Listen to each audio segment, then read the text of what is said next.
Chapter 547.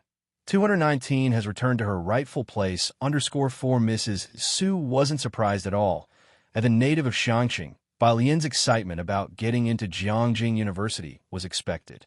It was almost 8 o'clock. Jiangjing University was busy with people, and at this time, many students taking the national exam were checking in at the entrance. Su Wenyao was waiting by the campus gates and waved at Bai Lian and her companions from afar as soon as he spotted them.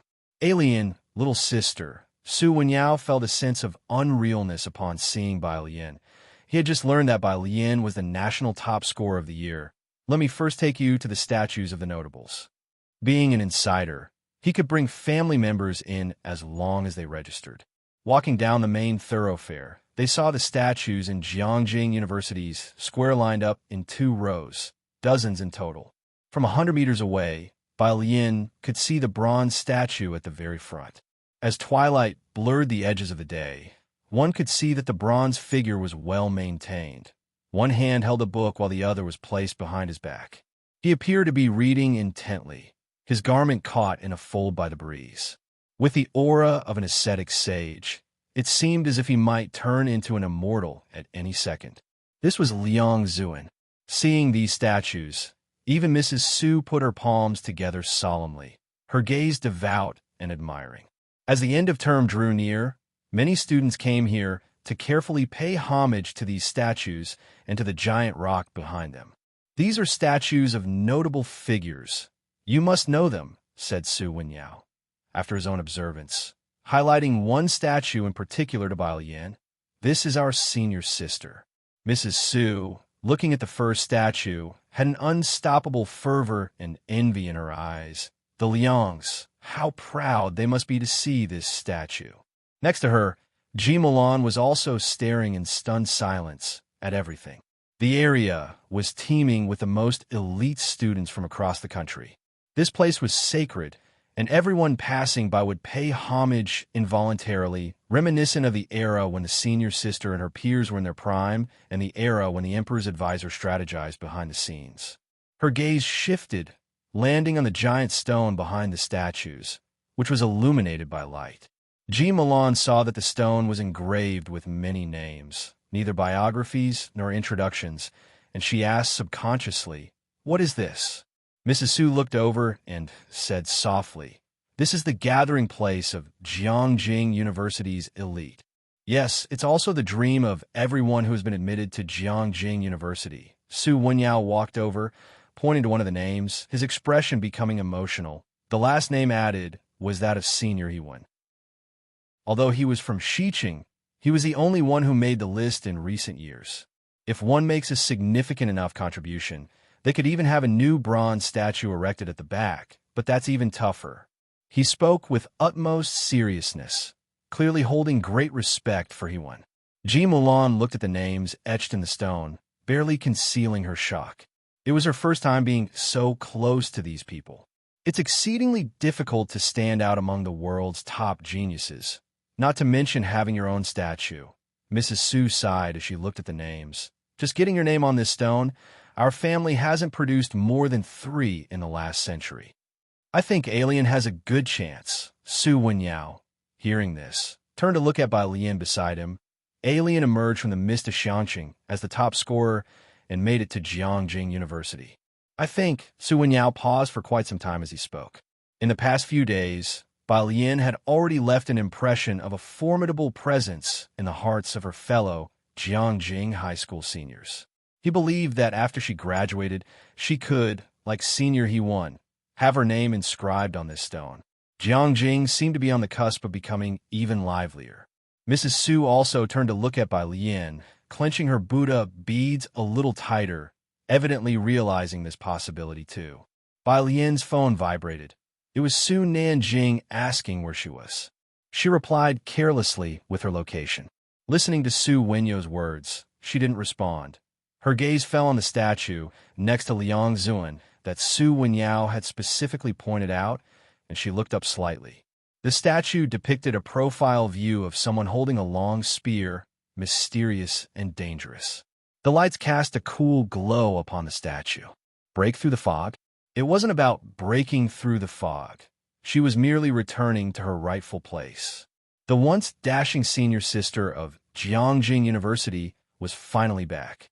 If you find any errors, ads pop up, ads redirect, broken links, non-standard content, etc., please let us know report so we can fix it as soon as possible. Chapter 548, Bustling Jiangjing, 3 visits to the thatched cottage principal sure, 2 chapters combined. _1, Jiangjing University was always bustling at night. Even if some had finished their exams, they didn't go home, and the place was crowded, especially at Celebrity Statue Square, which was always lively. Su Wenyao wasn't surprised to see Bai Lian staring at the first row of statues. After all, they were the founder and the first female graduate of Jiangjing University, whom even the president would come to pay respects to regardless of the weather. Next to them, Ji Mulan and Old Lady Su were still standing under that huge rock, a dark brown stone 17 meters tall and 82 meters wide, with Jiangjing University inscribed on the upper left and the much smaller words Honorary Alumni written below. Each name would be recorded in the history of a university. When he first entered Jiangjing University as the top student, nobody paid attention to him, and his advisor pushed him hard to graduate until he became an honorary alumnus and swept the whole Jiangjing University. Most of those who could become honorary alumni were from Jiangjing. From a young age, they received top-notch education. While others were still learning 123, they were immersed in various summer camps and lectures influenced by their parents and seniors. The case of one was truly unique. The butler followed behind Old Lady Su, sighing, "This is the ceiling of intelligence." They were still looking at the huge rock, but Su Wenyao, who was used to it, asked Bai Lian, "Do you want to check out other places? Our university's library is huge, with a large collection of books and 7 canteens. No, thanks." Bai Lian withdrew her gaze. "They'll come back to read in a couple of days." She had long heard of the Jiangjing University Library, with its vast collection of books, a wonderful place. Bai Lian wasn't the least bit curious about Jiangjing University. She hadn't even taken out her phone. The last time she came to Jiangjing, she didn't visit the university. Su Wenyao thought she wouldn't enter until school started, but she came as soon as she arrived in Jiangjing this time. The group was getting ready to eat. Bai Lian and Su Wenyao were chatting at the back, and whatever they were talking about, no one else could understand. Old Lady Su walked in front with Su In, talking to him. Shu Yun said she saw that 3rd young master. Su, the 3rd young master? Su In's expression changed slightly. Old Lady Su couldn't help but sigh. For her, this news was even better than Su Jiyue getting into Jiangjing University. It has to be the Qi family's circle to match up with them. Su In didn't speak, for it involved the Qi family, and Su Wenyao had nothing to do with the Qi family. Something occurred to Old Lady Su. "Why didn't you arrange accommodation for Bai Lian?" "Shanghai apartment." Old Lady Su really didn't favor it. "I did arrange it." Su In glanced back, but she didn't want it. Those matters weren't of particular concern to the old lady.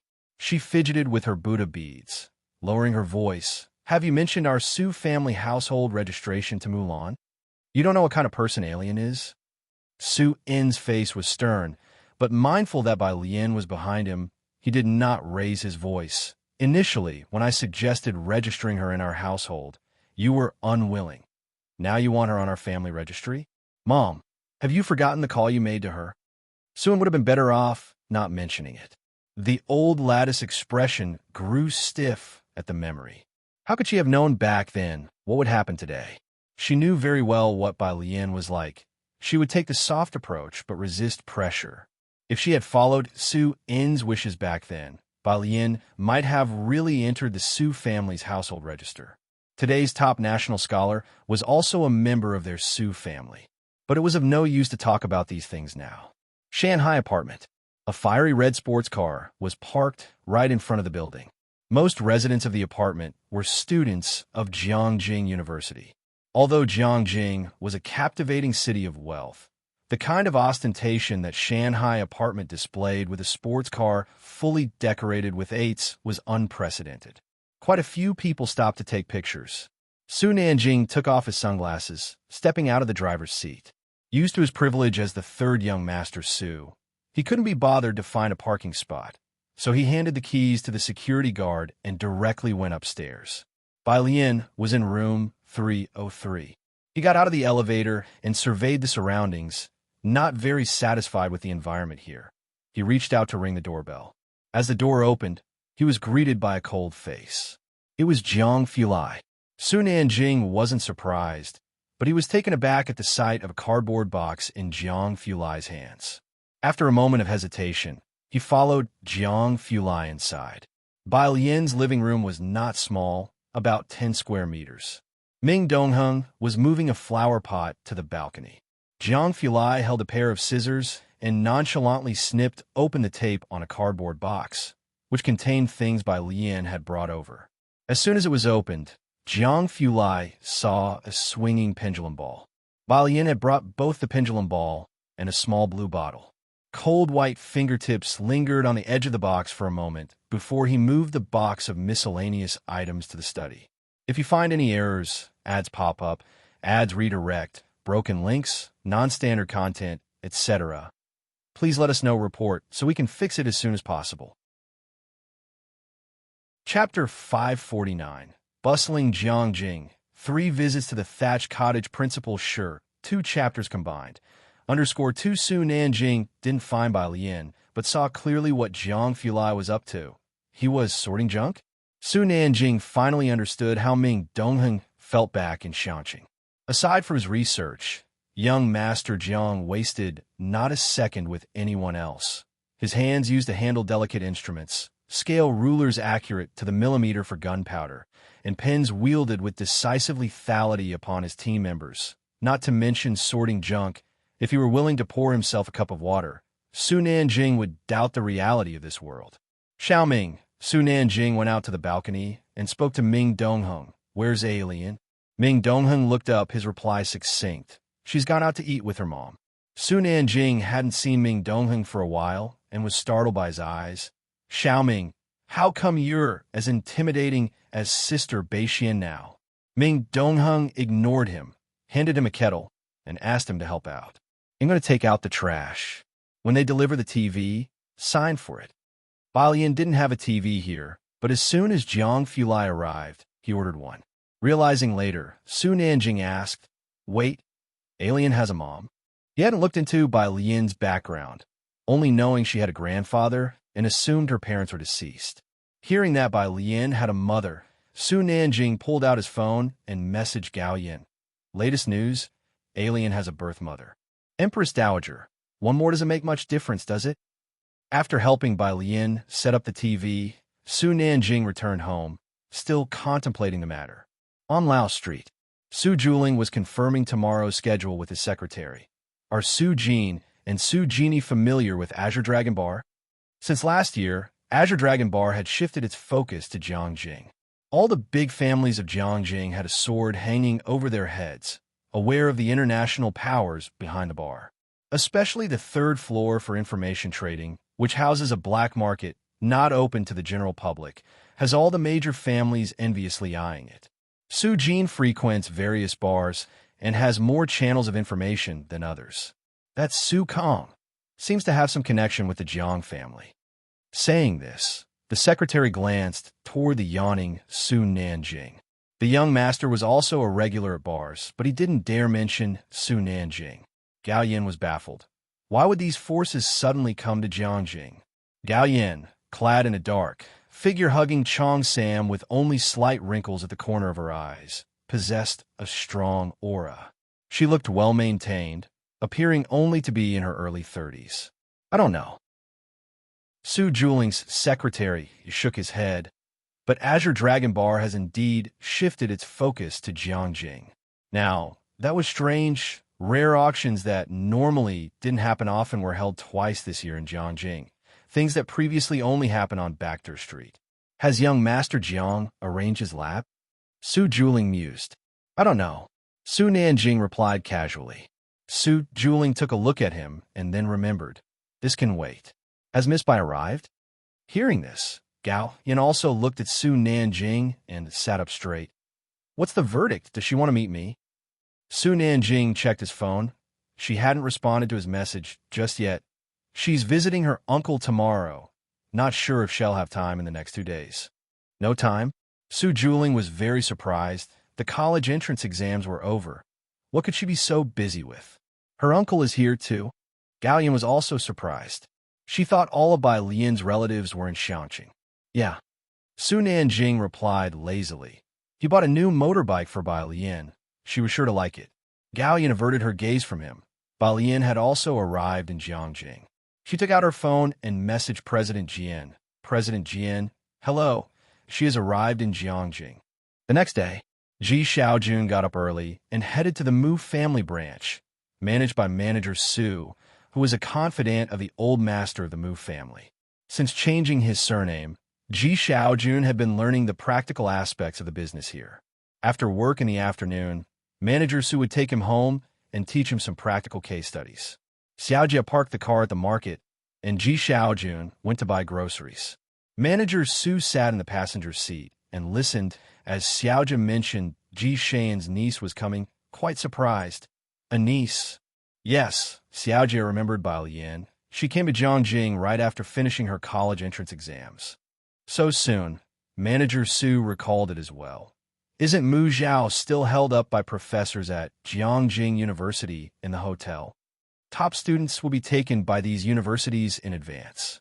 The schools would have upperclassmen and professors keep them company to play social deduction games like Werewolf until they signed agreements and were allowed to leave.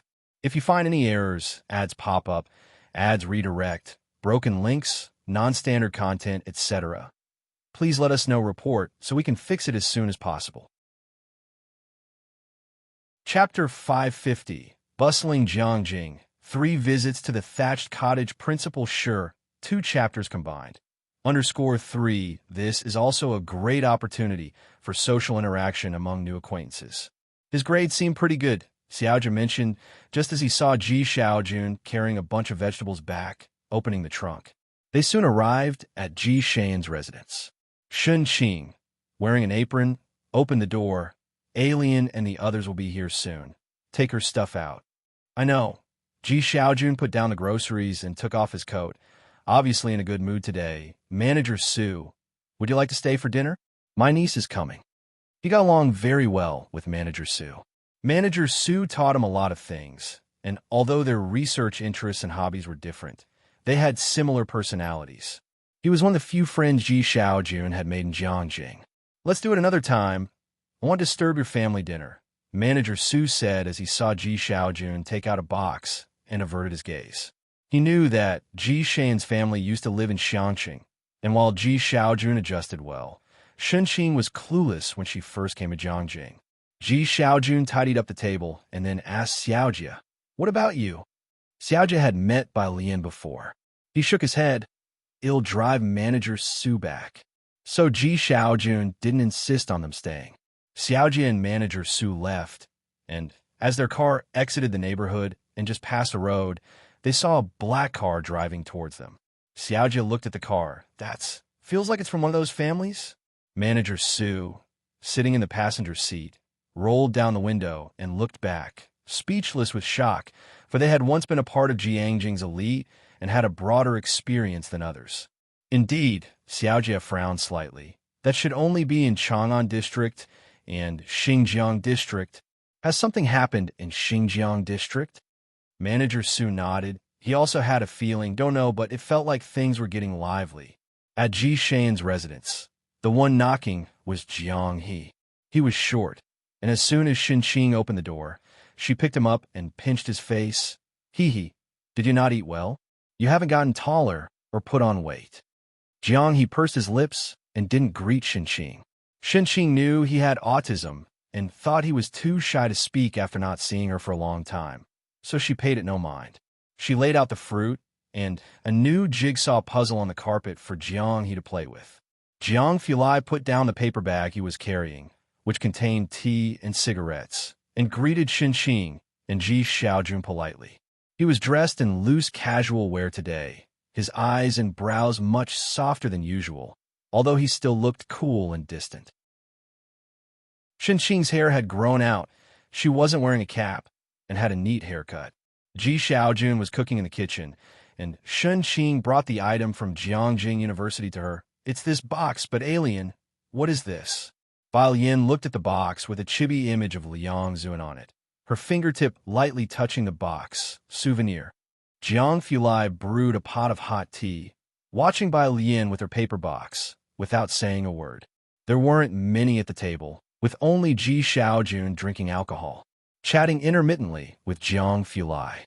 "By the way, alien," Ji Xiaojun began, suddenly remembering something. "Isn't your birthday coming up soon?"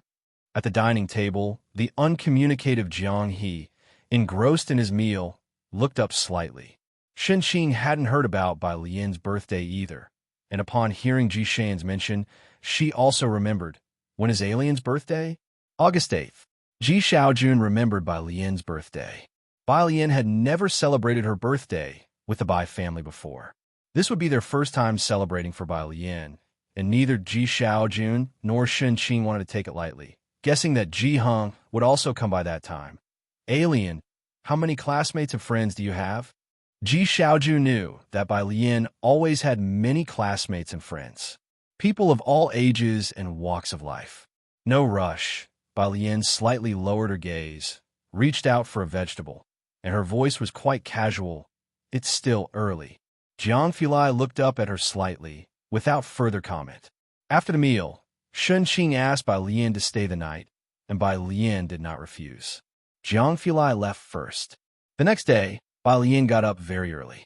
Shenqing was making breakfast in the kitchen, while Bai Lian was working on problems in an app. After the college entrance examination, her problem-solving speed had clearly improved. There were many blank sheets of paper from Ji Xiaojun. She sat beside the coffee table, her left hand pressing a white sheet, her right hand holding a black pen, and slowly wrote down complex formulas on the paper. The doorbell rang, and after taking a photo and sending it, she went to open the door.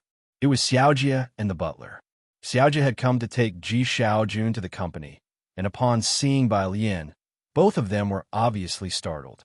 If you find any errors, ads pop up, ads redirect, broken links, non-standard content, etc., please let us know report so we can fix it as soon as possible. Chapter 551, Bustling Jiangjing, 3 visits to the thatched cottage. Principal Sure, 2 chapters combined. _4 Miss Bai, Xiaojia politely began. The two were not familiar with each other, and just as Bai Lian's phone on the table started ringing, she nodded briefly at them before answering the call. It was Jian Zhongyo on the phone. She held the phone to her ear, poured herself a cup of tea, and slowly walked to the balcony. "Looking for me? Am I the last to know you've arrived in Jiangjing?" From the other end of the phone, he could still hear the zither version of Han Shirshu playing. "I found out from Xiaop's social media feed. Jian, the director, knew Bai Lian because of the One Eater, One Big Bowl account. He was still mutually following One Eater, One Big Bowl, and the two had long since added each other on WeChat." Bai Lian lowered her head and took a sip of tea. "Nope. Director Ma didn't know yet." There was a pause from the director, and then he responded in a manner that seemed more sensible. "Did you look at the musical score I sent you?"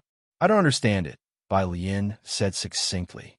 Jian, the director, was completely convinced and felt Bai Lian was pulling his leg. "You understand reduced character score, but you say you can't understand a simple musical score?" Bai Lian was on the balcony, talking on the phone with director Jian. In the hall, the butler looked at Ji Xiaojun, who had just come out of the bathroom. "How long is she staying?" "She's leaving today," replied Ji Xiaojun after greeting the two people and heading to the kitchen. The butler nodded in understanding and said no more, faintly hearing Bai Lian's voice discussing musical scores and zither. "Is she studying art?" the butler asked Xiaojia.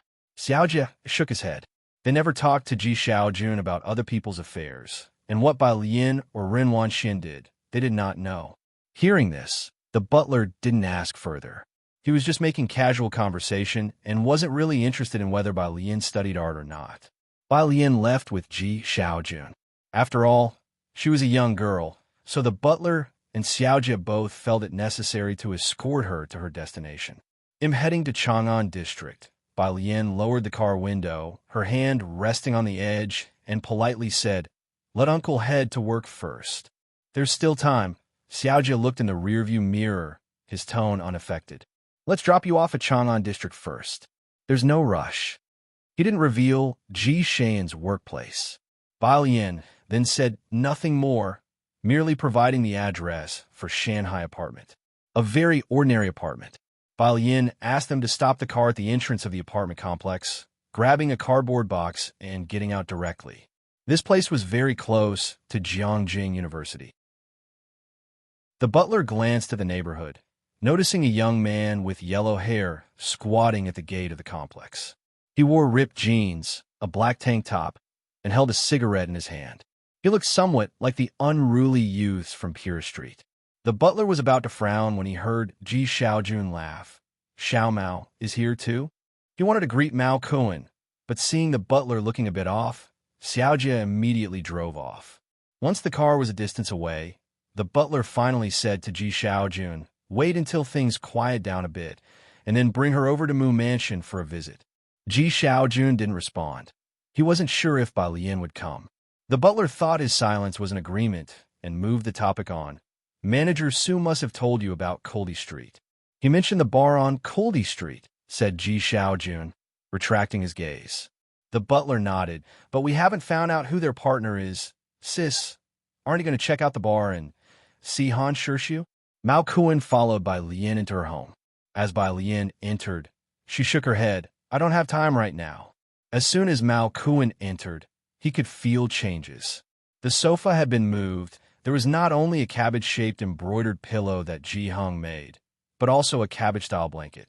There were succulents on the balcony, and there were 2 empty flower pots. Mao Kuan looked at the flower pots. "What are you planning to plant here?" "Next time, bring some cabbage seeds," Bai Lian suggested as she opened the door to the study and took out a small copper statuette commemoration badge from the box, placing it on her desk. Mao Kuan immediately saw her desk. It was made of natural wood, 2 meters long. In the middle was a black computer without any logos. On the left was a stack of documents, and on the right a small vase with blue crystal flowers, along with a Newton's cradle. And then there was the small copper statuette she had just placed there. Plant cabbages? This was something Mao Kuan had not anticipated. From the next door came a clang. When he first came up, it seemed both doors to apartments 301 and 302 were open. I remember both apartments were rented out. Did they both change tenants? Mao Kuan closed the door tightly, not quite understanding. Bai Lian's eyes narrowed, and she sent a message to Jiang Fulai, tossing her backpack behind her carelessly, her tone calm and steady. "No rush. I'm heading to the library to borrow some books first." How could anyone like reading and doing homework so much? If you find any errors, ads pop up, ads redirect, broken links, non-standard content, etc., please let us know report so we can fix it as soon as possible. Chapter 552, Bustling Jiangjing, 3 visits to the thatched cottage Principal Shi, 2 chapters combined. _5 Mao Kuan touched the back of his head, not quite understanding, as he took Bai Lian to Jiangjing University. "Then you go read your books, they'll go look around and see where I can buy some cabbage seeds." Jiangjing University. In the computer room, Su Wenyao received a message from Bai Lian and got up to pack his things. "Have you finished with the data?" asked a male student wearing black-rimmed glasses. Noticing Su Wenyao packing up again, squinting his eyes. "Almost," Su Wenyao explained. "My sister is going to the library. I'm going to pick her up at the entrance." Bai Lian probably hadn't made a reservation at Jiangjing University and couldn't even get through the school gate. "Your sister?" Another boy with a sunny-looking face leaned over. "Is it that Su Jiyue who has been constantly in 3rd place on the app lately?" She was also a top student. Su Wenyao remembered. Bai Lian seemed not to have the app. "It's another one." He thought again. Bai Lian and Su Jiyue would both be attending Jiangjing University in the future. This place was filled with the elite of Jiangjing University. "Does everyone have time for lunch? They'll treat you guys. My sister will also be your junior here." The boy with the black-rimmed glasses ignored Su Wenyao and silently stared at his computer.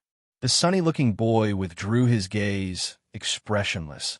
I still have some data to finish. Among these proud talents of the heavens, Su Wenyao wasn't particularly outstanding. Moreover, everyone else had already chosen their professors, while he was still uncommitted, and the longer he waited, the less likely he'd find a good mentor. They all said they were busy. "I'm almost done with my modeling, Lao Su," said a male student sitting next to Su Wenyao, shutting down his computer. "Let's go, let's treat your sister to lunch at the third canteen." The third canteen was a private restaurant that was expensive but served delicious food. This was Su Wenyao's roommate, Chen Hong. They had always been on good terms. After leaving the computer room, Chen Hong looked back with a complaint about the others. This Chi Jun, relying on his cousin being a student of Dr. Zhua, is so mercenary. If you said you were inviting Miss Chi to dinner, these guys would make sure not to miss it. Su Wenyao never spoke ill of others behind their backs, and simply replied, "I broke up with her." Chi Shuyun was also quite well known in their cohort. Her mentor was Dr. Zhua, a student of Dean Huang. Everyone knew who student Dean Huang was. She had also joined a family of academic elites, and after people in the class learned of Su Wenyao's breakup, their attitudes changed. "I don't know why you broke up with her, Doctor. What kind of paper do I have to write to get noticed by him?" Chen Hong looked wistful, then sighed. "Oh well, let's go to the school gate to meet your sister first." "Did she also get into our school?" "She just got accepted," Su Wenyao nodded. "I heard there was a monster in today's freshman college entrance exam. Probably someone like Senior Yuan. Your sister is amazing to get into our school this year," Chen Hong remarked, somewhat curious. He knew about Su Jiyue, but hadn't heard Su Wenyao mention his other sister. She also got into Jiangjing. Su Wenyao's phone rang just then, and he looked down, stopping in his tracks. "She says she's at the library." She must have made a reservation earlier.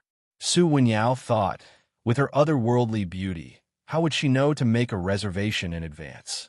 Approaching noon, Su Wenyao told her the location of the third canteen, and they met there. Outside the library, Bai Lian was holding a stack of books she had borrowed, lazily flipping through her phone. Su Wenyao was taking her to the third canteen for lunch. He captured a map and told her to take the campus bus for 3 stops. There was a stop right outside the library. She was wearing a long green dress with mid-length sleeves. The sunshine spilled over her face, her black hair half pulled back behind her head, the rest lazily draped over her left shoulder. Like a character stepping out of a water-ink painting, many passers-by turned to look at her, and some hesitatingly thought about approaching with their phones to strike up a conversation.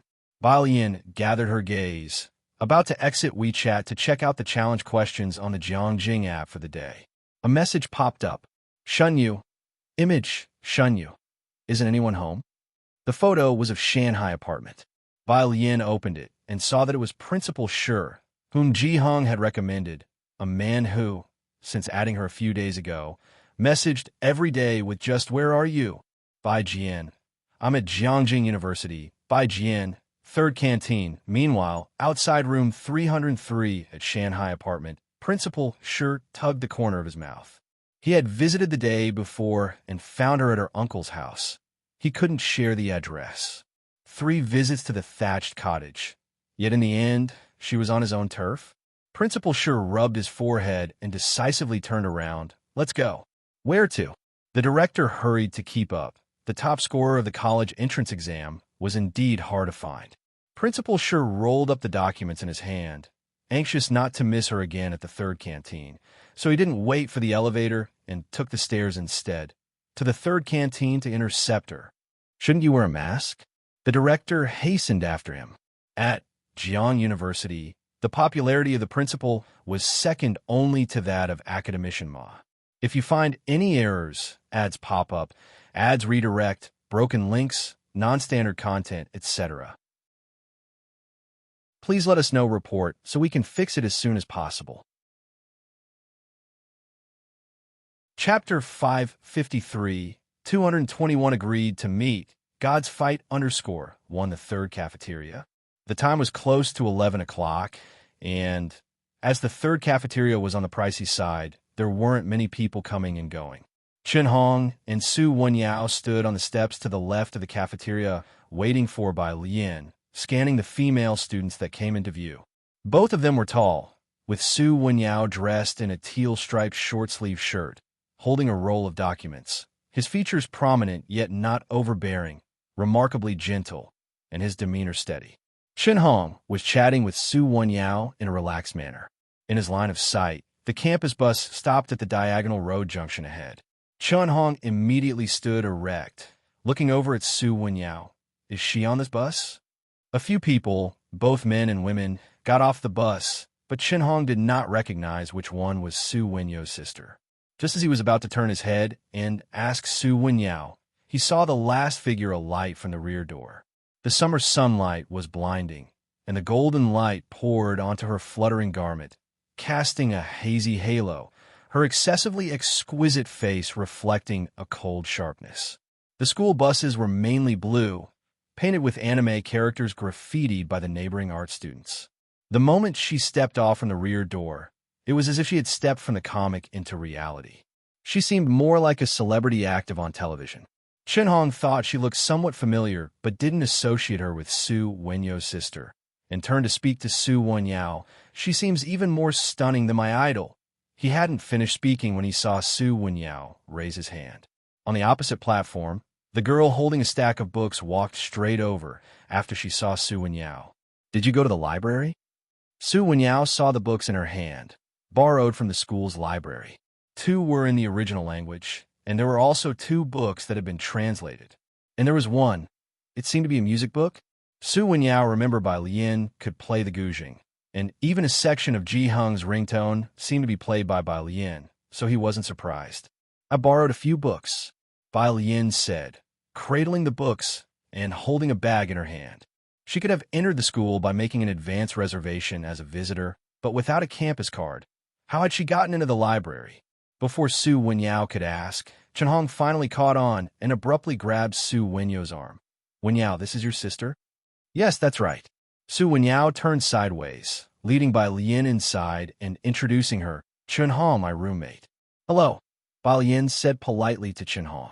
Chen Hong was a bit slow to catch on. Ah, hello, sister. There weren't many people in the cafeteria, so the 3 of them found a seat in a quiet corner.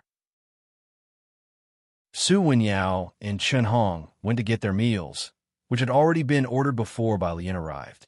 I thought you were from the neighboring arts college. Chen Hong sat opposite Su Wenyao and spoke to Bai Lian, but what major are you planning to study? At Jiang University, aside from those 3 special classes, biopharmaceuticals and plasma science are also quite popular. However, Bai Lian's demeanor didn't seem to fit any of those majors. It'll probably be in the physics department. Bai Lian picked up a vegetable with her chopsticks, both quantum mechanics and plasma science falling under the physics department. With her other hand, she grabbed a cola placed beside her and opened the pull tab with one hand. Chen Hong also picked up his chopsticks, his eyebrows lifting. Then you're like us, definitely our physics department's little junior sister. Bai Lian was not very talkative while eating. Chen Hong chatted with Su Wenyao, both of whom were to attend the Buyuan-based summer camp during the vacation. The Buyuan summer camp for college students was also open to international students. There were many applicants, and the competition was fierce. Those freaks from the Tongfeng and Buyuan classes will be there. Chen Hong casually complained to Su Wenyao. I mean, they've all been guaranteed a spot for research. Why don't they just stay in the lab instead of joining us for the summer camp? Jiangjing University's summer camp was highly regarded, and achieving good results there was very beneficial for graduate and doctoral admissions. Bai Lian heard a familiar name, the Buyuan class. The school's 3 special classes, Su Wenyao explained to Bai Lian, the Buyuan class, the Tongfeng class, and the preparatory class. They're like 3 camps for geniuses filled with freaks. Chen Hong put down his chopsticks, a look of respect in his eyes when he mentioned these special classes.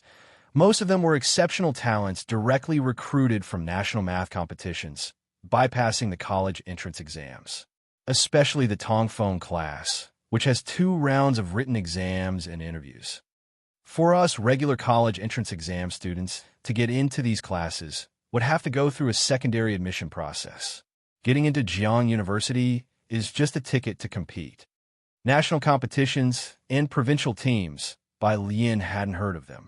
When she was in Xiangqing, she knew the gap between Xiangqing and Jiangjing in terms of student resource information was huge, but only now did she realize how immense it was.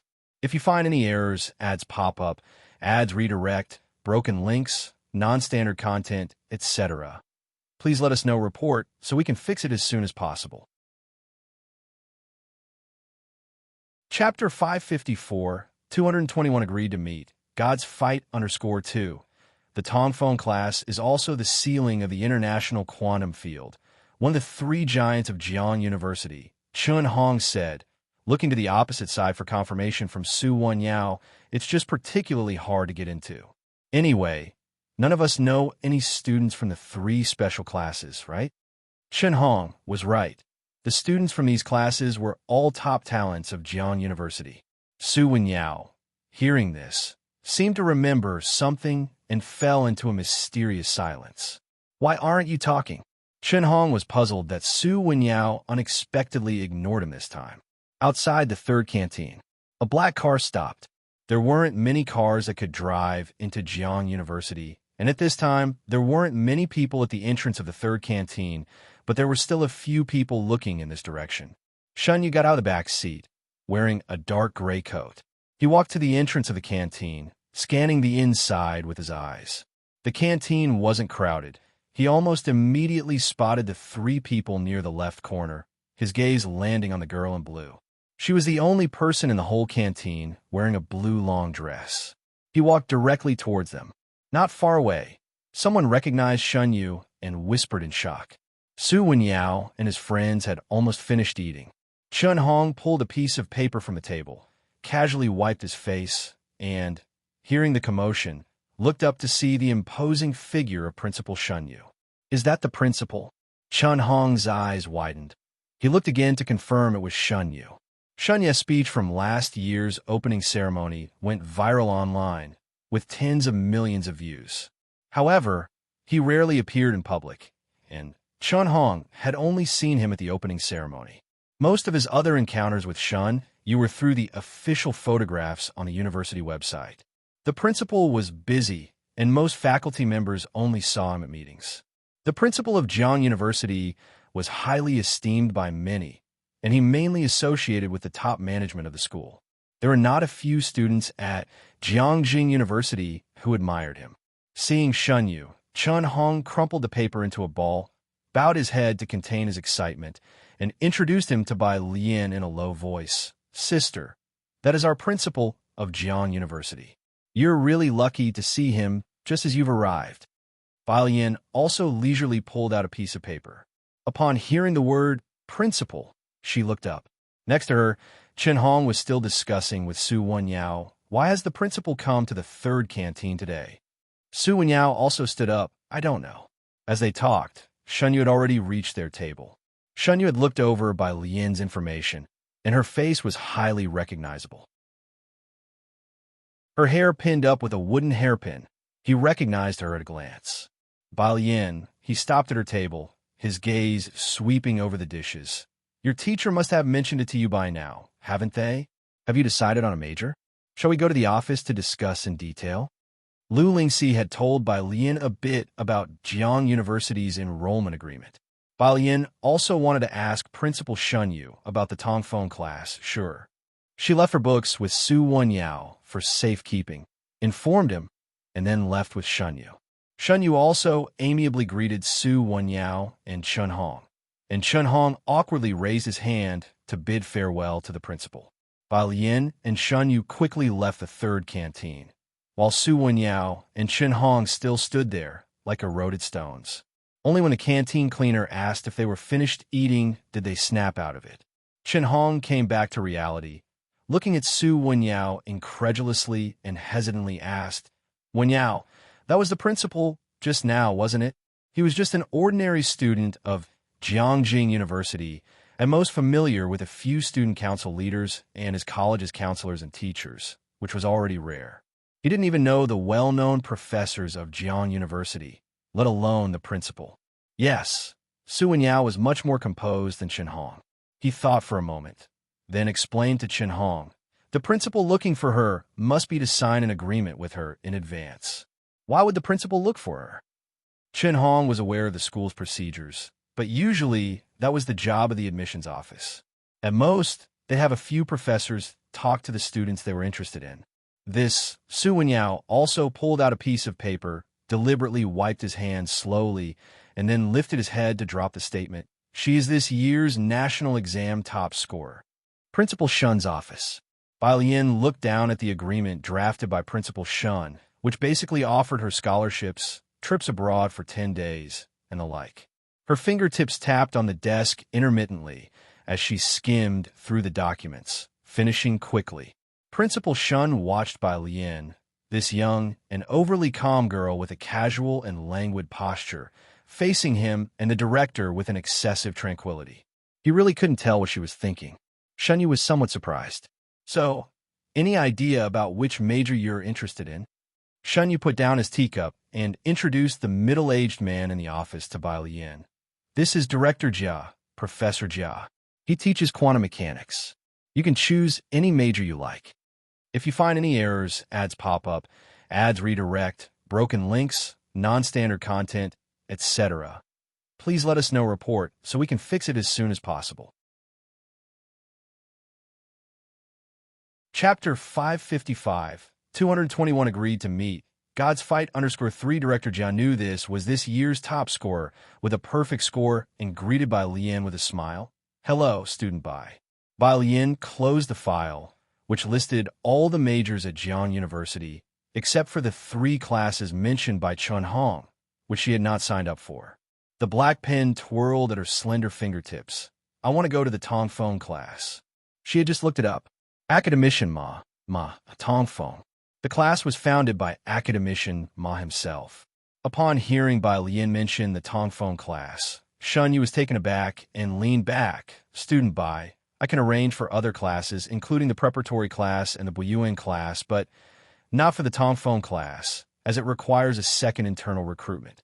However, I don't think this would be difficult for you, Shunyu said. Director Jia, at Shunye's side, wasn't surprised by Bai Lian's request either. The Tongfeng class, founded by Academician Ma, not to mention Ma's transcendent status in the physics community, the major itself had surpassed foreign universities in the first 2 years, becoming the #1 in the quantum field. Most of Tongfeng class students are from the national team, and there haven't been many who got in through the college entrance exam over the years. Okay, Bai Lian gripped the spinning black pen and smiled nonchalantly. Then I will participate in the recruitment after enrollment. After saying that, she carelessly ticked the physics department on the agreement. Then she handed the agreement back to Shunyu. Relieved to have finally settled this year's top scorer, Shunyu breathed a sigh of relief. He sent Bai Lian out before sitting back down his chair. The Tongfeng class, Director Jia picked up the agreement, looked down at the neatly signed name, and couldn't help expressing his admiration. I knew the school would be lively this year. She and Liang Wuyu seemed to be aiming for the Tongfeng class. I wonder how these two will compare to those specially recruited students. The second school-based recruitment was not as simple as the college entrance exam. It was a real battle of the gods, focusing solely on mathematics and physics, just like the national team training, pretty intense. Getting into the Tongfeng class was practically equivalent to a guaranteed recommendation for postgraduate research opportunities, while going abroad or joining top domestic companies or laboratories was just a matter of time. If luck was on one side, they might even become disciples of an academician, joining the ranks of a super sect as a disciple. Don't worry about that. As long as she's our student, that's fine. Principal Shun stood up, a rare smile on his face. If she can't get into the Tongfeng class, there's still the Buyuan class and the preparatory class waiting for her. Bai Lian left the office. Su Wenyao and Chun Hong were waiting for her downstairs. Did you sign it? Su Wenyao handed her the book. I did. Bai Lian reached out to take the book, and when she saw the materials that Su Wenyao and Chen Hong were holding, she asked, Are you two working on a mathematical model? Su Wenyao was curious about which major Bai Lian was studying, but since she didn't say, he didn't ask. Yes, the summer camp at Buyuan Base, group modeling, he and I plan to sign up. Chen Hong had just finished printing the materials, which were quite deep. Generally, sophomores might not understand it, and Chen Hong guessed that Su Wenyao had previously told Bai Lian about their mathematical modeling. Junior sister, if you're going to the preparatory class, there will definitely be math modeling competitions in the future. Feel free to ask me or your brother if you don't understand something. Bai Lian responded to Chen Hong with a smile. Without saying anything, she just looked ahead. Just as Su Wenyao was about to ask her what she was looking at, he saw a tall figure under the tree ahead, whose presence and posture were exceptionally good. He wore a pure white shirt and a black duckbill cap with the brim pulled low, his back to the light, revealing only his cool, jade-like jawline. As if sensing someone in this direction, he stood straight and looked over here. Even though they were 200 or 300 meters apart, Chen Hong still felt the pressure of being glanced over, and realized that what his teacher had said in class was nothing in comparison. "He'll head back first." Bai Lian said goodbye to Su Wenyao as soon as she saw Jiang Fulai. Jiang Fulai seldom paid attention to others, and Bai Lian didn't bring him over to Su Wenyao and Chen Hong's side. Su Wenyao knew Jiang Fulai's disposition. Though he was of the same age, Jiang possessed an innate commanding presence. He stood still, watching Bai Lian leave. "Okay." Bai Lian walked over to Jiang Fulai with the book in hand. He reached out and took her bag. "Did you see Principal Shun?" He said there would be a second recruitment. Bai Lian walked beside him, feeling the hot air cool down, speaking lazily with him. Jiang Fulai could only respond with mild annoyance to her determination to try for the Tongfeng class. "Oh." Chen Hong, watching the departing figure, finally settled down. "He's finally gone." "Wenyao, who was that?" If you find any errors, ads pop up, ads redirect, broken links, non-standard content, etc., please let us know, report, so we can fix it as soon as possible. Chapter 556, 221 agreed to meet. God's fight _4. It's someone my sister knows. Su Wenyao had a hunch that Jiang Fulai was no ordinary person, but he had no idea who the other party was and simply changed the subject. "Let's go back. If we don't, Chi Jun will start talking." In the mathematical modeling competition, teams were composed of 3 people, and the 3 of them were among the best in the class. They were a team. At the mention of Chi Jun, Chen Hong frowned. Dusk. Shanghai apartment. Su Nanjing tossed the car keys to the security guard and stood beneath Bai Lian's building, talking on the phone with Gao Yan. "I've told you. She spends every day at the library. Don't worry." Su Nanjing gazed at the upper floors, speaking in an unhurried tone. On the other end of the phone, Gao Yan cursed him out. "I'm not anxious, you are." I'll ask her later. Su Nanjing remembered something, and Xiaonyao mentioned her birthday is in August. Get ready for it. "Who's Xiaonyao?" Su Nanjing retracted his gaze, and with a nod toward the person beside him, continued. Gao Yan wasn't particularly concerned why Jiang he became Xiaonyao, and simply said, "All right, I'll get ready. Ask her again, and I've already booked ahead with Professor Jian." Mentioning Professor Jian, Su Nanjing pondered. Next to him, the middle-aged man, seeing that he finally finished the call, spoke respectfully yet eagerly. "The first, second, and third floors have all been sold the day before yesterday. We haven't found out who bought them. Young Master Su, there is still the 4th floor if you're interested." "You don't know who bought them?" Su Nanjing glanced at the man. The middle-aged man didn't dare to speak, and Su Nanjing retracted his gaze, casually saying, "All right, handle the 4th floor then." Only after Su Nanjing entered the building did the middle-aged man dare to look up and wipe the sweat from his brow. "Boss," his assistant asked cautiously, "why have so many big shots been buying apartments in Shanghai recently?" The middle-aged man couldn't figure it out either. He looked up at the apartment. Shanghai apartment wasn't a high-end residence. The security, landscaping, and environment were all quite average, and the floor plans were not particularly popular, mostly rented to graduate students and PhDs. The high pricing was solely due to the location's advantage. Why were so many people buying these apartments recently? And they were buying several floors at a time. Upstairs, when Su Nanjing arrived, it was Jiang he who opened the door. Jiang Fulai was in the study. Bai Lian was on the balcony on the phone, wearing a Bluetooth headset with Xiaoqi on the other end. She leisurely picked up a packet of cabbage seeds from the balcony, tore it open, and used 2 fingers to sprinkle 5 seeds into the flower pot. He came over this morning. She stood up straight and looked at the seeds in the pot before reaching for the watering can to water them. Zyoki's voice was still gentle and polite. When will you come to recognize the place? You've never been to the bars in Jiangjing. Maybe in a couple of days. Bai Lian lazily finished watering. After she spoke with Xiaoqi, she pressed her headset to switch to her thesis. In the living room, Su Nanjing leaned back on the sofa, legs crossed, as he slowly peeled an orange. Glancing up after she finished her call, he said, "My mom knows you're in Jiangjing. She's been eager to invite you to dinner, and she also wants to introduce you to an old teacher of hers." He was now quite familiar with Bai Lian. Not to mention the motorcycle incident, the auction invitation card later on also was a big help to Su Nanjing. Bai Lian walked over to the table to pour herself a glass of water, her pale fingertips slowly tapping the glass, and tilting her head slightly, she said, "Sure, find a time." She had added Gao Yan on WeChat. The other party didn't talk much, just reminded Bai Lian to bring an umbrella when it rained and sent messages of encouragement during her exams. They didn't communicate much, but Bai Lian knew that Gao Yan must have been keeping an eye on the weather in Xiangqing. So every time the weather changed, Gao Yan would remind her.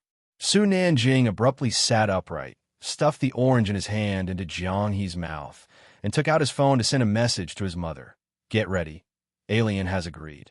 In the study, Jiang Fulai sat at the desk, installing software on Bai Lian's computer. The phone on his left side was lit up, showing the forehead of academician Ma, who had just taken off his jacket and sat down at his own computer. "Have you all returned to Jiangjing?" Jiang Fulai unhurriedly helped Bai Lian install the software, replying, "Yeah." Ma Tongfeng appeared to be in a good mood. He logged into the school's back end. "She didn't even tell me she was back. I wanted to show her around my lab. She's applying for the Tongfeng class, right?" Having taken the crown of International Quantum Science #1 last year, Ma Tongfeng was obviously confident in himself. Young Master Jiang, annoyed by the conversation, stretched out his hand to hang up the call. In the sudden silence, Ma Tongfeng wasn't upset, but instead he looked up at Director Huang in the office. "She's finally arrived." Director Huang knew whom he was referring to. Pausing, he ventured, "My little junior sister?" Ma Tongfeng took off his glasses, cleaning them leisurely without contradicting. Director Huang took a deep breath. A visit to the Buyuan base to see a group of high school seniors should hint at who the teacher's last disciple would be.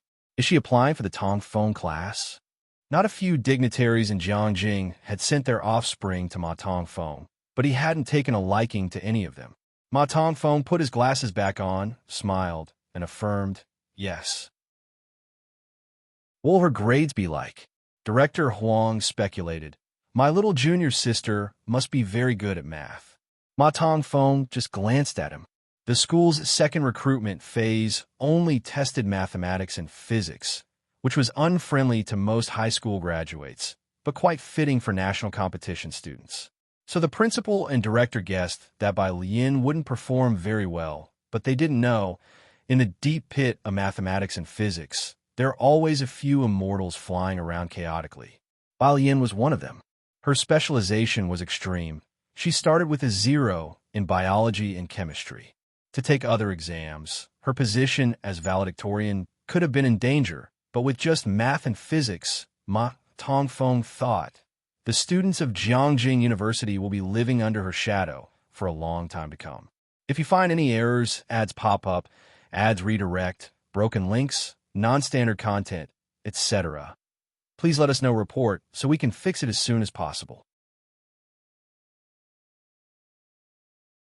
Chapter 557, 222 Mysterious Bar, bringing Dean Jian to meet alien_1. Academician Ma opened the document and looked down without speaking. But Director Huang, observing his expression, could probably guess. Academician Ma's status in Jiang University and the domestic physics community goes without saying. Countless schools wanted to invite him to give lectures, and it was a point of pride for many to join his lab, the benchmark of Jiang University. He picked up the materials on the desk and quietly closed the door behind him as he left the office. Outside the door, the vice dean was waiting at the entrance for Director Huang. He glanced towards the office. Academician Ma seems to be in a good mood. Finding a student he fancied. How could he not be in a good mood? Director Huang chuckled, and the two walked down to the main building. Several people were gathered under the teaching building. Upon seeing the two come down, one of them hastily walked a few steps forward, extremely deferential. Teacher. Director Huang looked over. As the dean of the physics department, he had taught quite a few students. This was one of his former team members, Zhuo Jinhua, who was quite talented.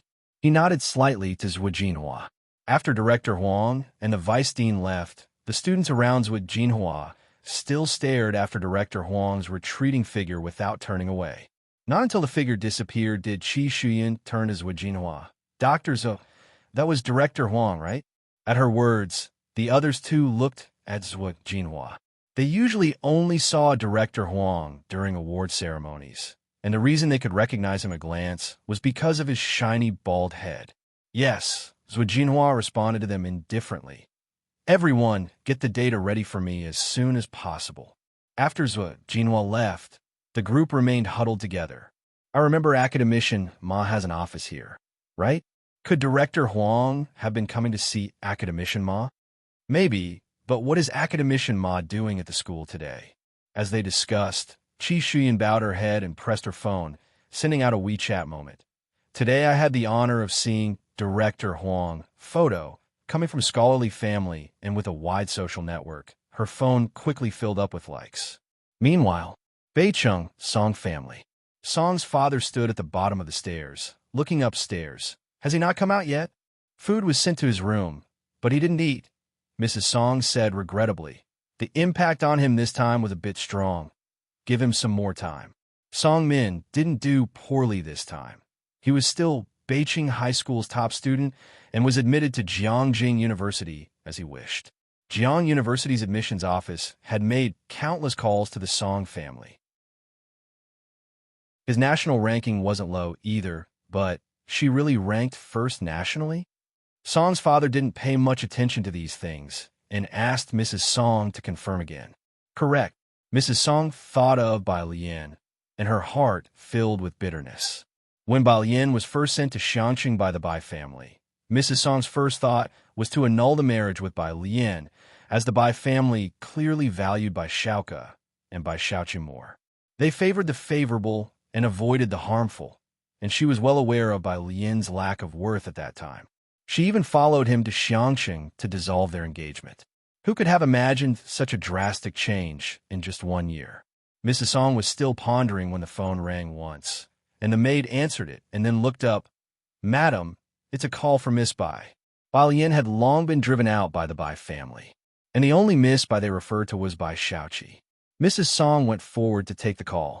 Bai Xiaoqi said something over the phone, and Mrs. Song was stunned. Really? Okay. They'll accompany you to Jiangjing tomorrow afternoon. After hanging up, Song's father looked at Mrs. Song. What's the matter? Principal Luo has connected Xiaoqi with a teacher from Jiangyin. Mrs. Song said, the gloom of many days finally easing somewhat. The person is said to be a leading authority in Jiangjing. Jiangyin? This was beyond Song's father's sphere of influence. But he knew the Yin family had always been very concerned about Bai Xiaoqi. Why are your brothers so concerned about Xiaoqi? The concern wasn't for Bai Xiaoqi, but for someone who could play the Guzheng and just so happened to share the Bai surname. These were the issues within the Jiangjing circles, unknown to the people of Beicheng. We'll talk about it when we get there, Mrs. Song said as she turned to walk upstairs. Bai Lian, don't mention her in front of our son anymore. Bai Qiming has already come back from Xiangqing. He's back. Song's father was shocked. What is Bai Lian thinking? Not returning to the Bai family. The struggles of an individual are not that effective, and in the end, the Su family had no blood relation to her. These were things Mrs. Song didn't know. The next day, Bai Lian went to Jiangjing University's library early in the morning, which was connected to the campus network. Inside, she could access materials only open to internal students of the university. In early July, most students had finished their final exams. If you find any errors, ads pop up, ads redirect, broken links, non-standard content, etc., please let us know report so we can fix it as soon as possible. Chapter 558, 222 Mysterious Bar. Bringing Dean Jian to meet Alien_2 senior students had already left the campus, and the library was not as crowded as before, so there was no need to wake up early to save a spot. At noon, Su Wenyao still sent Bai Lian a message, asking her to go to the third cafeteria. Jiangjing University's cafeterias only accepted campus cards, and knowing that she was in the library, Su Wenyao had invited her to join them for meals. During the summer vacation, the school had closed 3 cafeterias, but the third cafeteria was still open, and it wasn't far from the library. By the time Bai Lian arrived, Su Wenyao and Chen Hong had already ordered food. She really did meet Dean Huang, Chan Hong, who was also from the physics department and quite familiar with Qi Shuyu and others, said it's good to have connections. Qi Shuyun's family knew Dr. Zhua, and Dr. Zhua was one of Dean Huang's PhD students. While saying this, Chen Hong also asked Su Wenyao with a puzzled expression, "How come you haven't confirmed your advisor yet?" Usually, students would decide on their advisors before the graduate entrance exams, confirm it via email. Qi Shuyun had early on confirmed Dr. Zhua, and those who knew her were envious of her joining such a powerful faction. Upon hearing this, Su Wenyao lowered his gaze. "I'm waiting for the results of this summer camp first." Chen Hong knew about the issues between him, Qi Shuyun, and the others, and didn't ask further. Seeing Bai Lian, Chen Hong enthusiastically stood up to greet her, "Sophomore Bai." Today, Bai Lian wore a very loose, white long t-shirt, made of a soft fabric, embroidered with ink bamboo.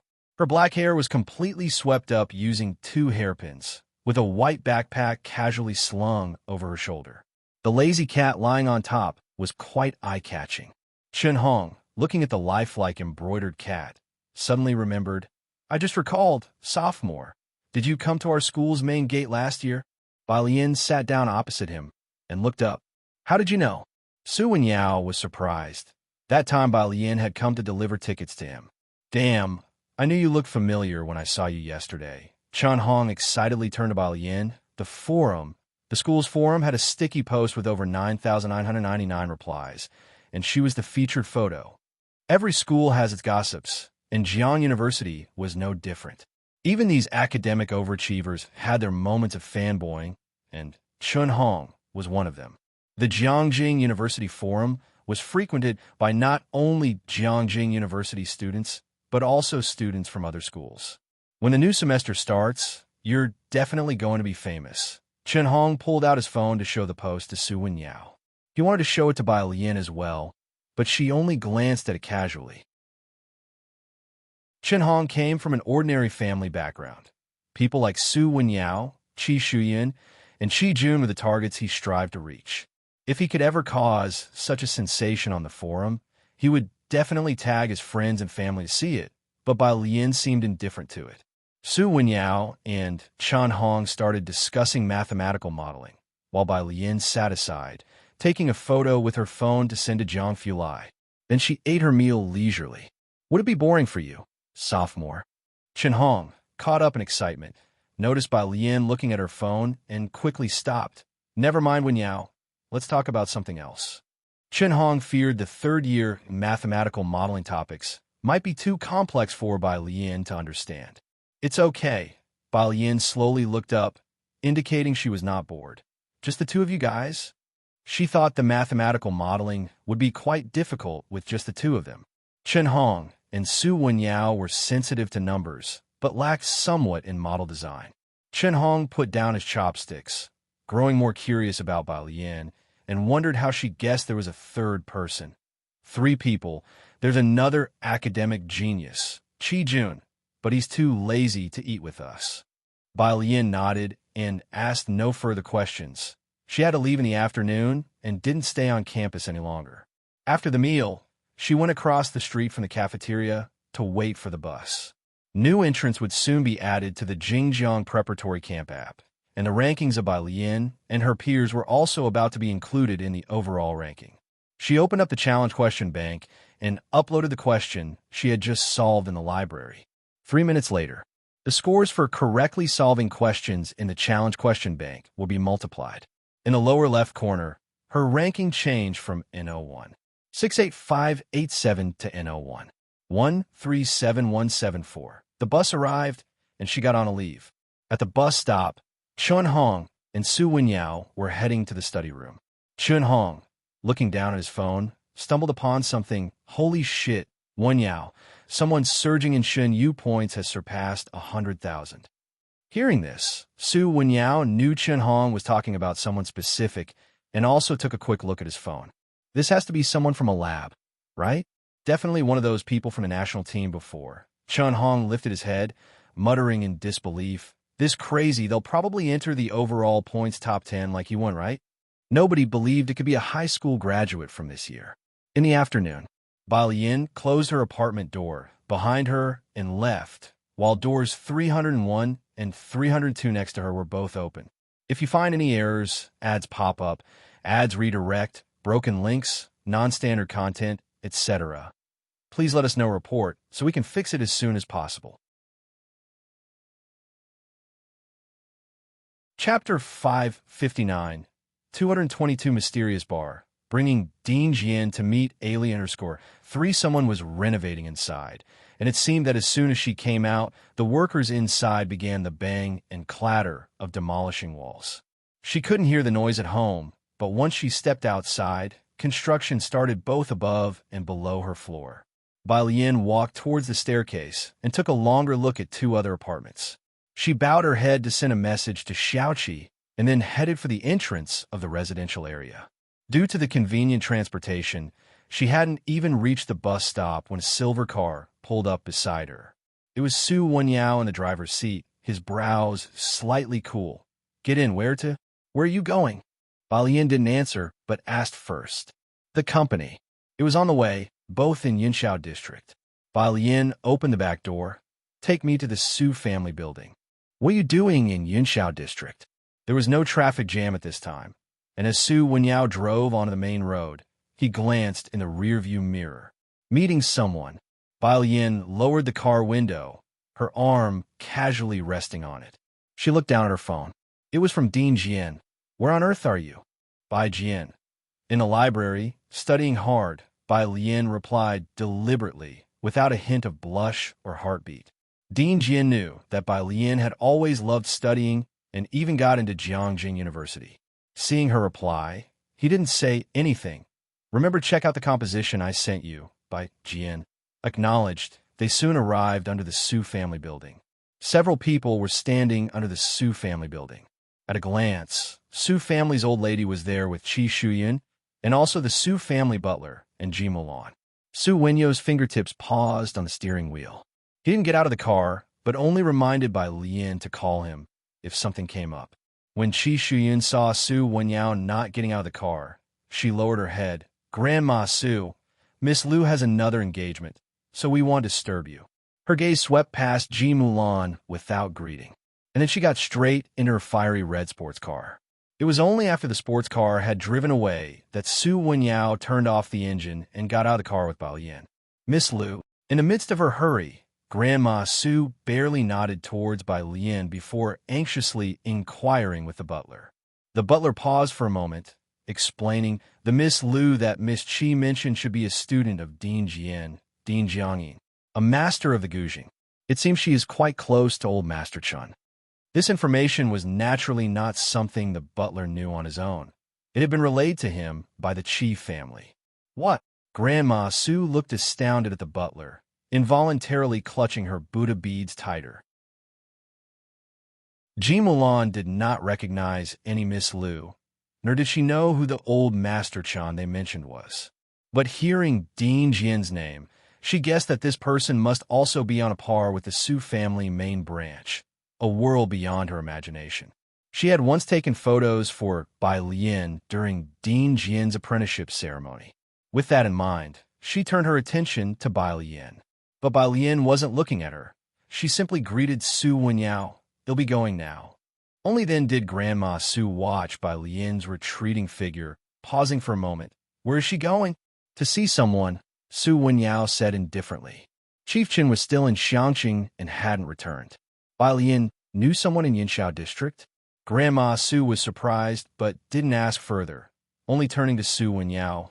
Wenyao, I need to talk to you about that woman Shuyan mentioned. At the very end of Koldi Street. This was the Bar Street. As Jiangjing's most economically bustling area, Bar Street was extravagantly captivating, and even though it was just past 4 o'clock, both sides of the street were already lined with parked cars. At the end of the street stood a castle-style facade. It covered a huge area, with a small path of 50 meters from the entrance to the front gate, each side crowded with all kinds of luxury cars. Bai Lian stood at the entrance, lifting her head to see the 4 big characters above, Azure Dragon Bar. On the 3rd floor of the bar, Mr. Xiaoqi was lounging in a baseball uniform complete with a cap, casually sitting in a chair, one leg propped up as he intently looked at his phone. Upon receiving a message, he quickly got up and headed downstairs. Wang Yufeng thought highly of him, and when he came to Jiangjing to develop, Wang gave him management rights of the bar. Having grown up in an orphanage, Mr. Xiaoqi had rubbed elbows with society after leaving, developing a tough personality. With his natural talent, and despite being underage, the old hands here dared not underestimate him. However, he didn't concern himself much with bar matters. Although there were many rumors about his life-or-death experiences with Wang Yufeng, few had actually met him. On the 1st floor, bar waiters and the manager respectfully stepped aside to make way upon seeing him, Mr. Xiaoqi. Mr. Xiaoqi nodded politely in their direction, his eyes catching sight of Bai Lian as she approached the entrance. If you find any errors, ads pop up, ads redirect, broken links, non-standard content, etc., please let us know report so we can fix it as soon as possible. Chapter 560, 222 Mysterious Bar, bringing Dean Jian to meet alien_4. He laughed, sister. When Bai Lian approached, he didn't bother introducing her to the manager or anyone else, just led her upstairs. At this hour, the bar had just opened its doors, and the crowd was sparse. In a booth on the 1st floor to the left, Qi Shuyun had just arrived not long ago. She was sitting on the fringes, unable to make out the faces of people there, only seeing the bar manager nodding and bowing towards 2 people. Who is managerly talking to? All eyes turned to Lung Shuha in the center.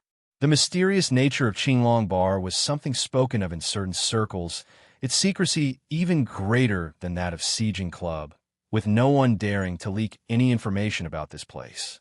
Because Sieging Club might reason with you, Azure Dragon Bar certainly wouldn't.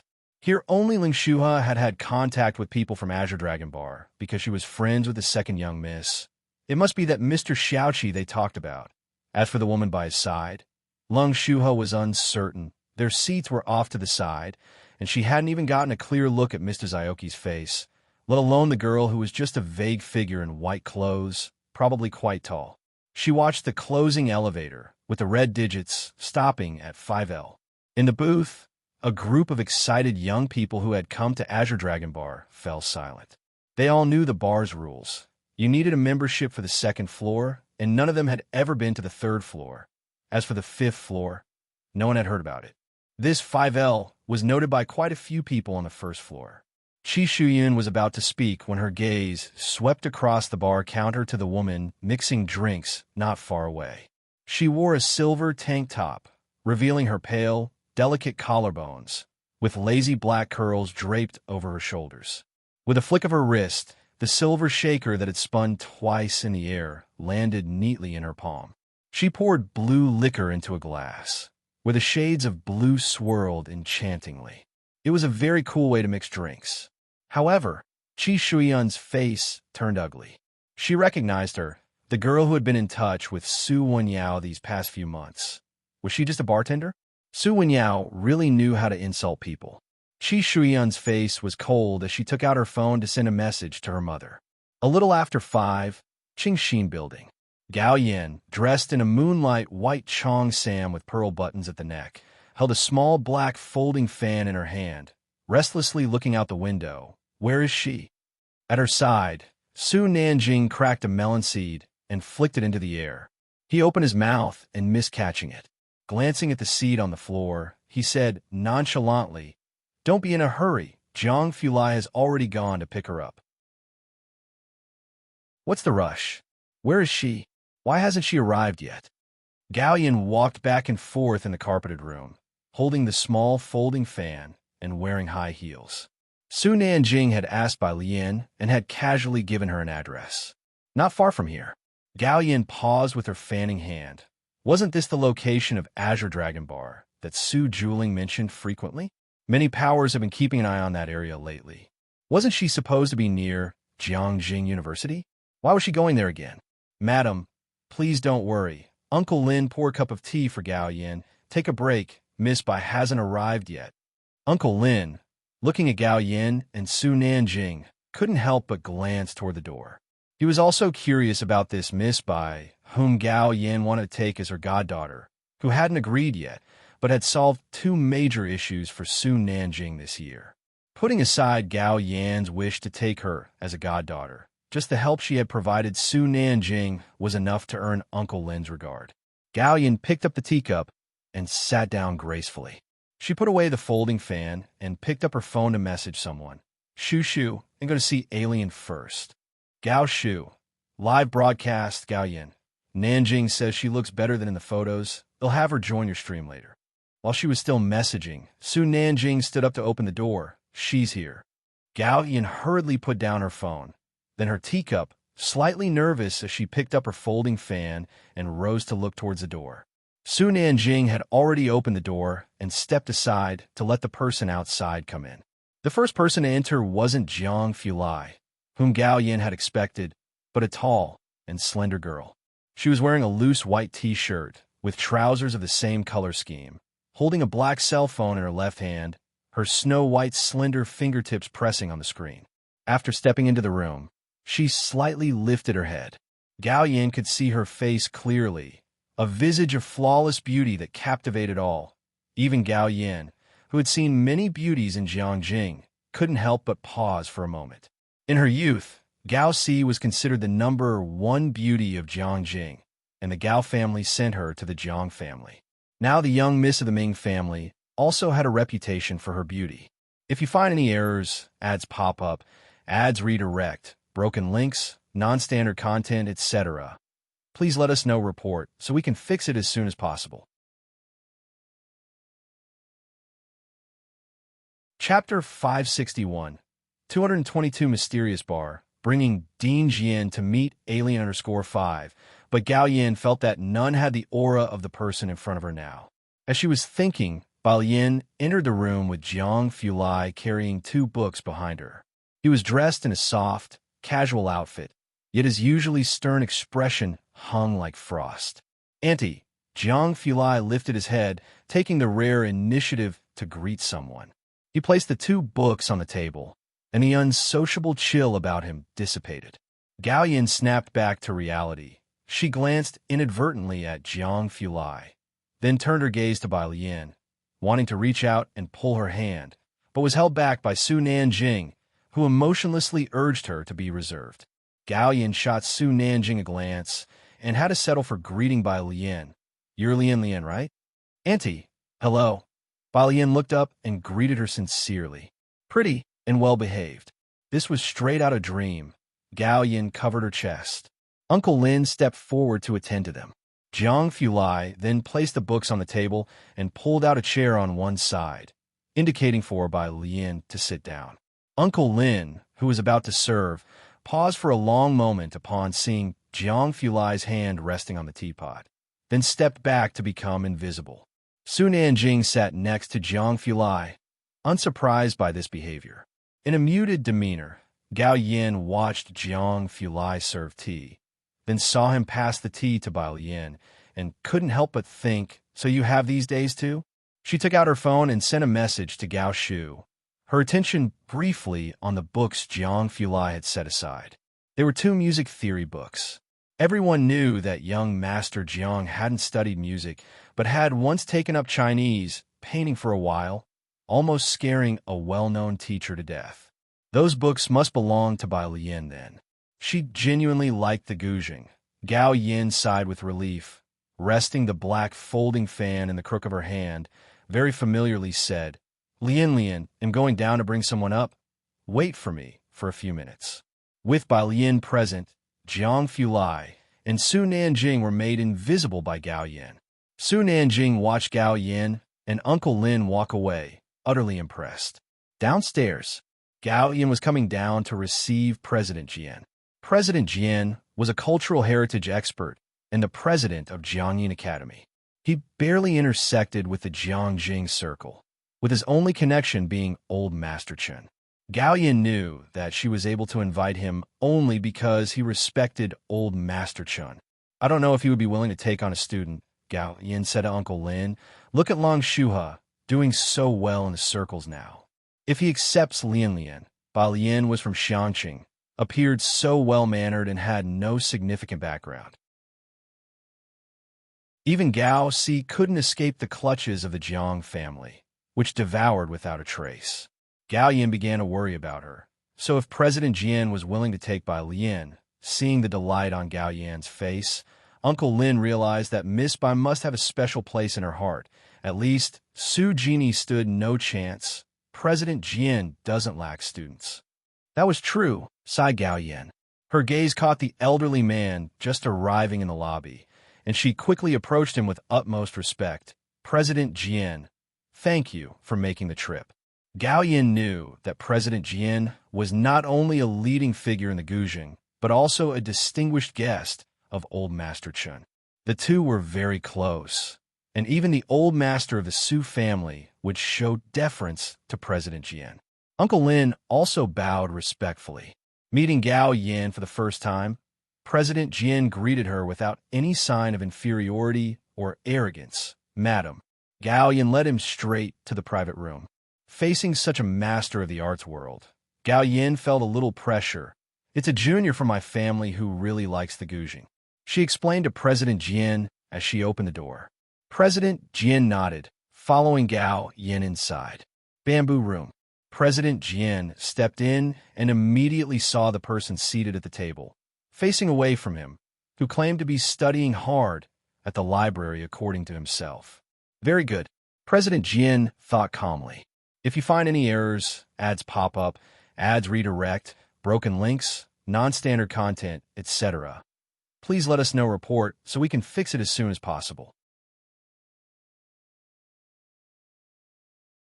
Chapter 562, 223 Bai Lian. Who really is he/him? _1 Director Jian paused at the door. Gao Yin noticed this, and just as she was about to ask a question, Director Jian continued inside as if nothing had happened. The bamboo room was spacious, furnished with places for musical instruments, chess, calligraphy, painting, as well as board games for entertainment.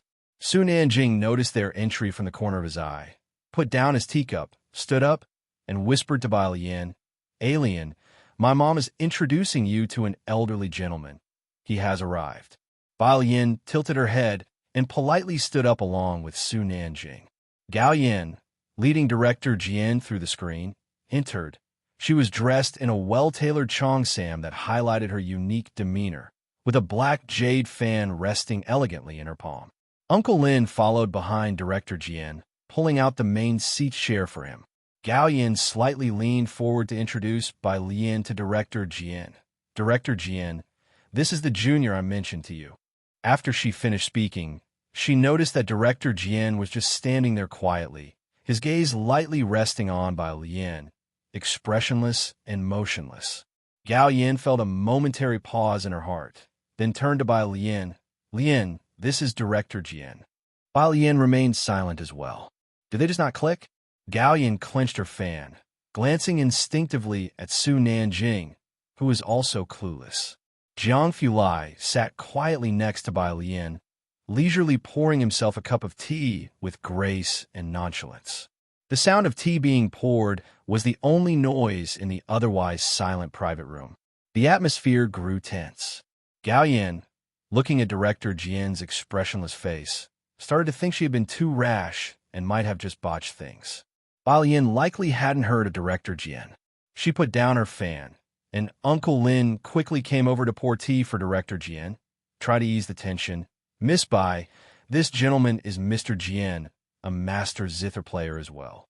He then said to Director Jian, Director Jian, this is Miss Bai Lian, a distinguished guest of the Su family.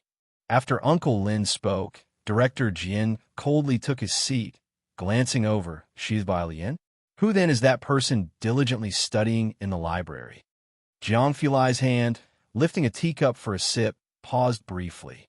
I came out to buy books. Bai Lian nodded slightly to Gao Yin, then with a vague gesture pointed toward the modern music theory book next to Jiang Fulai. Director Jian, his hand resting on the armrest, looked over, don't try to fool me. I've finished viewing the performance you sent me, and they failed to control the intensity of their strumming. Bai Lian spoke calmly. The second bar lacked vigor in its tonality. As soon as the discussion turned to his specialty, Director Jian immediately sat up straight. That's your impression too, right? Their fingers were all floppy. They couldn't bring out any strength at all. As he spoke, his face lost its earlier master-like depth, his fingers rhythmically tapping the armrest. He appeared quite at ease. His eyes softened, and when the conversation turned to something of interest, his cloudy eyes shone brightly. The two had already commenced a conversation. Gao Yin, after slightly being stunned, realized what was happening and looked at Su Nanjing. These two clearly knew each other, and not only that, they seemed very familiar. Su Nanjing was also quite puzzled, watching them move from one topic to another until he finally asked Bai Lian, Alien, do you know Director Jian?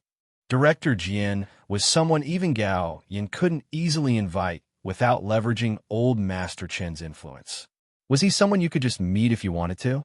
Yes. Bai Lian nodded at him slightly. It was all very nonchalant. How was she able to be so detached?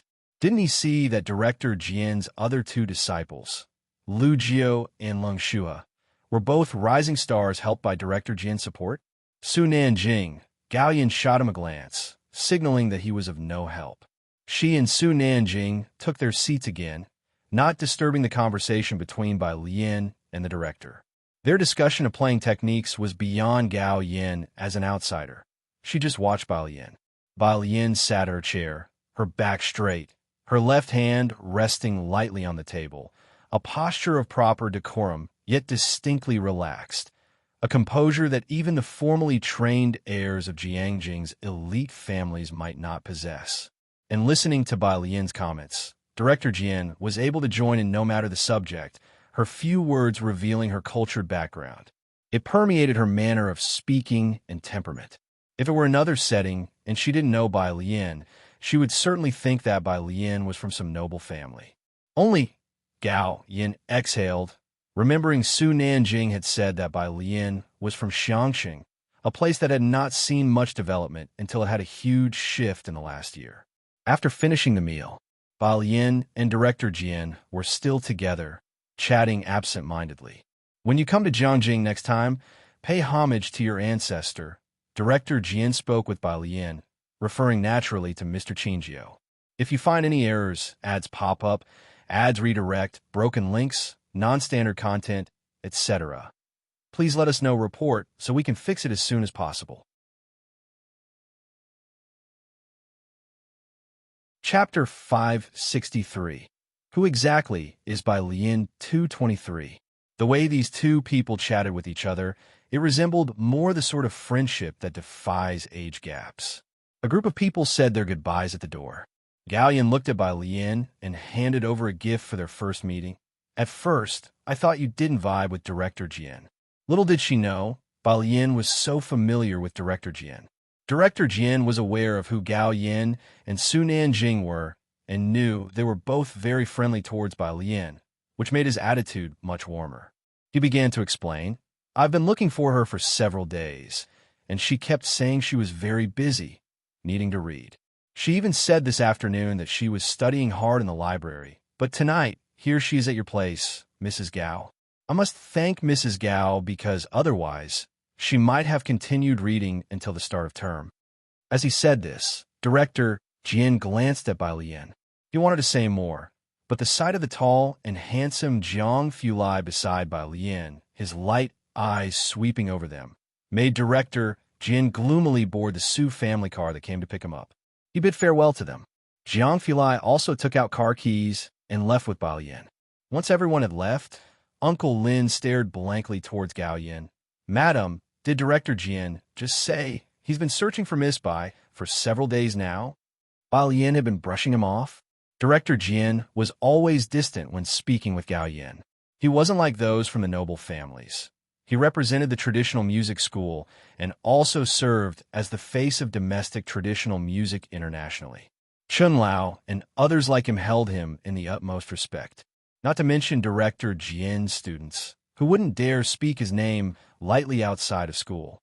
Yet Director Jin's attitude toward Bai Lian was beyond belief.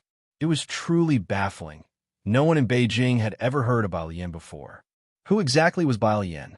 She was close enough to Director Jin to instill fear in the people from Jiangyin. Gao Yin was also confused, and you said Director Jin isn't lacking students. Uncle Lin, Director Jin's communication with Bai Lian was completely as equals. Gao Yin looked down at her own small folding fan, remembering how Bai Lian had looked at it several times, and instructed Uncle Lin, custom make a folding fan with a white jade frame. Her folding fan was made of dark jade, but she felt that Bai Lian suited the flawless purity of white jade. "Mom," Su Nanjing stood by the roadside with one hand in his pocket, still unable to figure it out. "Does Alien play the guzheng really well? But I've never heard of her." Gao Yin glanced at him irritably, slightly disdainful. "What use are you?" She got into the car, slammed the door shut, and then ordered the driver to start the engine. Su Nanjing was left standing there, opening his mouth to look at Uncle Lin. Uncle Lin frowned at him too. "Young master, you don't seem to care much about Miss Bai." The title young master carried a hint of dissatisfaction. Su Nanjing, all right, he was the clown of the entire meal then. On this side, outside the gates of Jiangyin, Madame Song and President Yin stood by Bai Shoqi's side. Bai Shaoqi was talking with a middle-aged man. This was a performance-level teacher, Teacher Ning, introduced to Bai Shaoqi by Principal Luo. President Yin also took the time to come over and chat with Teacher Ning. As they were talking, a car pulled up to the entrance, its black body bearing a red flag on the left side. Spotting the license plate, President Yin recognized it as one from the Xinjiang district. He immediately stood up straight, looking intently in that direction. This plate was a rare sight in Chang'an district. Many people at the school gates instinctively looked over. The driver got out from the driver's seat and opened the door to the rear seat. It was Director Jin who emerged from the car. Seeing it was Director Jin, Teacher Ning quickly stepped forward to greet him. "Director Jin, you've returned." "Yes." Director Jin seemed in a good mood and gave a slight nod to Teacher Ning. After thanking the driver, he headed towards the school. Once people walked away, Teacher Ning retracted his gaze. He looked at Bai Shaoqi. To win so many awards at such a young age is quite impressive. "Tomorrow, you can come to the practice room to study with the other students." "Thank you, teacher." Bai Shaoqi returned her gaze and thanked him. After speaking with Bai Shaoqi, Teacher Ning greeted everyone and quickened his pace to catch up with Director Jin. Bai Shaoqi watched Director Jin's retreating back and then glanced at the gate tower of Jiangyin. Recalling the car she had just seen, she sensed that President Yin and Teacher Ning held it in great reverence. Uncle Yin, the car that just brought back Director Jin, seemed extraordinary. Of course, President Yin was still looking in the direction the car had gone. It's just one of those few prominent families. Director Jin, which families? Bai Shaoqi's heart stirred, remembering that the Yin family only lived on the fringes of Jiangjing, a marginalized corporation. Looking up again, President Yin did not continue. "If you find any errors, ads pop up, ads redirect, broken links, non-standard content, etc., please let us know report so we can fix it as soon as possible." Chapter 564. Who is Bai Lian? 223 in the end. _3 It was clear that he wasn't very familiar with these powers either. Bar. At the bar, Sun Shun held a cocktail shaker in her left hand and poured the red liquid inside into a transparent glass full of ice cubes.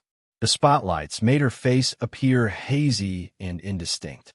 Many eyes glanced over her. She pushed the red glass towards Su Wenyao. "Young Master Su, drink up and leave soon. This place isn't really suitable for you." Su Wenyao was dressed in a white shirt and black pants, his eyes gentle but with a distinct sense of distance. An elite demeanor. Since he sat down, many women had come up to talk to him, but he had been focused on the text on his phone. Sun Chun swept a glance over it and didn't understand. It was complicated numbers. Similar to Bai Lian's behavior. After all, there aren't many who come to bars to study. You still haven't paid off your debt. Su Wenyo's fingertips rested on the bar. He always felt Sun Chun was a person of contradictions, as if she was like a fish in water at the bar. But through her frivolous surface, he always felt another part of her standing lonesomely at the corner of an iceberg. Because of Bai Lian, the two were somewhat acquainted. Su Wenyao asked her why she was always at the bar, and she said she needed to pay off debts. A regular next to her smiled and passed Sun Chun a few banknotes. "You believe in the nonsense of drunkards." Sun Chun reached for a note, casually folded it, then leaned forward and methodically tucked the folded banknote between the first and second buttons of Su Wenyo's shirt. "I simply like money," she said. Having said that, she straightened up and turned away from the bar. Su Wenyao watched her receding figure. A familiar owner passed by her and offered her a cigarette. Sun Chun bit it between her lips, and the owner hurriedly reached out to light it for her, teasingly asking, "Miss Sun Chun, when will you come make drinks in our private room?" Sun Chun lazily exhaled a cloud of smoke and slowly looked his way. "I'm off tomorrow," she said. She made her way to the break room, just as Xiao Wu also returned. "I'm exhausted. I'll go see tomorrow if Miss Bai needs anything else." "I'll go too." Sun Chun flicked the ash from her cigarette, suddenly remembering. "How much do I still owe young Master Mao?" Mao Kun had bought her contract from the manager, and since then she had been with Mao Kun's group, mixing drinks, managing the bar, and occasionally doing some risky tasks for Xiaoqi. If anyone at the bar was out of line, Xiao Wu and Mao Kun would discipline them openly. Now everyone at the bar knew she was under someone's protection, and no one dared to behave improperly towards her. Even the manager was very polite to her. "I don't know, sis." Xiao Wu scratched the back of his head, looking innocent. "I haven't even finished paying off Miss Bai." He had never calculated how much he owed Mao Kun. The next day, Bai Lian still went to the university library to read. Around 6 in the evening, she left the school gate together with Su Wenyao and Chen Hong. Su Zhiyue was coming back today, and Su Wenyao was going to the Su family, having invited Chen Hong for dinner. Bai Lian took a ride with Su Wenyao back to the apartment. Su Wenyao sat in the driver's seat, glancing in the rearview mirror. "Are you really not coming today?" "No." Bai Lian rested her hand on the car window while looking at her mobile phone and spoke to Su Wenyao in a drawn-out voice. "I have a friend coming over." Su Wenyao nodded his head. In the passenger seat, Chen Hong was very disappointed to hear that Bai Lian wouldn't join them. The car had just turned from Zier Avenue onto Sally Road. Sally Road was a small street, rather empty unless someone was specifically heading to Shanghai apartment. Chen Hong instantly noticed people fighting about 100 meters away. "Old Su, should we report?" He just started speaking when he saw Su Wenyao hit the brakes hard. In the back seat, Bai Lian also looked up and immediately saw Xiao Wu and Sun Chun not far away. She got out of the car. Xiao Wu, with his red hair, was pinning a burly man in black down under his foot. Sun Chun wore black shorts, a white tank top, and an overshirt in a tartan pattern, standing with her arms crossed under a tree 3 steps away, watching the fight. Chen Hong, witnessing a fight for the first time, saw Bai Lian approach and quickly unbuckled his seatbelt to follow. "Junior sister, be careful," he called out. As the two walked closer, Xiao Wu was bawling, looking up at Bai Lian, crying while saying, "Sis, they hit me." Chen Hong looked down at the 3 big men Xiao Wu had beaten to ground and then back up at the tear-streaked Xiao Wu. He fell into a deep self-doubt. Sun Chun straightened up when she saw Bai Lian and promptly reported the situation. "Miss Bai, they were looking for me. We were fortunate Mr. Xiao Wu was here." She was terse and clear. Bai Lian, with a stack of books in her right hand, glanced at the man in the middle, and slowly crouched down. If you find any errors, ads pop up, ads redirect, broken links, non-standard content, etc., please let us know report so we can fix it as soon as possible. Chapter 565, Who Really Is by Lien 223_4. Indifferently pulling out a book, she then gently pried a man's hand from his face with its tip. She lowered her eyes, her movements deliberate and composed, with a hint of nonchalance. The man had been pressing hard against his face, but the book seemed to weigh a ton, easily moving aside his hand and revealing his somewhat swollen face and astonished eyes. Chen Hong did not recognize Sun Shan. Ba Lian glanced at the man briefly, then stood up and bowed her head to lightly blow the dust from the book that had touched the man. Then she slightly tilted her head and looked towards Su Wenyao, asking unhurriedly with eyes dark as ink, "Who is he?" Sun Shan and Xiao both looked at Su Wenyao in surprise. Su Wenyao's expression was cold. He looked down at the man and quickly recognized him. Du Qingyu, Qi Shuyan's cousin. Ba Lian knew who Qi Shuyan was. Having heard Su Wenyao's words, she first glanced at Sun Shan and Su Wenyao. Then she looked down indifferently at Du Qingyu, and with Xiao Wu and the others present and Sun Shan unharmed, Ba Lian put the book back and said casually, "Okay, I won't interfere then. You handle it." Su Wenyao's face wore an ugly expression as he looked at Du Qingyu on the ground. He knew Ba Lian was giving him face. "Don't worry." Ba Lian left with Sun Shan and Xiao Wu. After apologizing to Chen Hong, Su Wenyao drove back to the Su family alone. In Mingfeng district, at the Su family home, Su Jiyue had returned from the hotel near Jiangjing University only in the afternoon. The elder Mrs. Su had invited only the Qi family over for a meal. Both families intended to mend their relationship. However, the atmosphere in the hall was very serious at that moment. Su Wenyao looked at Mr. Qi with neither servility nor overbearingness. Du Qingyu stalked them first, and the police found evidence of his tracking. The elder Mrs. Su quickly stood up with the help of her cane, interrupting Su Wenyao. "Wenyao, what are you talking about? We're all family here. It's all just a misunderstanding." With that, she signaled Su Wenyao with her eyes. But Su Wenyao remained unmoved. Mr. Qi put down his phone.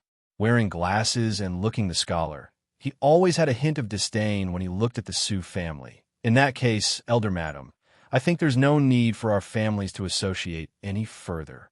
Behind him, Qi Shuyan also pursed her lips as she looked at Su Wenyao, her eyes full of disappointment. "My mom just wanted to talk to that bar girl, and we haven't even made an issue out of them hitting Qingyu." "Su Wenyao, you really have changed." Su Wenyao looked up calmly. "You broke the law first." This time, he didn't show the slightest consideration for familial feelings. Qi Shuyan pursed her lips. Fine, Su Wenyao, just don't regret this." She turned around decisively and walked away. Mr. Qi watched his daughter leave and then gave Su Wenyao a final glance. "That barmaid is a friend of Ba Lian? You're willing to break ties with our Qi family over them?" Hearing the name Ba Lian, Ji Mulan, who had been marginalized, felt her face darken and she looked up uneasily. Ba Lian indeed had a lot of unsavory friends, especially back in Beijing. Su Wenyao frowned. "You're a learned man.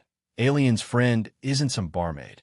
Mr. Qi looked at him coldly, but this time he said nothing and left. "Mr. Qi Shuyan."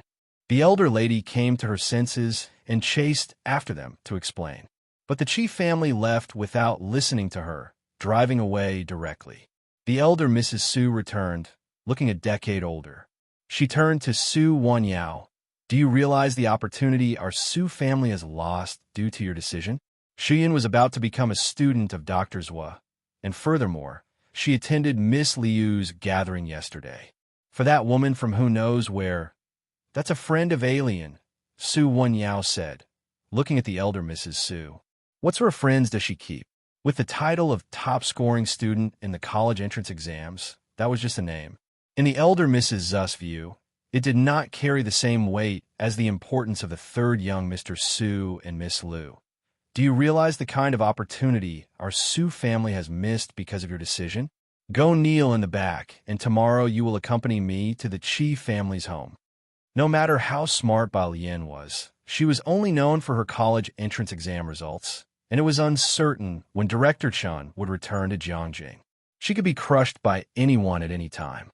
With that, the elder Mrs. Zu's gaze swept over Ji Mulan. Su In stood up, looking at Su Wenyao. Go upstairs and check on Jiwa. After Su Wenyao left, Su In bowed his head to the elder lady. Mom, stay at home these next few days and don't leave. In the past 6 months, Su In say in the Su family affairs had far surpassed the elder lattice. Even she could not influence his decisions anymore. Having said that, he left with Ji Mulan. Zu's assistant followed a step behind Su In. He had been to Backter Street with Bai Lian, and seeing the elder Mrs. Su like this, he hesitated. Elder lady. The elder Mrs. Su looked up coldly, clutching her Buddha beads.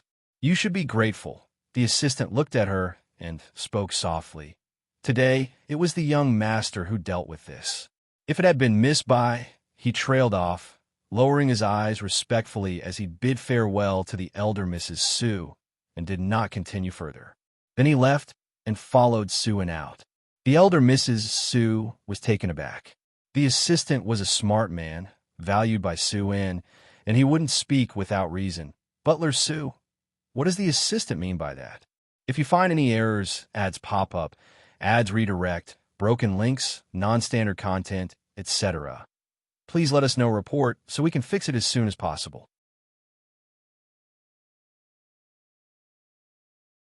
Chapter 566. Am I now considered a student at Jiang University? Second update. _1 by Lian had been in Jiangjing for quite a while, but she hadn't seemed to do much. Director Chun hadn't made an appearance either and was reportedly still in Shanqing. They didn't know the current situation in Shanqing. Both Old Lady Su and the Qi family people thought Bai Lian's backer was Director Chen. Thus, with Director Chen's absence, they didn't hold her in such awe, only politeness. What the assistant Su meant, even the butler didn't know. But, having worked with Su Un for so long, when Assistant Su said this, it wasn't without reason. The butler spoke in a low voice. Old madam, if the young master and the others are doing this, they must have their own reliance. You shouldn't worry about it. But, old madam Su sat on the sofa, lost in thought. In the end, she remained silent. The next day, Bai Lian stood at the entrance of Jiangjing University. A few steps away, Pu Xiaohan was frantically shooting the gate. Everyone around her was doing the same thing. Bai Lian lazily used her hand to shield her head from the sun. Okay, Pu Xiaohan had just arrived in Jiangjing and was eager to visit Jiangjing University. Let's go into the campus. As she spoke, she took out her phone to scroll through WeChat for the reservation message. Before she could find it, she saw Bai Lian already standing behind the barricade. Bai Lian held a campus card in her hand, tapping it leisurely against her palm, her pitch-black pupils looking at her, as if asking, "What's the hold-up?" Pu Xiaohan stowed her camera properly and followed her in. "Where did you get this campus card?" She reached for the card in Bai Lian's hand. "Classes haven't started yet. Even if you were a student here, you wouldn't have received your card, right?" As she spoke, she looked down and saw the name on the campus card, Jiang Fulai. Pu Xiaohan, so it's Brother Jiang's. She silently returned the campus card to Bai Lian's hand. Brother Jiang hasn't graduated yet? Bai Lian took her to the library. I don't know. Pu Xiaohan, not daring to speak, she just followed Bai Lian, shooting footage of Jiangjing University all the way. Shall we go to the cafeteria for lunch? She wanted to make a video about Jiangjing University. Sure. Bai Lian took out her phone and sent a WeChat message to Su Wenyao, asking him to meet her at Cafeteria 4 at noon. Cafeteria 4 was the place where you chose your food, and it was also the place Pu Xiaohan wanted to film. At noon, Bai Lian led Pu Xiaohan to Cafeteria 4. Pu Xiaohan followed behind Bai Lian, ready to film her getting the food. Bai Lian held a large tray and leaned her card against the card reader. Beep! Pu Xiaohan hurried to capture the scene. The red balance displayed 999,997. 00 Pu Xiaohan took a sharp breath. She shifted the camera. Was Bai Lian planning to use this car to eat for a lifetime? The first-time cafeteria user, Bai Lian, she took her gaze back, finished getting her meal, and served a bit for both Chen Hong and Su Wenyao. Then she found a spot to wait for the two to arrive. The three had arranged a time, and Su Wenyao and Chen Hong arrived quickly. Chen Hong greeted Pu Xiaohan. "Hello, Junior." Pu Xiaohan had just turned off her camera and hurriedly responded, "Legend, I didn't get into Jiangjing University. I'm just following Sister Lian for the experience." Su Wenyao had met Pu Xiaohan a few times. They exchanged greetings.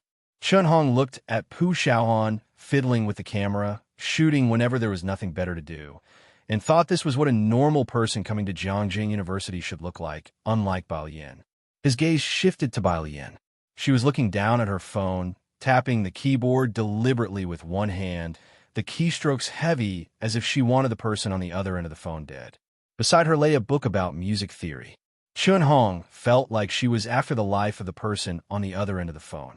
His eyes landed on the two books beside her. "Junior, you're looking at music theory too?" "Yeah." Bai Lian slowly put down her phone, casually lifting her head, just a cursory glance. "Oh." Chen Hong nodded. He was just about to say something. At the entrance of the cafeteria, a group of people appeared. Chen Hong lifted his head and immediately exclaimed with excitement, "Hey, old Su, it's Qi Shuyun and the others." As he spoke, he waved to the people at the entrance. Seeing Chen Hong's reaction, Pu Xiaohan also turned to look towards the entrance of the cafeteria. Qi Shuyun gave a brief glance in their direction, but didn't come over. The boy wearing glasses beside her walked towards Bai Lian and the others. "Qi Jun." Chen Hong stood up, smiling. "You came to eat with Qi Shuyun and the others. Why don't you call her over too? We were just discussing the issue with the model." "All right, this is Wenyo's sister." Bai, with a stern countenance. Qi Jun looked at Chen Hong, cutting him off abruptly. "No need to discuss it. I have decided to leave the team." Chen Hong was stunned. "Now?" "Yeah." Qi Jun's gaze swept over Su Wenyao. "I came to notify you to reform the team." Without waiting for Chen Hong or Su Wenyao to respond, he left immediately. "Is there some kind of misunderstanding?" Chen Hong quickly stood up and chased after him. The three of them were fixed partners, each with their own areas of focus. The Buyuan Base summer camp was about to start, and most people had already formed their teams. Finding a temporary teammate would not only be difficult, but the integration could also be a problem. Qi Jun paid no heed to Chen Hong. He was always a man of few words, no misunderstanding. Having said that, he walked directly towards Qi Shuyun and her group. Qi Shuyun's team were all potential candidates chosen by Dr. Zhua, and there was even a student from the Buyuan class. Compared to Su Wenyo's team, Chen Hong seemed somewhat lackluster. Qi Jun always held himself in high esteem and had always looked down on Chen Hong. Leaving this team was nothing but good news for him, and furthermore, the Qi family could provide him with things the team could not. "Qi Jun." Chen Hong wanted to say something more, but he stopped after seeing the looks from Qi Shuyun and her group. He sat back down in foul mood and looked at Su Wenyao. "I mean, what's up with Qi Jun? Even if he goes to a new team, the integration won't be smooth, right?" He couldn't understand it. Su Wenyao put down his chopsticks, interrupting Chen Hong. "It's not your concern. Maybe he just has an issue with me." He didn't let Chen Hong continue talking about Qi Jun. "Don't say that." Chen Hong shrugged. "Wenyao, I know I'm usually the weakest link. Qi Jun might have wanted to get rid of me a long time ago. It's just that we might not achieve great results in the summer camp this time." Model building required teams of 2 to 3 members, each with a specific role. Most of Chen Hong's work involved organizing the format and collecting data, which wasn't very difficult.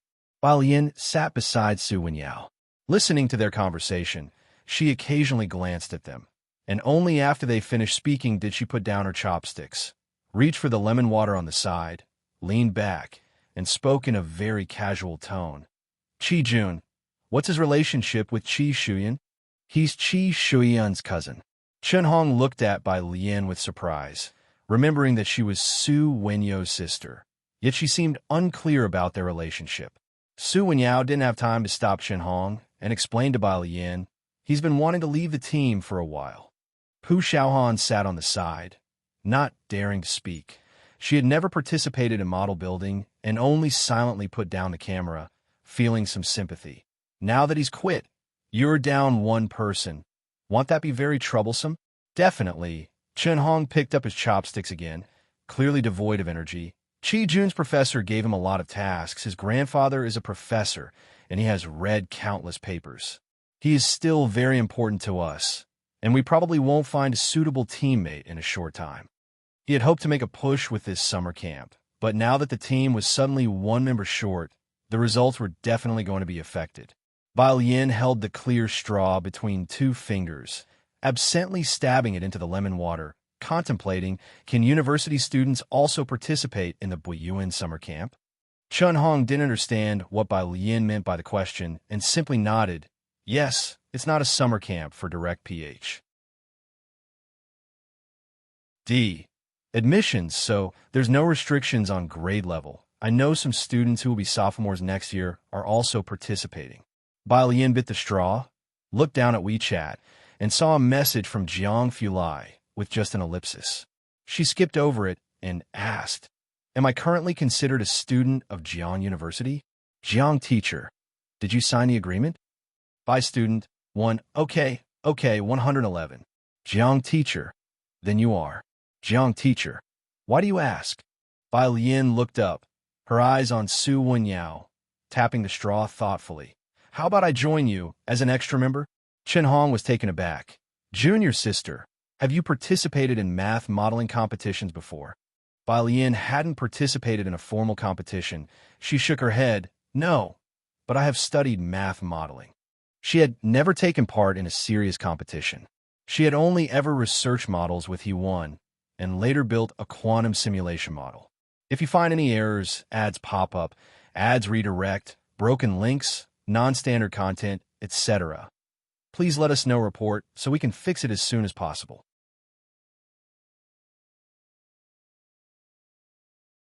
Chapter 567. 225. This is her ruling area _1. The top scorer in the college entrance exams must have some real skills. Give Bai Lian another year or two, and she'll be her own strongest ally. It's just that she hasn't started school yet, and still has a lot to learn. Chen Hong thought Bai Lian was joking, and picked up a rib. All right, if we can't find the right teammate, we'll definitely turn to our junior. Su Wenyao, seated next to Chen Hong, looked up slightly.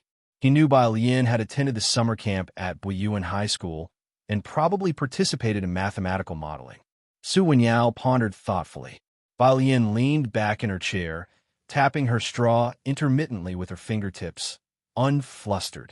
By the way, Chen Hong set aside these bothersome thoughts, having finished his ribs when something suddenly occurred to him. Junior, how did you get your meal plans sorted? Jiangjing University was already on summer break, and the school had only 3 cafeterias open. They were at the Una restaurant on the first floor of the 4th cafeteria, which was also a famous online hotspot known for its variety of tasty and affordable dishes, but it only accepted meal cards. You could pay with a mobile phone on the 2nd floor. During the holidays, most tourists visiting Jiangjing would have to borrow a campus car from a current student to eat there. Next to him, Su Wenyao also looked up. Bai Lian made several trips to the library to borrow books. How could she enter the library without a campus card? When this came up, Bai Lian paused in her action of drinking lemon water. Someone gave me their campus card. Su Wenyao looked at Bai Lian with slight surprise. Bai Lian knew other people from Jiang University? After the meal, Su Wenyao and Chen Hong had to get busy. Bai Lian took Pu Xiaohan to check in at other spots. Su Wenyao and Chen Hong watched the 2 girls leave and waited for them to walk away before the smile on Chen Hong's face disappeared. He turned to Su Wenyao with a not-so-pleased expression. He massaged his temple. We should ask you Sheng and the others. Let's go. Su Wenyao turned to accompany him. Is the registration deadline the day after tomorrow? Yeah. Chen Hong took out his mobile phone from his pocket and got in touch with friends he knew. Over here, Bai Lian was showing Xiaoan around Jiangjing University. She wanted to shoot footage of a campus bus arriving, and as soon as one bus left, Bai Lian waited under the shade of a tree beside her. At the crossroad, A blue bus with cartoon drawings lazily approached. Pu Xiaoan finally captured the scene she wanted and walked over with her camera. Alien, there should be fewer people at Celebrity Statue Square now. Let's go. Last stop. Xi'an University's celebrity statues were already a draw for visitors, and after the broadcast of Great Yong, their popularity skyrocketed. Each character in the drama could be a lead on their own, but the most dazzling of all was Yen Lu, whose every move, sitting posture, and use of the spear was an epitome of that era. The historical figure by Xiang Juan was already popular, and Yen Lu's portrayal turned the character into an ultimate crush in the public's heart. These days, a random video search online would either show a montage of Yen Lu or criticisms of Emperor Jiangwen. Historically, opinions about Emperor Jiangwen were mixed. Although he became increasingly suspicious in his later years, historians still rated him highly. With the summer holiday in full swing and Xi'an University limiting the number of reservations, the square was still swarming with visitors. As soon as Pu Xiaoan got off the bus, she saw the crowd at the square. Her gaze immediately locked onto the bronze statue in the first row to the left. Among so many statues on the square, only this one held a spear, standing tall against the wind, with a flowing war robe fluttering behind. Under the midday sun, the spear pointed obliquely towards the sky, facing thousands of troops. The young girl stood against the wind, her presence sharp and commanding like the edge of a sword piercing through countless fierce waves.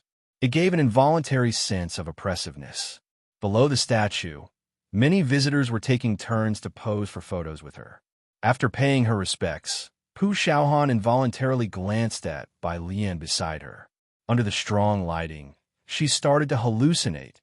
This kind of dominating aura was eerily similar. Bai Lian had been here before. She didn't look around much. She just stood to one side, answering a call from Ji Xiaojun. She pressed the answer button and put the phone to her ear. Uncle. Alien. On the other end, Ji Xiaojun hesitated, searching for the right words. Did your grandfather tell you about the Mu family's butler issue? He mentioned it. Ji Xiaojun sighed with relief, glad to avoid explanations. Why don't you come and see the Mu family? The butler said you should come back when you have time. Come back for what? Bai Lian weighed her own affairs. She hadn't finished her music theory book, and she was still undecided whether Su Wenyao needed her for mathematical modeling. I'm not sure, but the Mu family has loosened up, said Ji Xiaojun, standing on the balcony and looking out the window. It might be related to the family tree. When Ji Xiaojun mentioned the family tree, Bai Lian raised an eyebrow. Previously, Madame Su had condescendingly mentioned that Bai Lian could be added to the Su family's genealogy. If you find any errors, ads pop up, ads redirect, broken links, non-standard content, etc., please let us know report so we can fix it as soon as possible.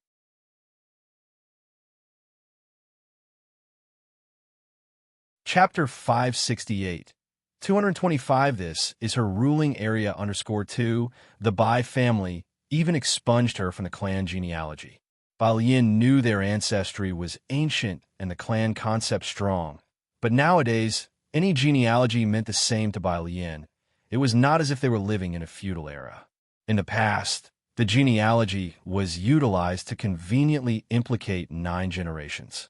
I won't go, Bai Lian refused without a second thought. If you need something, you can find me. Even though it was summer vacation, Bai Lian was still very busy, with music theory knowledge alone being enough to keep her occupied. Ji Xiaojun had anticipated her response and was not surprised. He hung up the phone, opened the door to the balcony to enter the living room, and told the butler about Bai Lian's reply. She's not coming. The butler looked up in surprise but didn't dwell on it. He continued to inquire without much concern, what about the other one? The other one was Ren Wanxian. Her? She should be on her way. Ji Shan's expression was much fainter when he mentioned Ren Wanxian. The butler wasn't surprised by this pace. All right, they'll let the old master know once she arrives. Old Master Mu had loosened up and allowed the 2 juniors to come over mainly because Ji Shan's performance in the Mu family had been quite satisfactory, and he was preparing to introduce him to the public. to officially introduce Ji Xiaojun to the Mu family members. Whether Bai Lian came or not wasn't important. Shanghai apartment. Bai Lian led Pu Xiaohan into the apartment. As soon as Pu Xiaohan entered, she threw herself onto the sofa in the living room, which Sun Chun had bought. It was extremely soft and fitted Bai Lian's casual and lazy temperament perfectly. She buried her head in Jiang He's cushion, which still had a faint scent of milk. Why does Brother Bird drink milk every day? Pu Xiaohan lifted her head, set the cushion aside, and switched to a silk pillow. Her gaze turned to Bai Lian. Bai Lian walked to the small guest room next to the bedroom, opened the door, revealing a neatly made single bed in dark gray. She nodded towards Pu Xiaohan with her chin. "You'll be staying here." Pu Xiaohan reached for the remote control on the coffee table and gestured an okay to Bai Lian. She turned on the TV. The screen lit up to the Jiangjing TV station channel, showing episode 30 of Great Young. An ashen-faced woman struggled to lean on the door frame, with a close-up shot focusing on her fingers gripping the frame tightly, knuckles white. She was wearing a simple robe with a hint of color in her cheeks, plain garments with no adornments on her head, her eyes appearing scattered in black. Her gaze was fixed to the north. This was Bai Li's wife. At the entrance of the courtyard, a maid came in holding medicine, exclaiming with joy, "Madam, you can get out of bed now. Your complexion has improved greatly." She quickly set the tray down on the threshold, reaching to assist Mrs. Bai. "Why don't you wear a few more layers of clothes?" Before she could finish, Mrs. Bai's body began to slide towards the ground slowly. She didn't speak, her gaze still fixed on the same direction, as the maid's fingers tremblingly checked her breathing. At the same moment, the scene switched to the Xiangqing battlefield. It was Yen Lu's scene. The camera moved from a distance to a close-up. She was clad in silver armor, her gaze sharp and cold like a soldier, gripping the reins and galloping towards the city wall, finally stopping in front of the tent, the horse rearing as she dismounted. One shot to the end. Pu Xiaohan had already finished the series. Watching this scene for the second time, it didn't impact her as much, but she still sniffled. Great Young had become an online sensation ever since it first aired, not only because of the production team, but also due to the director's casting choices. When an entire crew uses real locations, no green screens, actors ride real horses without stunt doubles, everyone was working hard for this series. Actors had trained to professional levels in wielding long spears, with horse riding and archery skills also reaching professional standards. What could be more moving than this? The entire cast, from the maidservants to the horses, had become sensational, and netizens placed Yen Lu under an even deeper layer of profound admiration. Pu Xiaohan got up, about to check the guest room, when she saw Bai Lian standing behind her, arms crossed over her chest, leaning on the desk as if watching TV. But those dark eyes were unfocused. Bai Lian had always been very strong in front of Pu Xiaohan. The students of Class 15 had a kind of cohesion unmatched by other classes, with Bai Lian at their core. She understood the people in her class better than Lu Lingxi, from Pu Xiaohan to Zhang Xiais to Yang Lin. Their trust in Bai Lian had long exceeded that of anyone else. Bai Lian was like a general commanding an army, poised and free. This was the first time Pu Xiaohan saw such an expression on Bai Lian, as if she was cut off from this world, with an air of having no one behind her. "Lian," she instinctively took a couple of steps forward.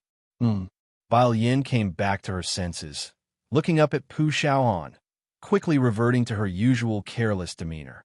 She casually pulled a piece of paper from the table and handed it over. "Wipe your nose. If you find any errors, ads pop up, ads redirect, broken links, non-standard content, etc., please let us know report so we can fix it as soon as possible."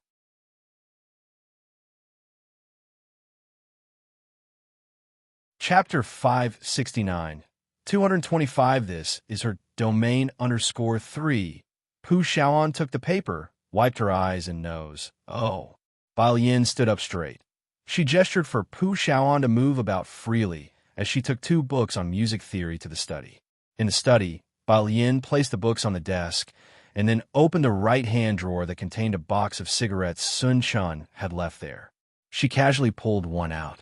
Taking a lighter, she went to the window, opened all the windows, leaned lazily on the windowsill with the slim cigarette between her fingers, the smoke blurring her face. People were continuously going in and out on the first floor. From this angle, she could just see the small garden of several square meters on the first floor, where workers were jointly lifting a stone table out. A message came through on her cell phone from Xiaoqi. Bai Lian glanced down at it. Xiaoqi, someone is looking into Sun Chun's info. The place in Jiangjing with the most comprehensive information was undoubtedly the Azure Dragon Bar, a law unto itself. Wanting to investigate their people here, naturally, the task would pass through Xiaoqi's hands. Bai Lian guessed immediately who would want Sun Chun's information. Bai Lian, just give him a bit. After replying, she casually set her phone aside, leaning lazily on the windowsill, biting the cigarette and watching the people bustling below. Outside the door, Pu Xiaoan was watching TV while video chatting with her parents, indicating that she had arrived in Jiangjing. Noise came from outside the door. Pu Xiaohan stood up with her phone. Bai sister seems to have a visitor. I'll hang up now. She ended the call, about to open the door when she saw the door open automatically. In the doorway stood a tall figure, with scholarly rimless glasses perched on his nose as he lowered his left hand, his indifferent gaze glancing at Pu Xiaohan through the lenses. Born with an air of nobility that not even the simplest black attire could conceal. Haven't seen Jiang Fulai for a few days. Pu Xiaohan involuntarily took a step back. Behind Jiang Fulai, Jiang he squeezed in. Seeing Bird Brother, Pu Xiaohan relaxed and greeted Jiang Fulai. Jiang brother. Jiang Fulai responded casually as he entered, his eyes catching the TV in the lobby for a moment before he removed his hand from the door handle and looked away. He closed the door and looked towards the partially closed study, noticing the open music theory books on the table and the empty seat. In the study, Bai Lian's cigarette had burned out, the stub held between her fingers. By the window, only a faint scent of tobacco lingered. Her left hand propped lazily on the balcony, in a very relaxed posture, as she turned her head to look at Jiang Fulai. His gaze fell on the cigarette stub between her fingertips. Quite openly, Bai Lian flicked the stub into a nearby trash bin, her hand on the window, raising her eyebrows. Jiang University is really something. Even meal cards can be used to buy a house. Bai Lian's train of thought was certainly unique. Jiang Fulai instantly knew what she was getting at. She was referring to his topping off the school card. He reached out, closed the laptop on the desk, and his light eyes settled on her face before suddenly saying, "Let's go." Huh? Bai Lian tilted her body, looking lackadaisical. To where? Next door, Jiang Fulai stood up straight, slowly and meticulously removing his glasses and placing them on the table. Next door, Bai Lian shivered, and as she followed Jiang Fulai out, next door was 302. The wooden door was shut tightly, and Jiang Fulai casually placed his finger on the fingerprint lock. The door clicked open with a light sound. The inside was already finely furnished. Jiang Fulai did not redecorate, but did replace all the furniture, covering the floor with brown carpet and using his accustomed Chinese-style furnishings. He walked straight to the room on the left and opened it. It was a music room. The room was large, with wooden flooring and a music stand in the middle, holding another zither. On the right side, there was a display stand with flutes, Heiress, pipes, and various other musical instruments. Near the floor-to-ceiling windows was a small bookshelf filled with sheet music and music theory books. Jiang Fulai approached it, casually straightening a crooked music theory book before tilting his head to speak. "There's soundproofing installed here. You can practice anytime." He stood by the window, with the sunlight slanting through, casting a chilly light on his sharp profile. His long, pale fingers rested on the book, elegant and carefree. Bai Lian approached, lightly running her hand over the strings of the zither. From top to bottom, the clear scale of the zither sounded forth. At Ji Hung's place, afraid of disturbing the neighbors, she would not practice after 8 o'clock at night.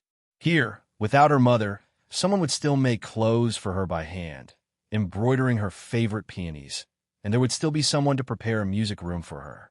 The next day at the Su family, Su Wenyao stood by the window making a call.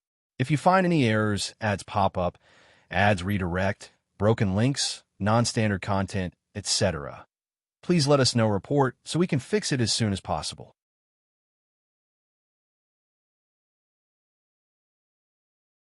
Chapter 570. 225. This is her ruling area _4. He had officially started his summer vacation and occasionally took time to learn something at the Su family company. Behind him, Su In and Su Shuja were discussing a problem. When Su Wenyao finished his phone call, Su In handed over the signed documents casually to Zu's assistant. Didn't you have lunch with Alien today? In the past few days, Su Wenyao had been showing by Lian around Jiang University. A friend of hers came. Su Wenyao spoke. Next to him, Su Shuja looked up. What friend? A high school classmate. Bai Lian's high school classmates should be those students from Shangqing No. 1 High School. Then it wasn't Chenhong's people. Su Shuja diverted her gaze and, recalling something, sat up straight. Brother, are we really with the Qi family? Let's not talk about this matter anymore. Suin interrupted her. He stood up to attend a meeting in the conference room. Su Shuja stopped Zu's assistant and leaned back against the sofa, squinting her eyes. What exactly is going on with them? Qi Shuyun was now making her way into the Su family circle through Miss Liu, and falling out with them wasn't a good thing. Miss, said Zu's assistant without revealing any emotions, I don't know anything. Su Shuja watched Zu's assistant leave. Then her gaze fell back on Su Wenyao, and she asked pointedly, Is there a problem at school? Someone from the group has left, Su Wenyao said nonchalantly. Su Shuja sat up straight. Is the impact significant? She didn't understand modeling, and Su Wenyao answered tersely, I can model, I'm just not as specialized as he was. Even without him, Chun Hong and I can still get it done. It's just that this time, the chance of winning first prize seemed dim. Su Wenyao was tapping on his phone. Director Huang had implied that he should participate in mathematical modeling. Because of the Qi family? Su Shuja asked. This time, Su Wenyao didn't reply. Su Shuja picked up her coffee as a phone nearby lit up. She grabbed the phone from the coffee table and opened the information the butler had sent her. It was about Sun Chun. The information was only a sparse page long, unearthed by the Su family matriarch through a private detective.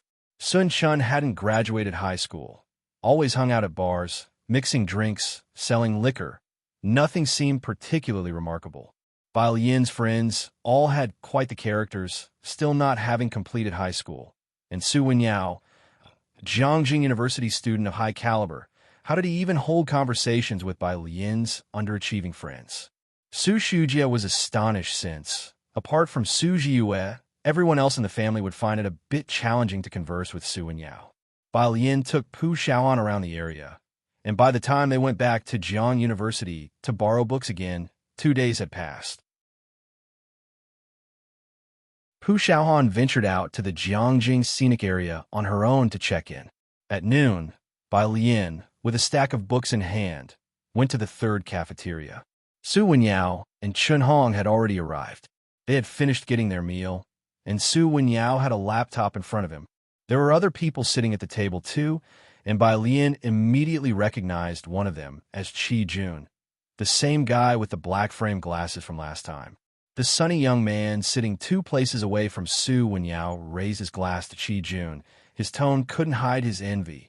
Qi Jun, does your group have a Tongfeng class third-year student?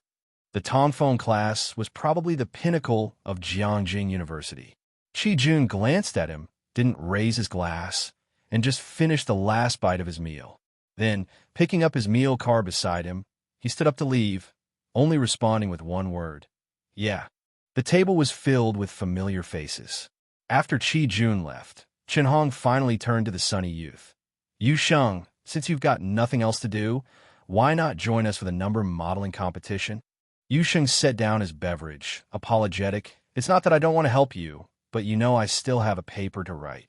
Yu Guang saw Qi Jun's figure walking away, and Yu Sheng hurriedly stood up, apologizing to the other two as he said his goodbyes and chased after him. All of Su Wenyo's class had left. Chen Hong wasn't surprised, and without much enthusiasm, he waved at Bai Lian. The junior student has arrived. Bai Lian sat next to Su Wenyao. Su Wenyao, clad in a white shirt, sat upright in his chair, his slender fingertips resting on the black keyboard of his laptop, the image of a refined scholar. He indicated to Bai Lian to eat first, and then raised his head to speak to Chen Hong. I'm not as good at modeling as he is, but I can hold my own. It's fine if there are just the two of us in the team. Let's pick problem C. This time we want to aim for the first prize. That works. Chen Hong perked up. It'll handle the data. Bai Lian ate leisurely, aware that they were not planning to look for new teammates. Her gaze casually fell on Su Wenyo's computer, which displayed the Buyuan Summer Camp's main page. Why are you aiming for the first prize? Su Wenyao clicked on the home page and was brought to the registration page where he explained in a low voice to Bai Lian, having a first prize boosts your graduate school entrance evaluation, and it greatly increases the chance of getting a recommendation. Most labs also value this. The registration page showed the teams that had been successfully formed. Beneath, it was the entrance to register. Su Wenyao was filling in his and Chen Hong's information. Registration was set to close at 1 in the afternoon. Bai Lian had been casually looking at the registration page until she caught sight of a name in the middle by Xiaoke. Her fingertips paused for a moment, vaguely recalling that this was the son of her father's mistress, the brother of Bai Xiaoqi. Su Wenyao had already filled in his and Chen Hong's names, his finger poised over the enter key, about to press down. But it was blocked by the tip of a chopstick. Bai Lian, holding the chopsticks, focused on a line of text on the computer screen, and, under Su Wenyo's surprised gaze, she spoke. Do you have any thoughts about the first prize? The first prize. On the other side, Chen Hong's side, who attending the summer camp wouldn't have thoughts about the first prize. But junior student, this time at the Buyuan Bay summer camp, there's even the senior Tongfeng class. Even with Qi Jun, we won't have much of a chance. Bai Lian retracted her chopsticks and moved her gaze away from the screen, looking up at Chen Hong. What position are we still lacking? Her tone sounded professional. Chen Hong answered, we're missing someone who's good at advanced mathematics and linear algebra and who knows modeling. A number modeling partner was very important. Reliable teammates could make the work twice as effective. The three of them had collaborated more than once before and had even won a second prize at a national competition. The three of them formed the perfect team, each capable of equally dividing the work, constructing models, programming computations, and writing. Su Wenyao was gifted at programming. Chen Hong gathered data and wrote papers. And Qi Jun was exceptionally good at advanced mathematics and linear algebra, with a solid foundation in mathematical theory and strong modeling skills. Advanced mathematics was taught in the first year, while linear algebra was only tackled in the second. Hearing Chen Hong's explanation, Bai Lian nodded and tilted her chin slightly towards Su Wenyao. With an unhurried tone, she said, then add me to your team. If Su Wenyo's group lacked programming skills, Bai Lian wouldn't have been of much help. She was not familiar with modeling software. But when it came to mathematical knowledge and familiarity with a variety of literature, even he would seek out Bai Lian for discussions on these topics. This was her domain. If you find any errors, ads pop up, ads redirect, broken links, non-standard content, etc., please let us know report so we can fix it as soon as possible.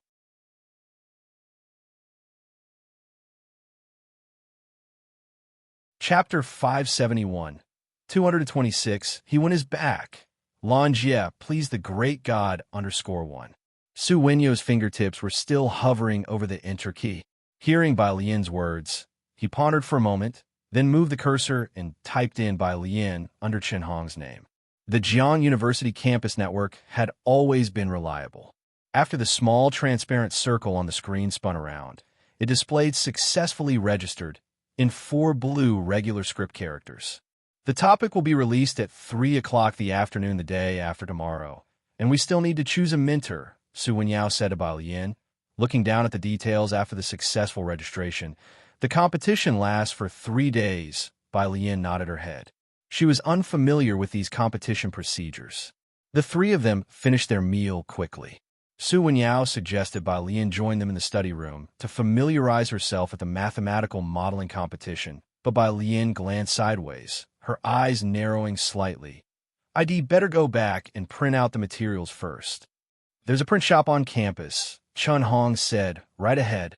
Bai Lian knew about Jiang University's print shop, but the literature she needed to print belonged to Academician Ma, and after thinking for a while, she said, "I'll go back to print it." Chen Hong stood at the entrance of the cafeteria watching Bai Lian leave. "What is she printing?" "Probably a lot of stuff," Su Wenyao said indifferently. "There are too many people queuing at the print shop." "True." The sunlight in early July was strong. Chen Hong nodded, remembering the matter just now. "Did you really add her?" "Yes." Su Wenyao glanced at Chen Hong apologetically. "Don't worry, she won't hold us back." Chen Hong was part of the team, and Su Wenyao would not have agreed to any other freshman joining, but this person was Bai Lian. Su Wenyao recalled seeing Academician Ma at the airport before, being valued by Academician Ma, and personally seen off by him. Su Wenyao knew that Bai Lian must have her own strengths. "Oh, it doesn't matter. You'll have to work a bit harder without Qi Jun. Both of us will have to share the model design." Chen Hong slung an arm over Su Wenyao's shoulder, indicating it wasn't a big deal. With Qi Jun absent this time, the results might only be in the upper middle range. Modeling was all about teamwork, and adding Bai Lian didn't make much of a difference to Chen Hong. Moreover, as Bai Lian was this year's top college entrance exam scorer, Chen Hong was willing to take this opportunity to establish a good rapport with the brother and sister. "It's just a pity we'll miss Professor Jiang this time. He values Boiwan's modeling results," Chen Hong sighed. He had emailed Professor Jiang, who replied to the group.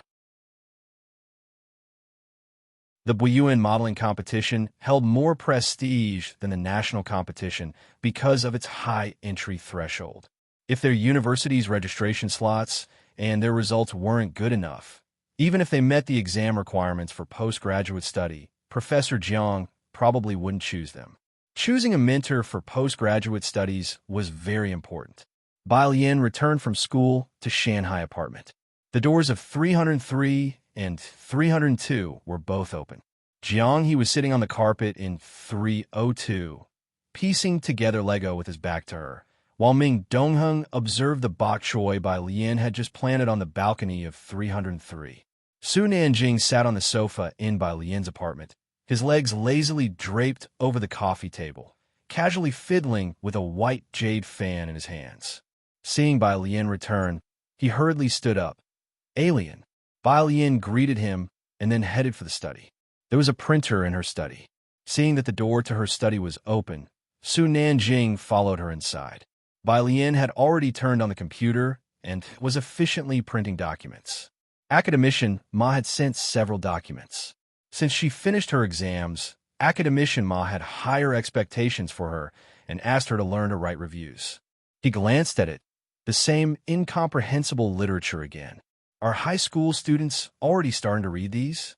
Su Nanjing handed over the folding fan in his hand to Bai Lian. "It's from my mom for you." There were 50 pages of literature from Academician Ma, and the printer was still slowly spitting them out one by one. Bai Lian reached out to take the folding fan. It was plain white, with the white jade bones of the fan reflecting a lustrous cool light. The fan was less than 30 centimeters long.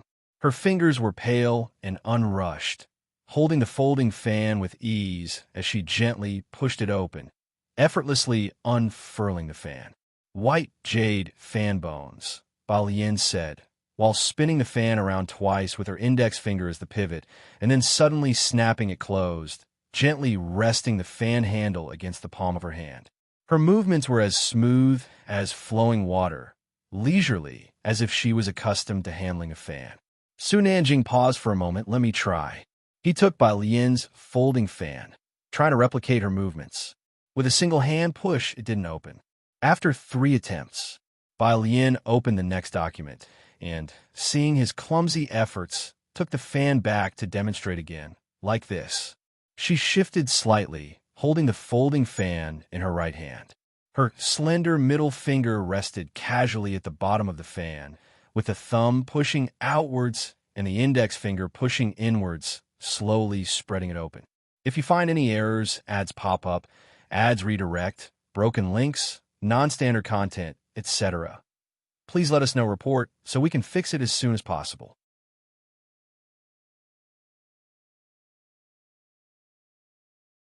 Chapter 572, 226, He Won His Back. Lan Jie invited the great god _2.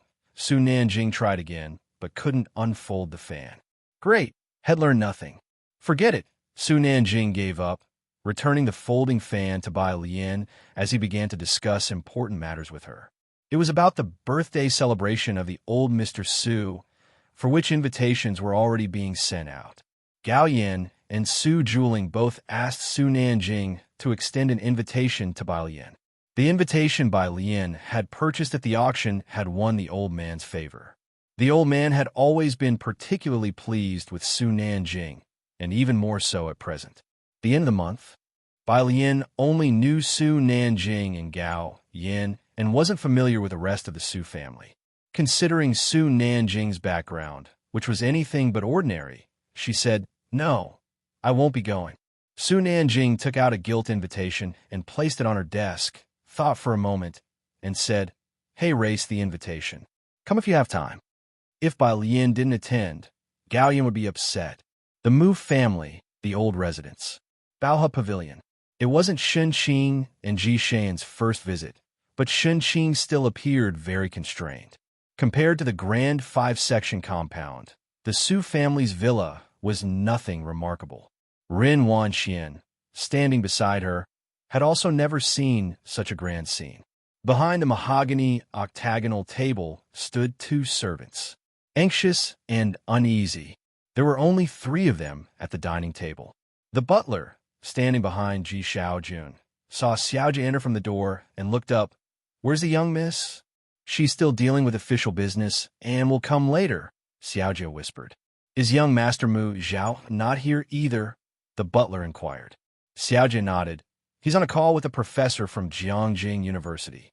Following the unexpected passing of Mu Qiong from the younger generation of the Mu family, only Mu Mingyi and her son Mu Zhao were left.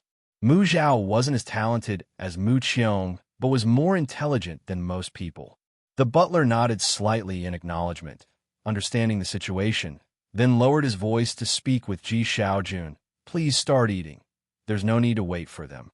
Baohe Pavilion's adjacent East Wing room. The woman sat in the study with a pile of documents at hand. Her assistant handed her a new file. "Miss, Heiress the information on that Ren Wanxian."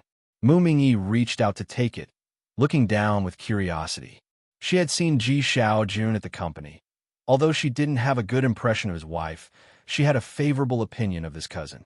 The Mu family had always been short on offspring, and when she heard that Ji Xiaojun had 2 nieces, it was she who proposed to take them in. She had no doubt about the Mu family's genes. The old Mr. Mu looked down on Ji Xiaojun, which was because he had known the exceptionally talented Mu Qiong. After Mu Qiong's death, the old man was deeply affected and became disillusioned. But Mu Mingyi knew that Ji Shan's rapid proficiency in the company had already proven his strength. He was considered above average in Jiangjing. Originally, she had thought his nieces wouldn't be far behind, but having seen Ren Wangshuan's information, she was somewhat disappointed. She grew up in Xiangqing. Her assistant observed Mu Mingyi and gently advised in a low voice, "In Xiangqing, she's considered excellent. You shouldn't, like the old master, compare everyone to the young master Mu Qiong. That's too harsh on the second young master Ji." The old master had never met Ji Xiaojun to this day. "I know." Mu Mingyi pressed her forehead, closed the file, and sighed. In a large family like the Mu's, with few children and no internal strife, Mu Mingyi harbored no hostility towards Ji Xiaojun, and even hoped he could help raise the Mu family banner. She had expectations for Ren Wanxian, especially since Ji Xiaojun had not let her down. However, upon reviewing the information, her disappointment was inevitable. "Isn't there another niece?" Mu Mingyi tossed the file aside. "She didn't come. the assistant explained.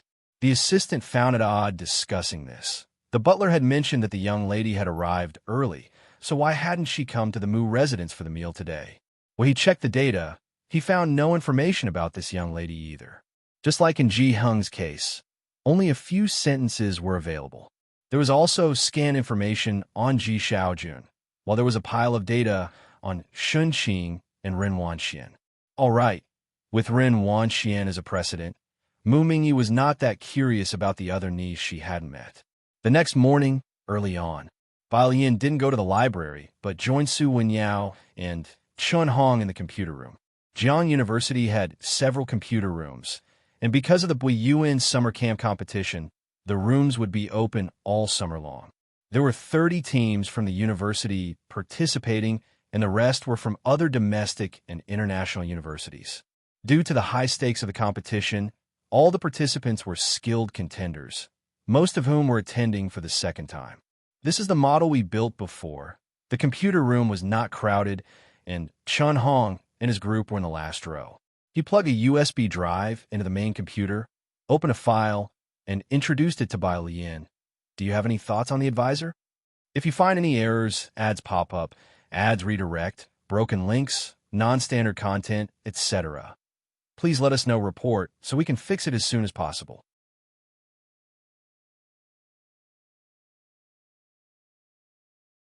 Chapter 573. 226. He won his back.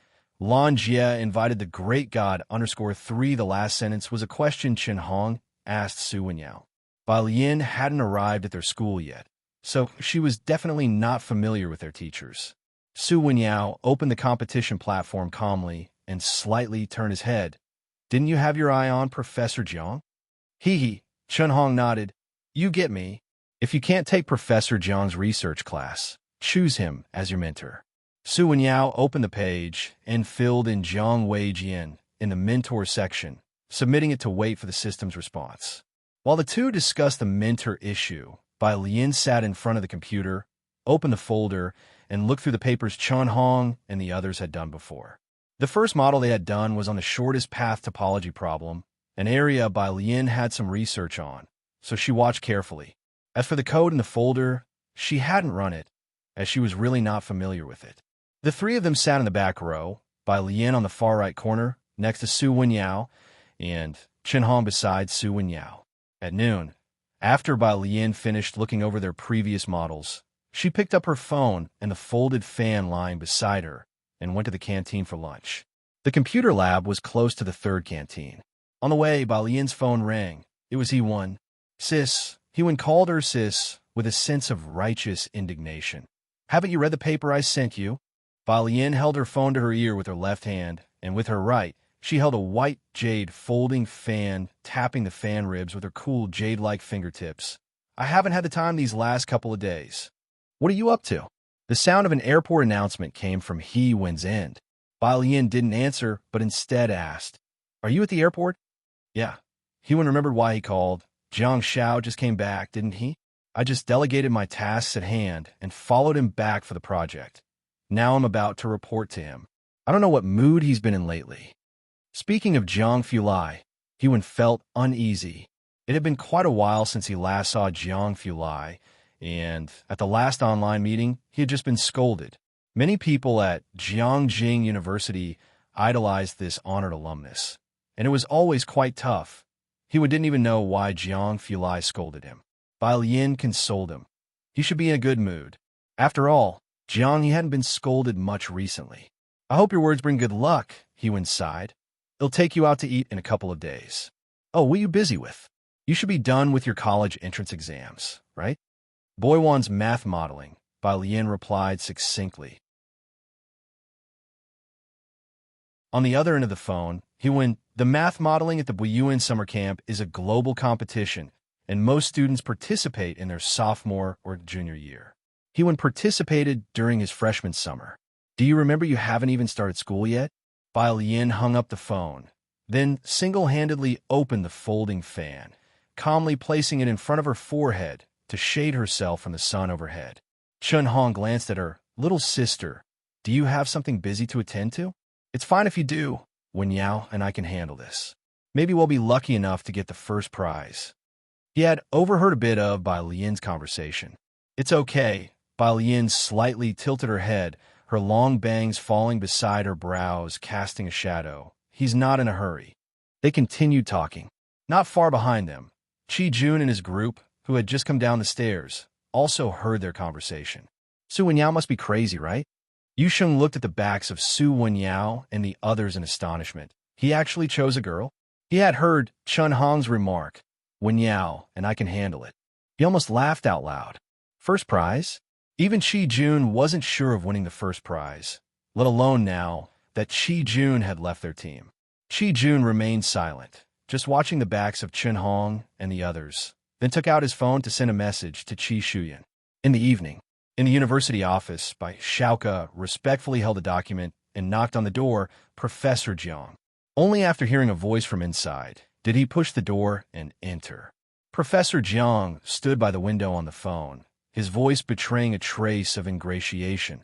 You've just returned, and it's only right that we welcome you back. You're at Jiang Shao's place? Okay. Bai Shaoke stood by the desk, his gaze downcast, pondering about who could be on the other end of the professor's phone call. There weren't many in the school who could make Professor Jiang adopt that tone. Jiang Shao, which Jiang? As he was thinking, he saw the computer screen showing the page for the Buiyuan competition selection. Professor Jiang was the mentor for this competition, and with a mentor having a limited quota, there were two teams. The first team was his own, which Professor Jiang had already approved. Bai Shuke's eyes glanced over the first two names of the second team, and then landed on the last name, Bai Lian. After Professor Jiang finished the call, he stared at his phone for a long while before walking over to his desk and switching to a serious expression. If you find any errors, ads pop up, ads redirect, broken links, non-standard content, etc., please let us know report so we can fix it as soon as possible.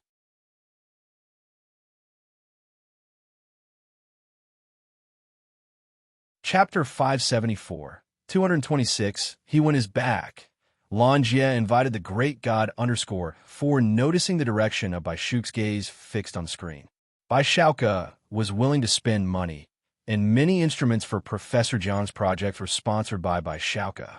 Plus, he was smart, so Professor Jiang brought him along. What is it? This person, Bai Shaoke said, pointing at the name Bai Lian, his eyelashes drooping, seems to be a girl. Women have always faced prejudice in science. When Professor Jiang heard the word girl, his brow furrowed.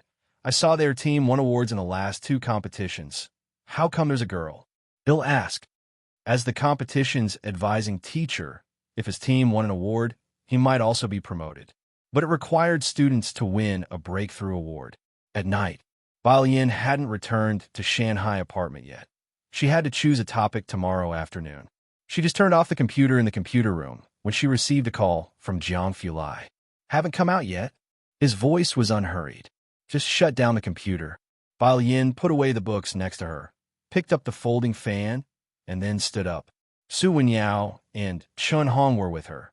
Su Wenyao was going back to the Su family today, and he would stay at Jiangjing University for the next 4 days. The three had just taken a few steps when a teacher ahead of them came in, looking at Su Wenyao and the others. Is Bai Lian your member? Hearing her name, Bai Lian told Jiang Fulai and hung up the phone. That's me, teacher. The teacher glanced at her, nodded, and didn't ask anything more. Bai Lian's senses were better than the average person's. She heard him making a call.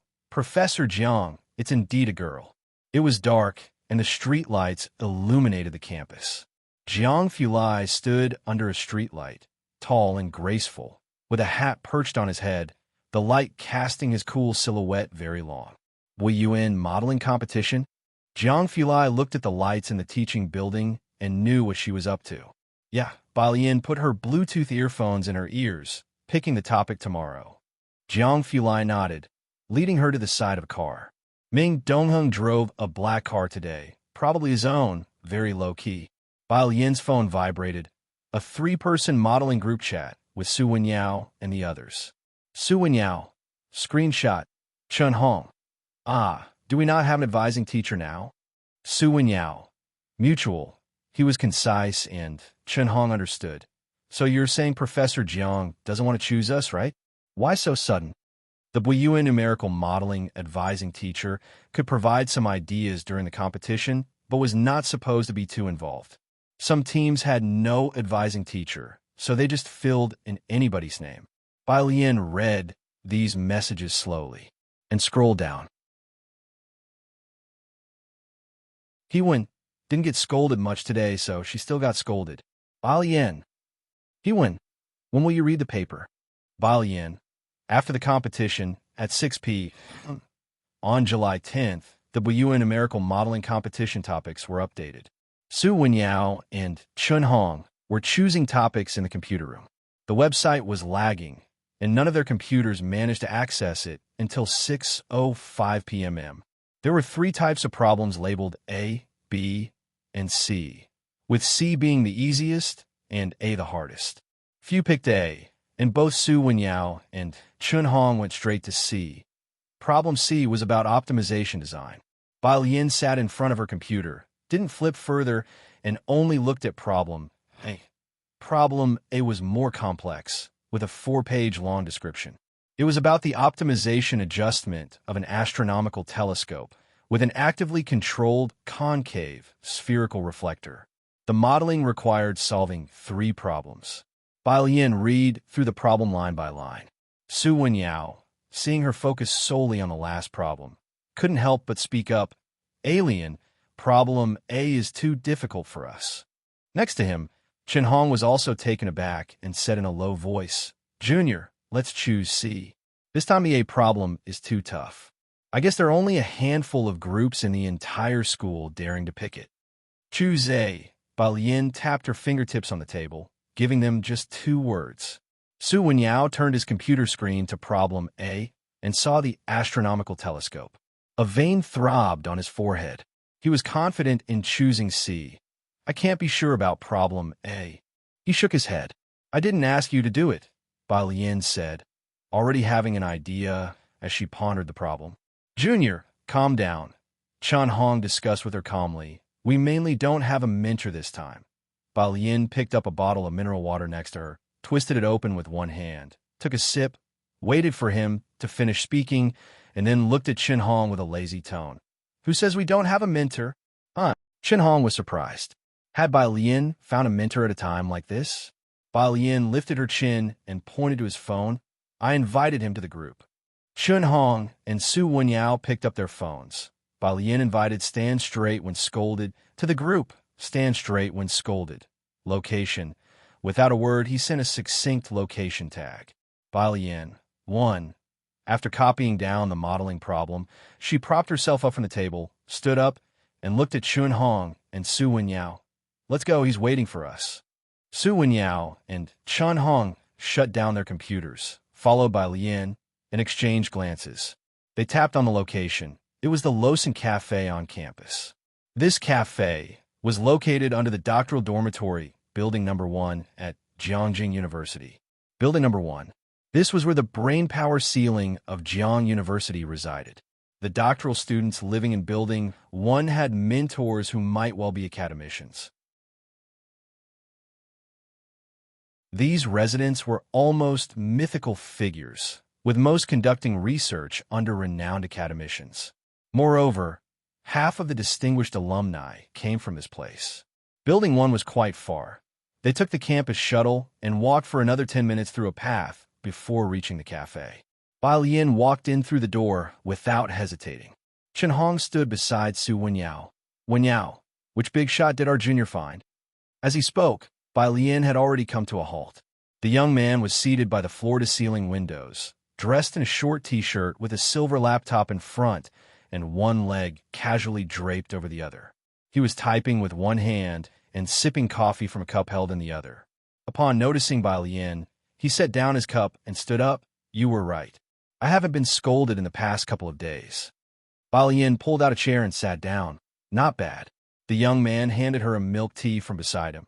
The school doesn't have cherry flavor, so strawberry will have to do. His gaze shifted to the 2 still standing there. These are your 2 teammates? He turned his head slightly, allowing Chun Hong and Su Wenyao to finally see his face clearly. On the stone plaque behind the celebrity statue on campus, his ID photo was posted. He won. If you find any errors, ads pop up, ads redirect, broken links, non-standard content, etc., please let us know report so we can fix it as soon as possible.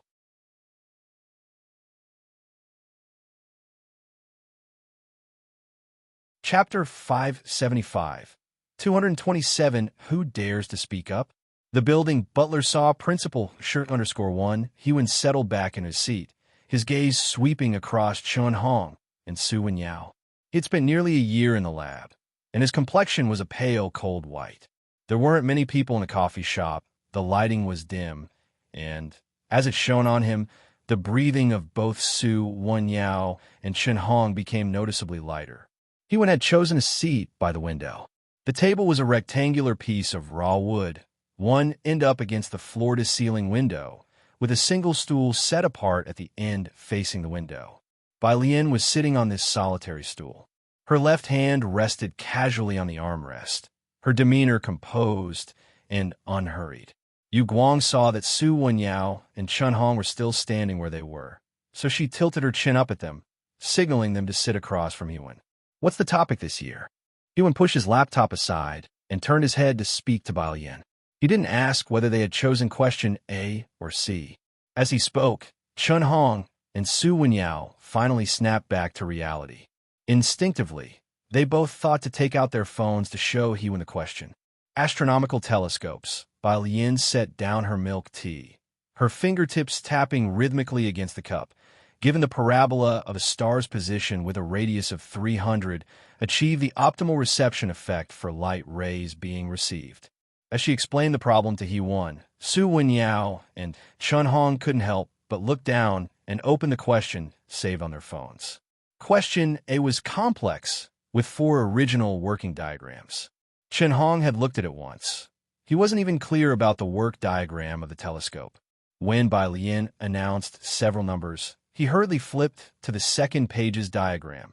300. For 66, not a single figure was off. Not only had she understood question A in a short time, but she even remembered the focal data of the approximate paraboloid formed by the reflecting panel when observing celestial bodies. An active reflector model? Hewen lowered his eyes slightly, pondering. The problem doesn't sound complicated based on the description. It has over 2,000 cables, so you need to construct functions in over 2,000 dimensions, then establish a continuous function from the discrepancy between the later constructed cables and the target. Simulated annealing is accurate and can also quickly produce an answer. Bai Lian slowly revolved her milk tea, her fingertips gently tapping the cup as she shook her head. I think the nodes might all be on the ideal parabolic surface after adjustment, but even if they are, it's meaningless in practice. Using a two-dimensional method to calculate the ideal paraboloid and the radial distance, the reception is different from what we thought. Solving the azimuth linearly, the received ratio obtained is different from the discriminate, which can be integrated. She did not choose the solution proposed by Hewen, clearly having developed her own complete approach on the way. The two spoke quickly, and Chun Hong and Su Wenyao were not following very clearly. Hewen understood. You're going to use Monte Carlo integration? The two sat and chatted casually, quickly setting the general direction for the entire mathematical model. Bai Lian leaned slightly against the back of her chair, one hand resting casually on the armrest. She was dressed in simple, elegant clothes, her eyes and brows relaxed, exuding a restrained temperament yet full of a commanding presence. This effortless display of grace was captivating. Talent indeed shone brighter than anything else. Su Wenyao could still understand, but Chun Hong was not even clear about the problem, and he found it a bit difficult to follow. After they finished their conversation, Hewen's gaze landed on Su Wenyao. Are you responsible for running the code? Su Wenyao, after all, had more experience than Chun Hong. He came back to his senses. Yes. In math modeling, instructors cannot participate too much. Hewen closed his laptop, his concerns not for Bai Lian, but for her teammates. She won't have any issues with the general direction. If you cannot run the code to get an answer, try to construct one. Otherwise, use various regression models and the BFGS algorithm. Coding was by Lian's weakness, which was also why she sought out Heewon. While Heewon was discussing with Su Wenyao, Bai Lian opened a blank document on her phone to analyze the 3 problems. With only 3 days to confirm the model, run the code, and write the paper, time was tight. It was past 10 in the evening. Heewon and Su Wenyao had not yet finished their discussion when Bai Lian glanced at the time. She hadn't brought her computer, which made it inconvenient to construct the model, so she left early. It was quite late at this point, and Heewon had just returned to Jiangjing. He didn't ask where Bai Lian lived, but when he saw her getting ready to leave, he instinctively stood up. You guys continue talking. Bai Lian knew Heewon wanted to escort her. She gestured for Heewon to sit down. Don't worry about me. Jiang Fulai was waiting for her at the intersection. Midnight. Su Wenyao and Chun Hong stood downstairs, watching Heewon enter the dormitory building. They waited until Heewon's figure disappeared from sight before Chun Hong pinched his own arm, seemingly in a daze. Is Senior Heewon our mentor? Su Wenyao nodded. If you find any errors, ads pop up, ads redirect, broken links, non-standard content, etc., please let us know report so we can fix it as soon as possible.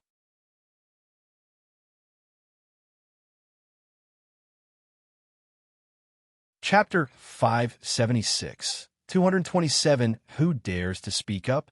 The building butler saw Principal Sure_2 Chen Hong took out his phone and handed it to Su Wenyao. Quick, help me take a photo with Building 1. After they finished taking the photo, Chun Hong sighed in relief. Just listening to Heewon and Bai Lian's conversation, he was already sweating for the new students this year. Speaking of which, Chen Hong remembered something. He patted Su Wenyao on the shoulder. Old Su, you actually dare to talk to Senior Heewon. I don't even dare to look him in the eyes. I'm afraid he'd think I'm stupid. Su Wenyao didn't respond to him this time, just picked up his phone and glanced at it. Bai Lian had posted 2 papers in the group. They had to calculate mirror distances. To the computer lab. Su Wenyao turned around. They were running out of time. Shanghai apartment. Pu Xiaoan got up at 2 in the morning to drink water, and when she looked up, there was still light shining through the crack in Bai Lian's study room door. Leaning on the table, she finished her cup of water. There seemed to be talking coming from the study. After she had her water, she quietly went back to the guest room. The phone on the nightstand was still lit up, and the Class 15 group chat still had a bunch of people awake. Wang Qi was tagging the sports committee, complaining about his lousy support play. After the college entrance exam, the students in the class had collectively slacked off for a few days, then became active again. Zhang Xiais was given a reduced sentence for good behavior, and he would be released in mid-September. Wang Qi claimed he wanted to get his technique down before his release.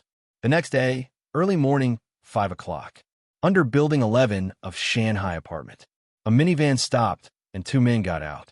After checking their phones one more time to confirm they were correct, they carried wooden boxes into the building. In front of apartment 301, the leading middle-aged man stood up straight and pressed the doorbell respectfully. With just 1 ring, someone opened the door. It was an extremely cold-faced man, his eyes like frosty stars. The middle-aged man didn't dare meet his gaze, only bowed respectfully. Good morning, Mr. Ming. Ming Dongheng gestured with his hand. Give it to me. The middle-aged man immediately handed over the food box he was holding. Ming Dongheng took the food box inside. The layout of apartment 301 was similar to that of 303, but the living room was a bit larger. He checked the time on his phone, then opened the food box and arranged the delicate pastries one by one. Bai Lian left her apartment at 5:10 in the morning. Ming Dongheng was waiting for her at the door. This early. As Bai Lian walked in, she saw the breakfast laid out on the table. She casually placed her computer on the bar by the entrance and started eating breakfast at the table. The breakfast on the table was exquisitely served. She picked up a soup dumpling and bit into it, smooth and juicy, with a hearty filling. The crystal shrimp dumplings looked equally tempting as the shrimp inside was visible. Bai Lian usually didn't talk much while eating, she just quietly ate. Despite being quite casual, she also exuded a respectable demeanor. Ming Dongheng noticed she only ate the crystal shrimp dumplings and soup buns because Bai Lian was from Beicheng, and her breakfast preference was usually for Beicheng flavors. Yet he didn't expect she'd also enjoy breakfast from Jiangjing. He was somewhat surprised, but noted these preferences. Ming Dongheng knew she was working on a mathematical model and had 2 other teammates, so he took out a paper bag from the box, packed 2 breakfasts for Bai Lian to bring to them. The rest of the breakfast was left for Xiaohan and Jiang He. The computer lab at Jiang University hadn't closed for the past 2 nights. When Bai Lian arrived, most of the seats in the lab were occupied. They were all students who hadn't gone back for the night and were sleeping there. Some of them had woken up, some were still taking short naps. Su Wenyao and Chun Hong were also dozing off at their usual spots. Bai Lian didn't call them, but placed the breakfast she brought for them at the edge of her own desk. She had only made a slight movement when Su Wenyao and Chun Hong woke up. Bai Lian placed her laptop on the table, and seeing them awake, she lifted her chin and pointed to the breakfast on the table. They went to wash up at the restroom at the end of the corridor before coming back. "This is so delicious." Chun Hong bit into a pancake roll and felt instantly revitalized. In the front, a student who had just awoken smelled the breakfast and came over, curiously asking Chun Hong, "Chun Hong, where did you buy this breakfast from?" Chun Hong glanced at him, shook his head, and then looked at Bai Lian beside him. "I don't know." Bai Lian had already opened her laptop and was taking out a pen along with a stack of draft paper. "I didn't buy it." Chun Hong looked down at the paper bag. Only a butterfly-shaped logo was on the bag, no restaurant name written. He had never seen this butterfly mark before. Su Wenyao was having his breakfast. Overhearing their conversation, he too glanced at the bag holding the breakfast, recognizing the distinct butterfly logo. It was Kongyu Tower. If you find any errors, ads pop up, ads redirect, broken links, non-standard content, etc., please let us know report so we can fix it as soon as possible.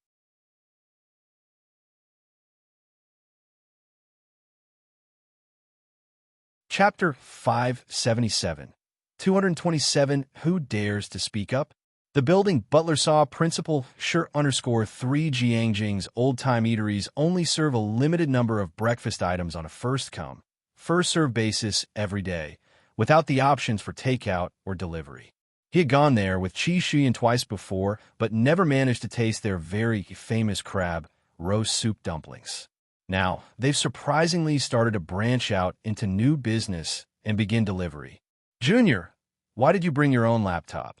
Chun Hong opened the software to help Su Wenyao verify regression results. The school's computers are high-end Zhongxing models, much better than our personal ones. Only the computers in the lab can run MAT software. This is the most commonly used software for modeling, capable of drawing many types of charts. The software isn't domestic and isn't open to the public. According to international agreements, only Jiangjing University's computer labs have the permission to use it, which is why modeling students are practically glued to the labs. There are cracked versions outside, but they don't have all the features. All the students from Jiangjing School of Engineering and Chemistry know this. Jiangjing has always had the most complete and high-end facilities, which is why so many people are desperate to get into this school. Chun Hong turned his head and just happened to see the blue and red logo of the MAT software on Bai Lian's laptop. A cracked version? Bai Lian didn't stay overnight in the school's computer lab. She left at 10 o'clock.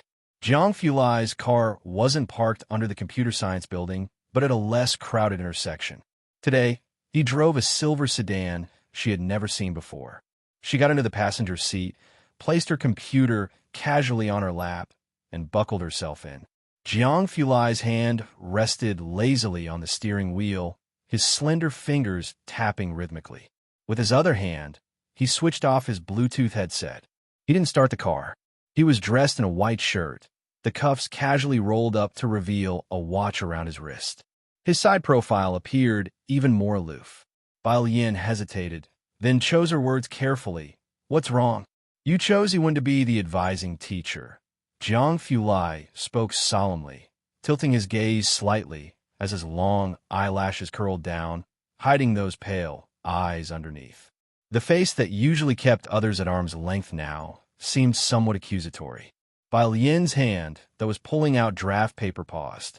Seeking Heewon was because she had communicated with him many times about the model and had worked together with him before.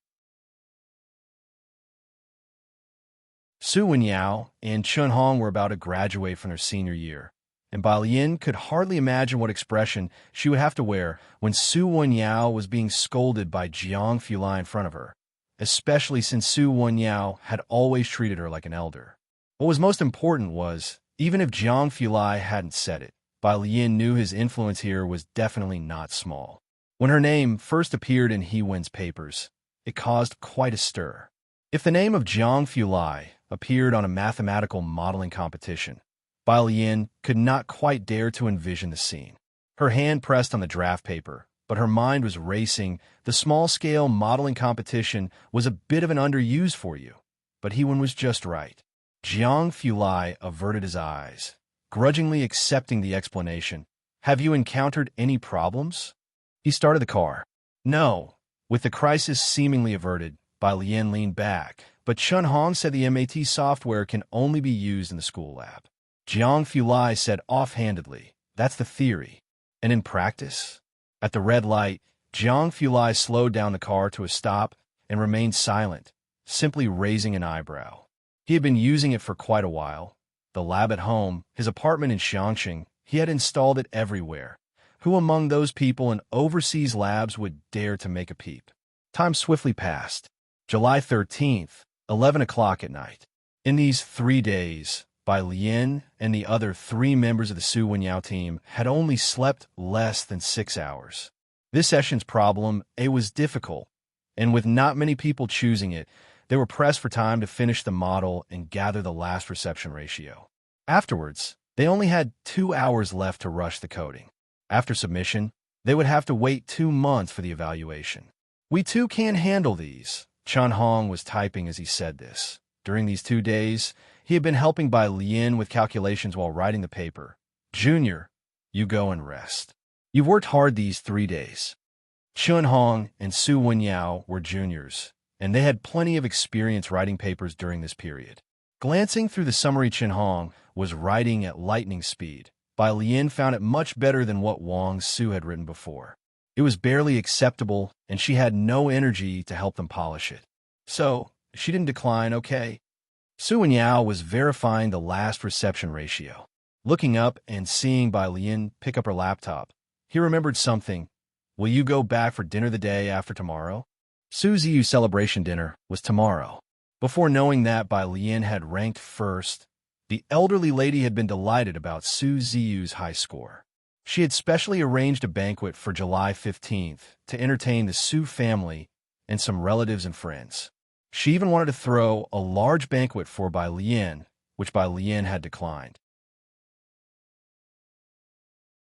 If you find any errors, ads pop up, ads redirect, broken links, non-standard content, etc., please let us know. Report so we can fix it as soon as possible.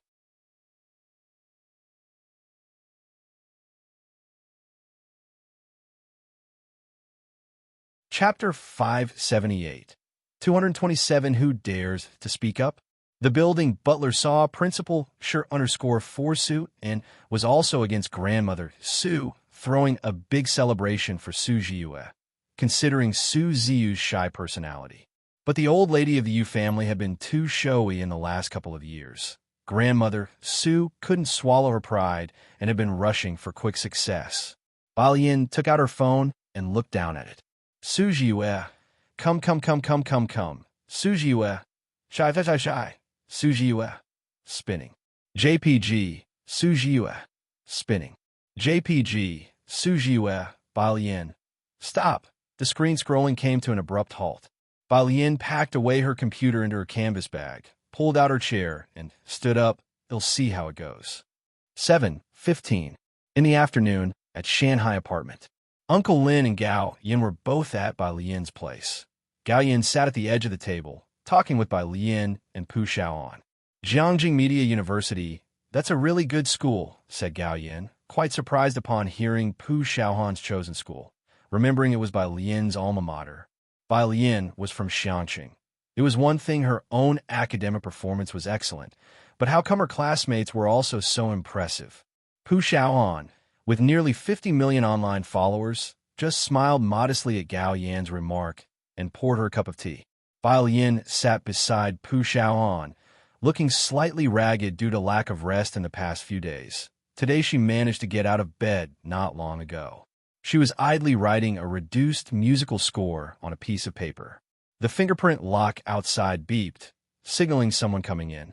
Gao Yan, Uncle Lin, and the others all looked up.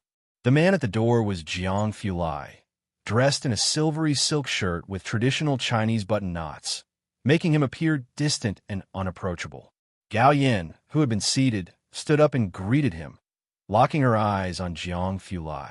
Although Jiang Fulai had always been respectful to her, Gao Yan was aware that his regard for her was because she was Gao Si's sister. But she would never grow careless because of Jiang Fulai's respect. Even old Master Su of the Su family would stand to greet Jiang Fulai, let alone her. Uncle Lin stood behind Gao Yan, bowing respectfully to Jiang Fulai. It seemed as though the atmosphere in the entire room stiffened inexplicably with his arrival. Jiang Fulai nodded slightly at her, very politely. Auntie. Pu Xiaoan had encountered Jiang Fulai more times in Xiangqing than Gao Yan had in her entire life, responding more casually than Uncle Lin and Gao Yan, Brother Jiang. Upon hearing Pu Xiaoan's address, Uncle Lin and Gao Yan couldn't help but glance her way. A tremor of shock ran through them. In Jiangjing, the ones who could call Jiang Fulai Brother Jiang were just a few like Su Nanjing. Bai Lian was the only one who hadn't stood up. She was casually propped up by one hand under her chin, her sleeve sliding down partially to reveal a bright red ribbon loosely tied around her slender wrist. It made her wrist look extremely pale. After she wrote down a line of text, she lazily looked up. Go fetch the gift my grandfather prepared. Ji Heng had embroidered a fine handkerchief for Su Jiyue. Jiang Fulai knew where the item was and went into the study to retrieve the gift box from the second drawer. Uncle Lin, watching Jiang Fulai directly going to fetch the item while Bai Lian remained seated, subtly bowed his head. Where are you going? Gao Yan had invited Bai Lian to dine with her classmates, and before she could discuss it, she saw her leaving with Jiang Fulai. To Mingfeng District, Jiang Fulai opened the door, stepping aside to let Bai Lian go through first. He was going to escort Bai Lian to the Su family. After they left, Gao Yan lowered her head back and looked at Uncle Lin. Mingfeng District? What are they doing there? Mingfeng District was on the outskirts. Neither the Gao family nor the Su family had much business there, and people were seldomly sent down. They rarely went to that area. Pu Xiaoan, not being close with Gao Yan, did not explain to her. Gao Yan withdrew her gaze, looking down to see the scattered sheets of paper on the table. Some had numbers written on them like 4, 5 right. But it was obvious that the handwriting on each piece of paper was very neat, stroke by stroke. Gao Yan didn't recognize these. Her gaze shifted to another sheet of paper that was filled with a bunch of formulas and algorithms. Gao Yan, too, was a gifted student, but she had left the laboratory after giving birth to Su Nanjing and couldn't recall what exactly Bai Lian was calculating, only that it seemed to be the least squares method. She felt a bit dazed. Was this something she learned in high school? Gao Yan couldn't remember clearly. Uncle Lin by her side looked at Bai Lian's writing with admiration. Miss Bei's writing is very beautiful. She must have practiced specially. In Mingfeng District, a well-known villa area. The Su family. Jiang Fulai's silver car was parked at the entrance, his fingertips resting on the steering wheel, lowering the passenger side window, waiting for Bai Lian to come out. Bai Lian didn't plan to enter the Su family home, just delivering a gift to Su Jiyue and leaving. She had sent a message to Su Jiyue from the car, and Su Jiyue was waiting for her at the iron gate. Today, Su Jiyue wore a knee-length dress, her bangs swept aside, her hair styled, revealing a petite face and a pair of shiny dark eyes. When Bai Lian saw her, she was standing by the iron gate with a flushed face, her fingers unconsciously pinching the hem of her dress. She was completely different from the person on WeChat. Bai Lian handed over the box in her hand nonchalantly, a lazy smile in her lowered eyes. Go back inside. Today, she wore a dress made by Ji Hung, a snow-white cheongsam with a waist belt of the same color, her ink-black hair loosely held by a wooden pin. The sunlight spilled over her fair, jade-like side profile, dimming in comparison to her smile. Su Yue looked back 3 steps at a time as she walked away. Only after her figure had disappeared did Bai Lian retract her smile, her gaze inadvertently drifting to the left.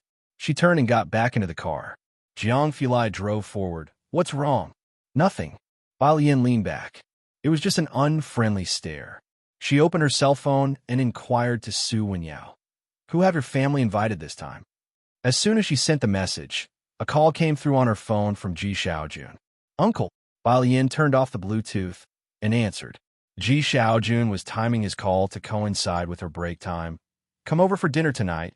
It's been several days since you last visited, and your aunt has stewed a tonic soup for you. If you don't have time, we can deliver it to you. Ji Hung had heard from Jiang that Bai Lian had been staying at school the last few days, hadn't been sleeping well at night, and had nearly rushed to Jiangjing himself. Bai Lian rolled down the window, resting her hand on it, smiling. I'm going to see Dean Jian in a bit. He'll come see you guys in a few days and stay a bit longer. On the other end of the phone, Ji Xiaojun thought for a moment. All right, he'll deliver the soup to you today. He hung up cheerily. On the sofa, the butler looked towards Ji Xiaojun. Your niece? Yes.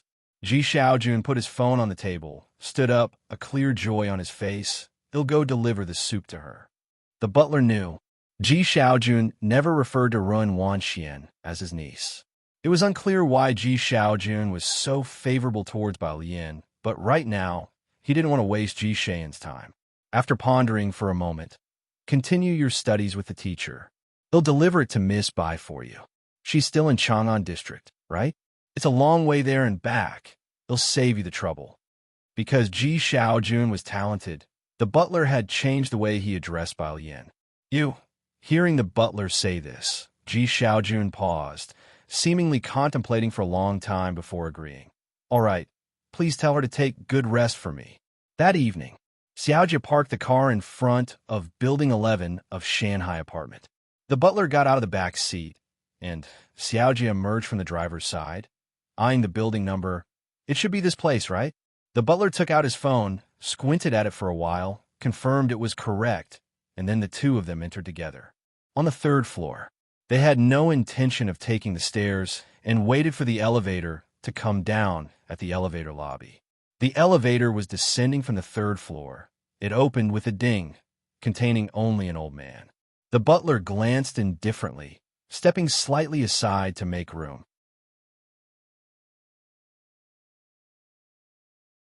The old man didn't look at them and walked past. As the old man passed him by, the butler suddenly paused, turned to look at the receding figure. You are? Principal, sure. If you find any errors, ads pop up, ads redirect, broken links, non-standard content, etc. Please let us know report so we can fix it as soon as possible.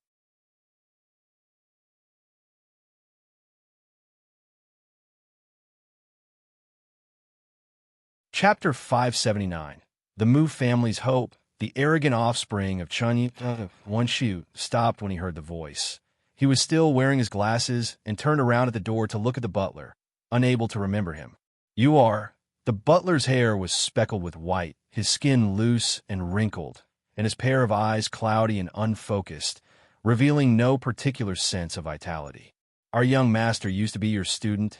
Shiyu didn't remember his own butler, which wasn't a surprise to the butler, his attitude respectful. I have met you before.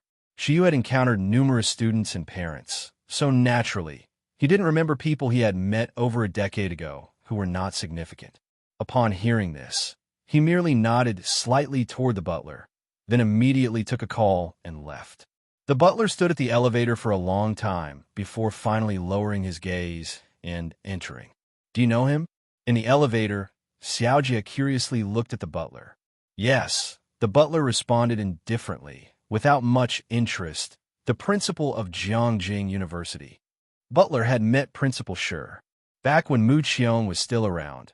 Shi was the vice principal of Jiangjing and had visited the Mu family. The butler had been with Mu Qiong since she was small and had met Shiyu. There wasn't a tradition of promoting from another location at Jian University, so after all these years, Principal Shi must have been confirmed in his position. The principal of Jian University? Xiaojie regretted not having taken a better look earlier. How come he is here? The butler was lost in memories and did not reply. At 3:03, the door was opened by Pu Xiaoan, who was still holding a black chess piece in her hand. She took the thermos from the butler. Balian has gone out. Would you like to come in for some tea? No need. The butler shook his head, vaguely seeing what seemed to be a boy in the living room. He turned and took Xiaojie away. When they got on the elevator, Xiaojie pressed the elevator button and suddenly recalled that Principal Shi had just come down from the 3rd floor, right? Jiangyin Art Building. Bai Xiaoqi was learning in the office with her teacher, who mostly gave one-on-one private lessons. Xiaoqi, the handsome young man outside, came very early today. The girl next to Bai Xiaoqi stood up and whispered in her ear. Bai Xiaoqi turned her head and saw Song Min waiting at the door, wearing a white t-shirt, casually scrolling on his phone with downcast eyes. He was always aloof and rarely spoke. Especially recently, his gaze seemed colder, making him even more unapproachable, and his interactions with Bai Xiaoqi had become even less frequent. It had only been a couple of days since Song Min arrived in Jiangjing. He had a driver's license, so Mrs. Song let him come to pick her up. Bai Xiaoqi and the girl left the room, and the three of them entered the elevator together. Many Jiangyin students had gone abroad for study during summer vacation, so the art building was empty. The elevator had only them. As the doors closed, Bai Xiaoqi, standing by the door, pressed for the 1st floor. The art building had 7 floors, and they were on the 6th floor. Her glance fell on the middle button for the 3rd floor, which sported a forbidden sign, making her wonder. Oh, that, the girl next to Bai Xiaoqi answered with a smile. The 3rd and 4th floors are recording studios. The 3rd floor studio must be used by some big shot. Usually, you can't go in there during such times. How I wish I could go in and record on my own someday.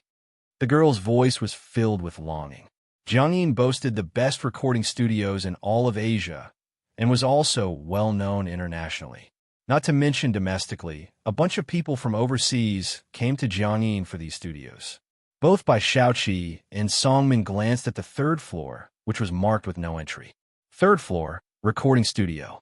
Dean Jian's right hand played 4 notes, all on one string to the right, the melody flowing naturally like echoes from a distant mountain. Bai Lian stood beside him, slowly and meticulously fitting her tortoise-shell artificial nails on her fingers while bowing her head. After playing that segment, Dean Jian stood up and moved aside. It's roughly this tune. Try it for yourself. Bai Lian sat down, lifted her hands, and replicated the segment Dean Jian had just adjusted. As she raised her arm, her strength flowed to her fingertips. Although it was the same tone, it always sounded more resonant when she played. Dean Jian retreated next door, listening to the playback recorded by the staff. Dean Jian, is this your disciple? The recording engineer hadn't seen Dean Jian students before and was just amazed at Bai Lian's musical ear. Why haven't I heard of her previously? There were many who studied the guzheng at the school. Naturally, the most outstanding was Dean Jian, and next were his 3 disciples. Leng Shuhe was the only female among them and was quite famous in Jiangjing. Naturally, the recording engineer thought of her. Upon hearing this, Dean Jian looked up at the girl, still working the guzheng in the footage. Bai Lian had always said she wasn't as good at playing the guzheng as her teacher or her mysterious senior sister. With her already profound musical sense, who exactly were the other 2? He had scoured the guzheng players and hadn't found a teacher from the same faction as Bai Lian. If you find any errors, ads pop up, ads redirect, broken links, non-standard content, etc., please let us know report so we can fix it as soon as possible.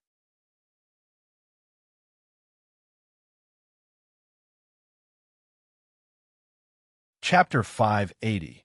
The Mu family's hope, the arrogant offspring of Chunyi_2. It's not her. Shu's sense of music isn't as good as hers. Dean Jian replied to him.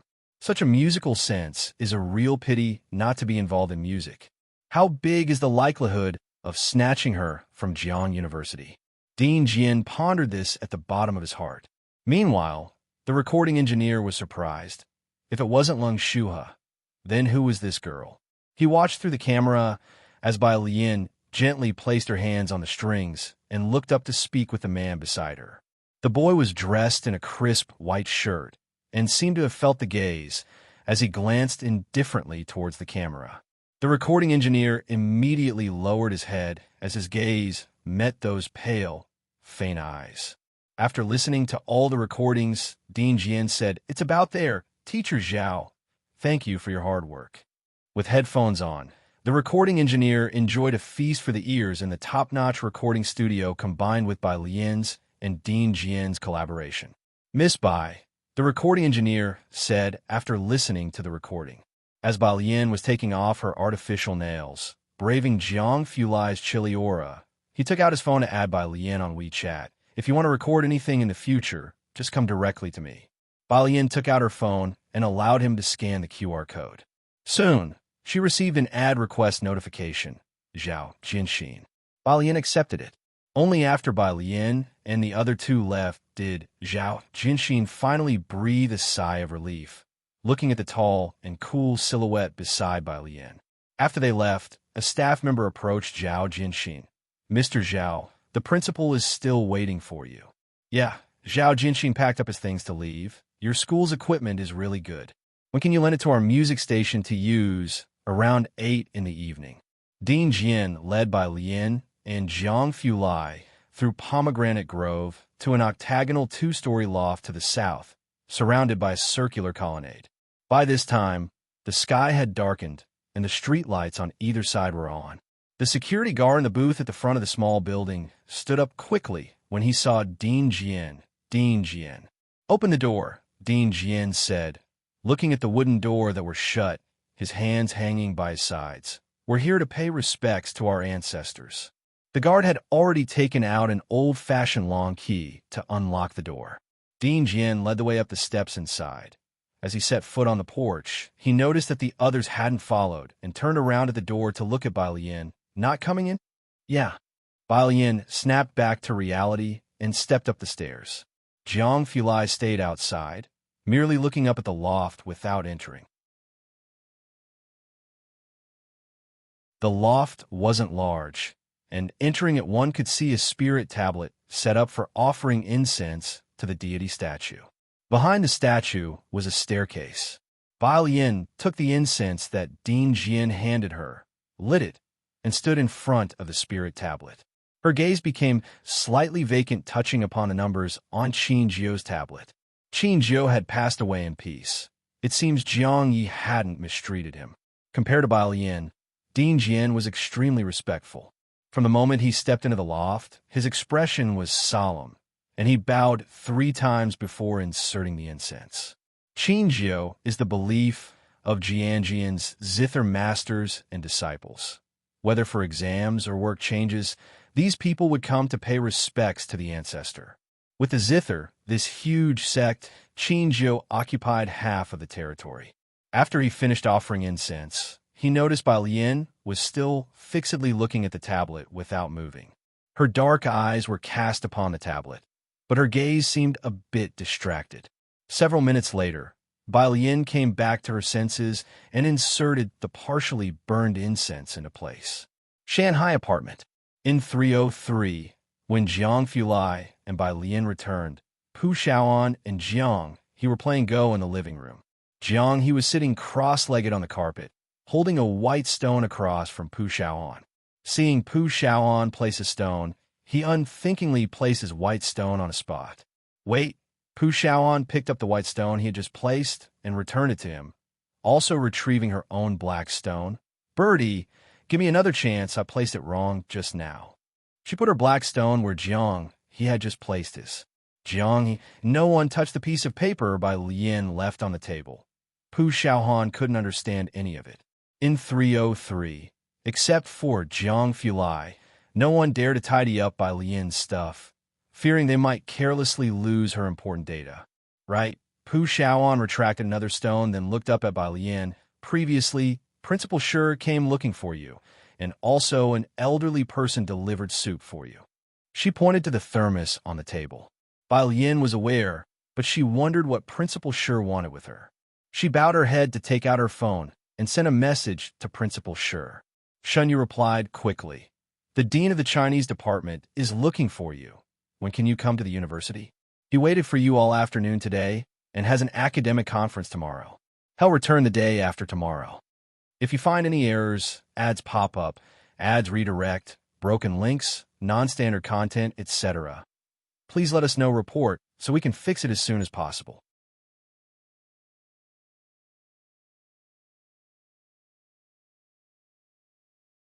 Chapter 581.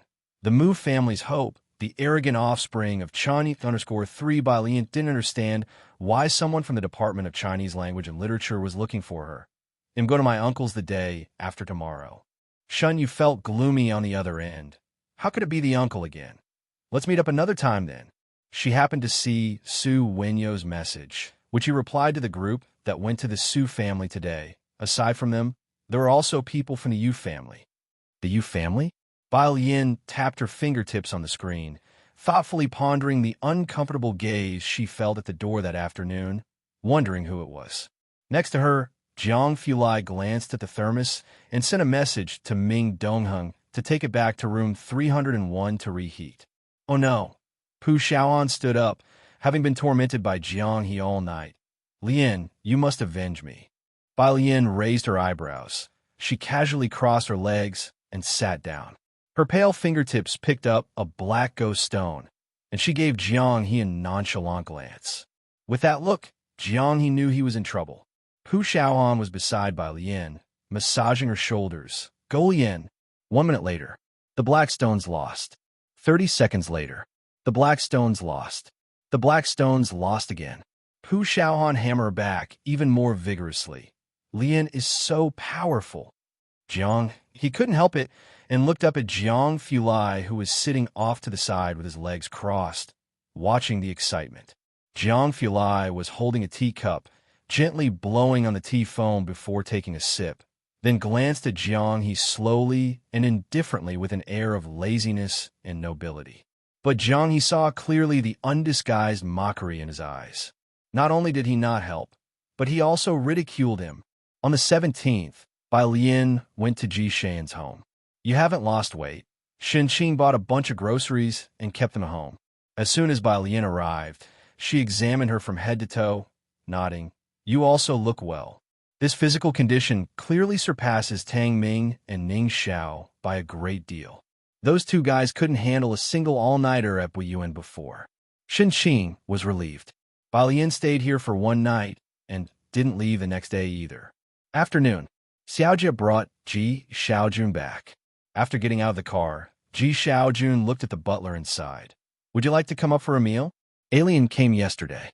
He and Shen Qing usually eat quite casually, but when Bai Lian came, both of them became excellent chefs. No, they'll just go up for a visit. The butler's face was full of exhaustion. Whenever he met Principal Shi, he inevitably remembered Master Mu Qiong. The butler had been assigned to him since Mu Qiong was born. After Mu Qiong passed away, the old Mr. Mu was deeply affected, and the butler was no less so.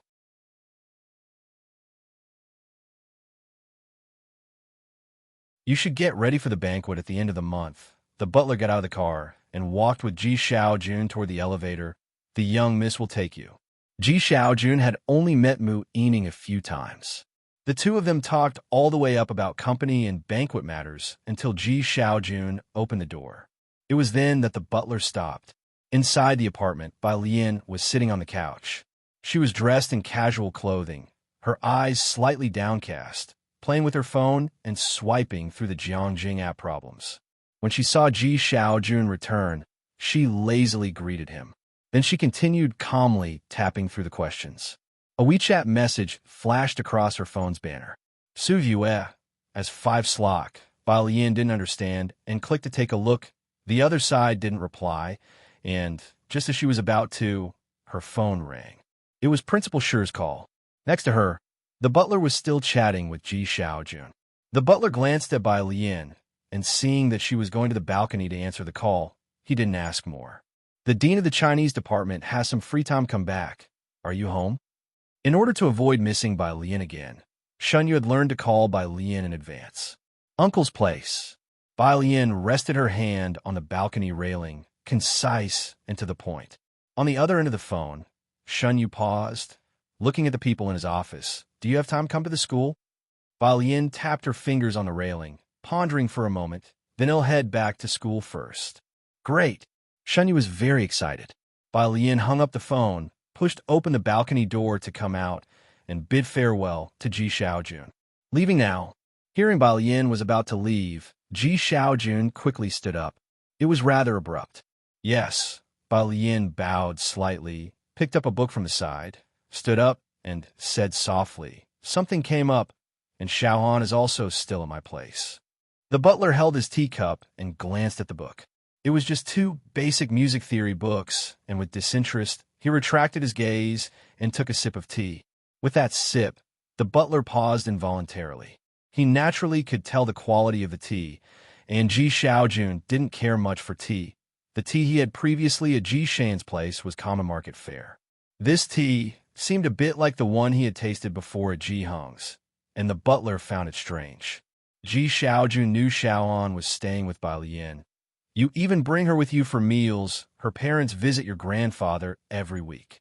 If you find any errors, ads pop up, ads redirect, broken links, non-standard content, etc., please let us know report so we can fix it as soon as possible.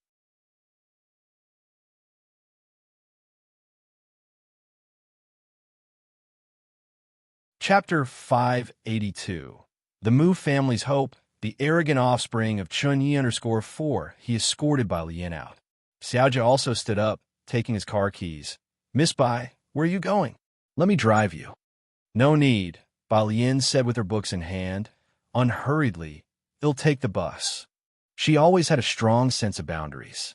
After Bai Lian left, the butler turned to look at Ji Xiaojun. Xiaoan? Alien's classmate. Ji Xiaojun mentioned Pu Xiaoan and smiled. Bai Lian's classmate? The butler nodded, not asking further, only looked at Ji Xiaojun. He was also considered a hope for the Mu family, right? At the bus stop, Bai Lian looked down waiting for the bus while reviewing questions. There was another message on WeChat, this time from Hewen. The whole group failed to write, getting scolded by everyone. JPG, not a day without being yelled at. JPG, moldy mushroom. JPG, Bai Lian knew at a glance that he must have been scolded again. Bai Jian, use your brain. She closed the chat window, and a message from Su Jiue popped up. RTBP, QW/, like random characters sent by rolling one's face over the phone. Bai Lian paused. Where are you? This time, the reply was straightforward. Su Jiue, location, Su Jiue, room 207. Bai Lian clicked in a C. It was a club in Yinxiao district, unknown by name. Su Jiue didn't seem like someone who would go to clubs, and Bai Lian remembered the outfit Su Jiue wore the last time she went to the Su family, which didn't match Su Ziyu's taste either. Perhaps because of Jianghe, Bai Lian had always been friendly with Su Jiue. Bus 71 stopped in front of Bai Lian. Bai Lian looked up, didn't get on, and instead hailed a taxi. In Yinxiao District Paradise Club, room 207 was not a VIP room. The door was opened by a waiter. Inside, the lighting was dim. A group of young men and women were partying together. Hearing the sound, they turned their gaze to the door, immediately spotting the girl standing behind the waiter. The girl was dressed in a white casual outfit, exceptionally simple and clean, with her hair loosely tied up, revealing a naturally exquisite face. The room was dimly lit, yet the girl seemed to be shrouded in a layer of light, her left arm bending to hold 2 rather thick books, her eyes appearing languid, the reflection in her dark pupils capturing the room's light, exuding an artistic and gentle aura. In this luxurious room, she unexpectedly brought a sense of innocence. It was like a deer had stumbled into a pack of wolves. The room fell silent for a moment. A man in a black vest holding a cigar blew out a cloud of smoke, resting his foot on the coffee table, and whistled at Bai Lian. You young master, Where'd you find this schoolgirl? She looks like she's studying art.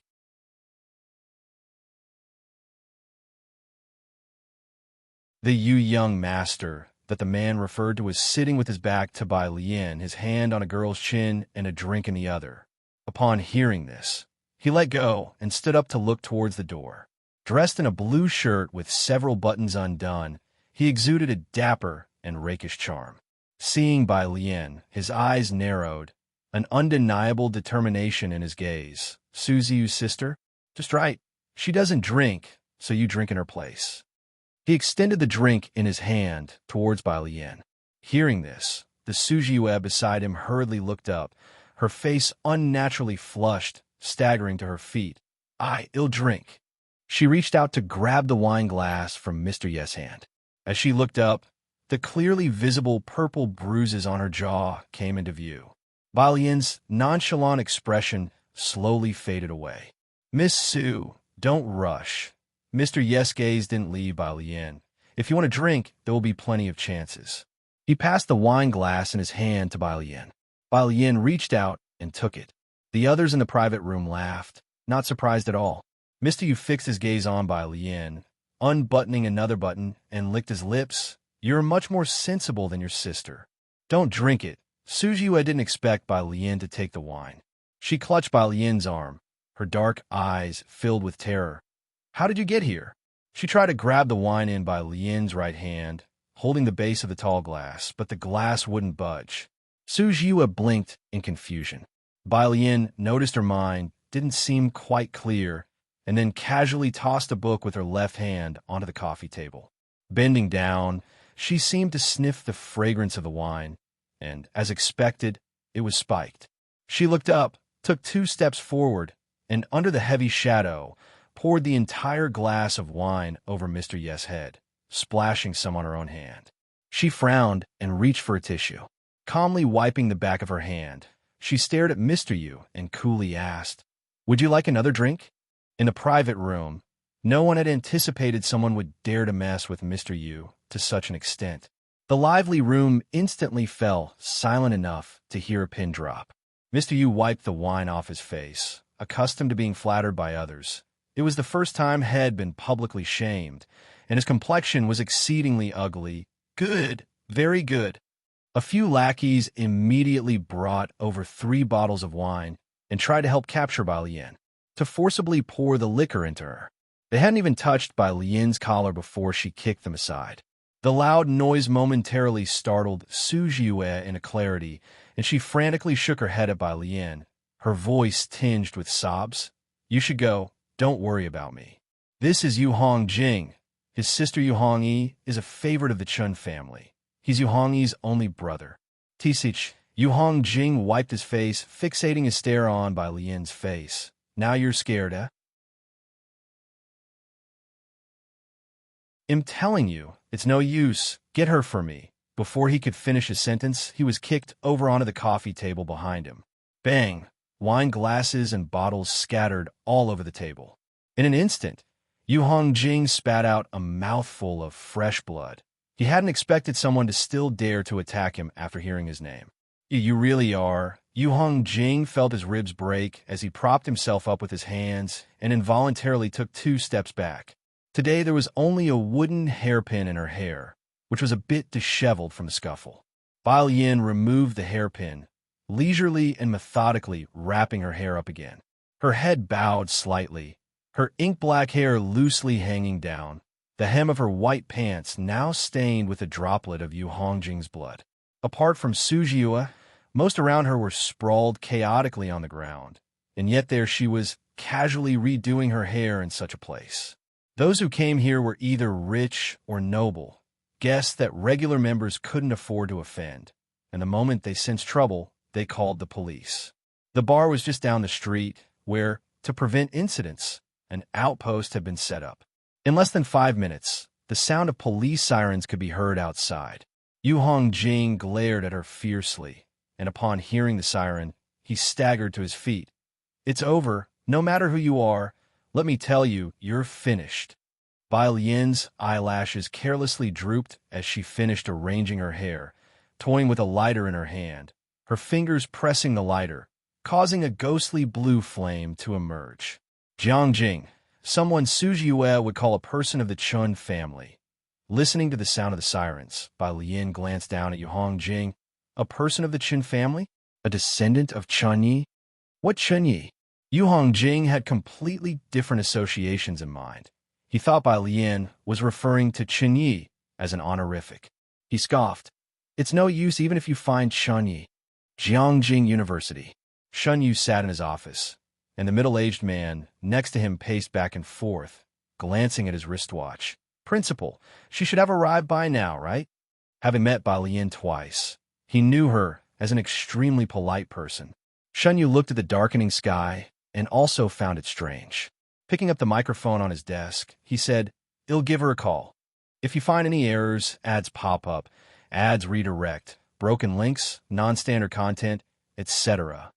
Please let us know report so we can fix it as soon as possible."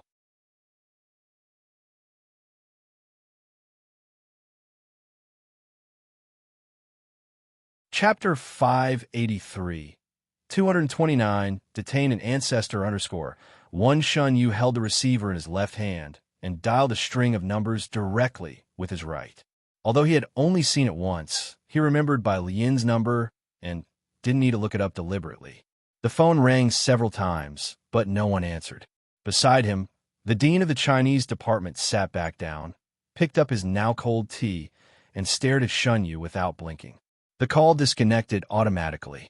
If Bai Lian were in the library, Shun Yu could understand an automatic disconnect due to silence mode, but she had already said she was coming to the university, so he put the receiver back on the cradle. It was a bit strange. Guessing that Bai Lian might be close to arriving, Shun Yu waited for a while before looking up at the dean of the Chinese department. "Dean Shu, Bai Lian wants to test into the Tongfeng class."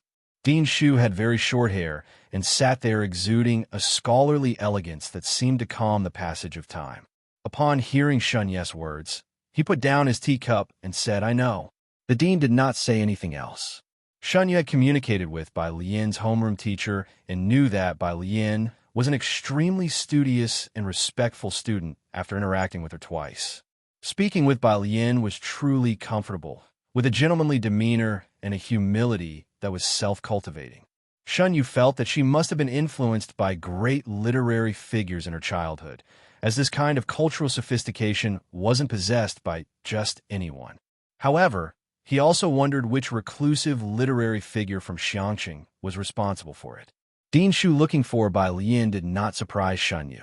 There was only one perfect score essay this year, and he was sure that Dean knew who wrote it. Unfortunately, it was Bai Lian who wrote that essay. If it had been any other student with average grades, Dean Shu would have gone out of his way to admit the student to Jiang University's Chinese department. Concerned about Bai Lian, Shun Yu reached out to redial her number. This time, after 2 rings, the call was hung up. His usual impassive expression vanished, and he looked down at the phone for several seconds before pressing the redial. "Hello, the number you have dialed is now switched off." This time, it went straight to voicemail. Shun Yu stood up and put the receiver down. "What's wrong?" Dean Shu saw his uneasy expression. "Her phone has been switched off by someone," Shun Yu said, his face growing dark as he took out his own phone.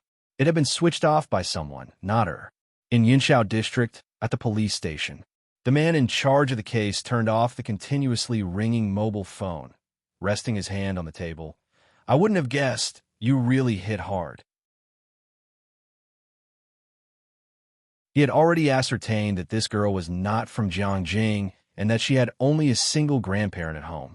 Bai Lian glanced at him and ignored his comment, just looking at the turned-off mobile phone. The internal line rang, and he stood up to answer it outside. The policewoman who took over came in and sat across from Bai Lian, continuing the interrogation. She looked down at the written record, then raised her head to look at the girl opposite her. "Do you have anything to add? Was it really you who hit her?"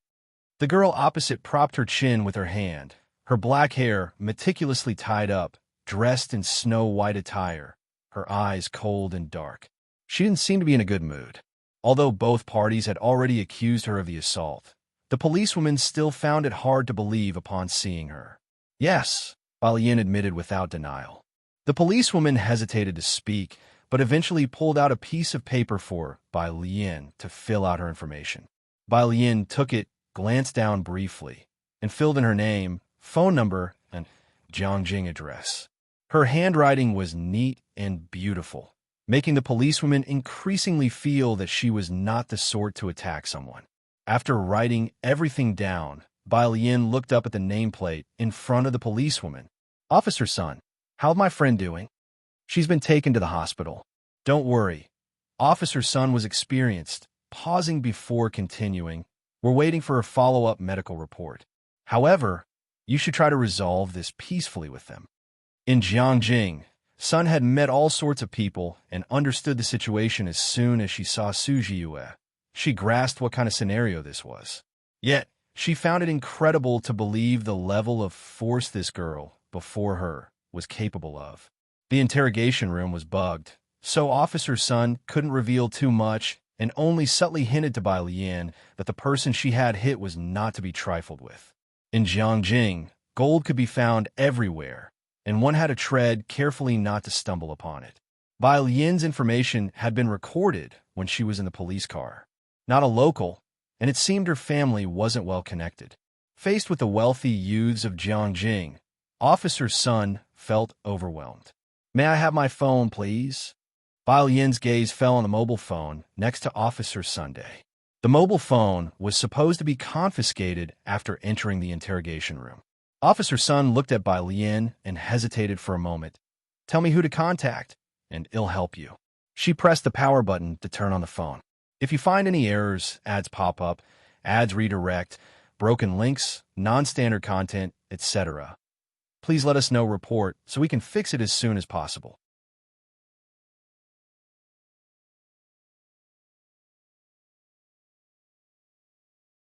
Chapter 854, Grandpa 332, Security Bureau _ 2 Chan Baixun's eyes, cold and sharp, narrowed as he spoke with full authority. "I want to see her."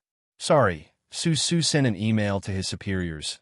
"Even if your old master comes today, he won't be able to see her." The incident with Bai Lian has affected not only the Mu family, but also the Su family and the Bai family. The next day, the web of relationships currently surrounding Bai Lian was uncovered. On the third day, the research institute collaborating with the Mu family was affected, and Su In's entire industry had to undergo an investigation. Although the matter hadn't gone public, Mu Yining had also received a notification from the higher-ups. She was now restarting the Mu family's 4 research institutes and had obtained a batch of funds. Aside from the 3 heavy industry research institutes still under construction, the Pharmaceutical Research Institute was already not on the right track. But just at this time, the Medical Research Institute was ordered to halt its operations. In recent days, Jiangjing's actions had indeed been significant. Without the news of Bai Lian, the Mu family was naturally in the dark about what exactly had gone wrong in the chain of events. But the official document had already reached the Research Institute cooperating with the Mu family and Xiankong. The other 3 heavy industry research institutes, also providing machinery for the seawater purification project, were still on standby.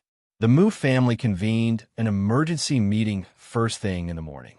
Apart from Mu Yining, no one knew the news about Bai Lian, and they were all in a state of panic. Mu Yining didn't hide the situation from these people and directly told them about Bai Lian's temporary status. Because of Bai Lian, they all had to cooperate with the investigation. Those present were shrewd. As soon as Mu Yining had spoken, they knew the situation was serious. In the scientific research community's reshuffling, even a large family could not withstand it, let alone the Mu family. Over a decade ago, the Mu family had already suffered a severe blow. This time, they absolutely could not follow in the same footsteps. Mu Zindong's face was ashen as he rose to his feet. "I remember Bai Lian is not in the Mu family genealogy. She does not count as a member of the Mu family." What he meant was, he wanted Mu Yining not to get involved in this mess. To protect oneself wisely. After the ordeal of more than a decade ago, the Mu family was truly frightened. "Impossible." Mu Yining looked up, her voice resolute. "I will tell Dad to help Alien gather evidence." Mu Zhendong pursed his lips, looking at Mu Yining as if she were crazy. Mu Yining, now is not the time to be angry with me. Whether it's her affair or not, if she gets into trouble, our Mu family cannot escape involvement.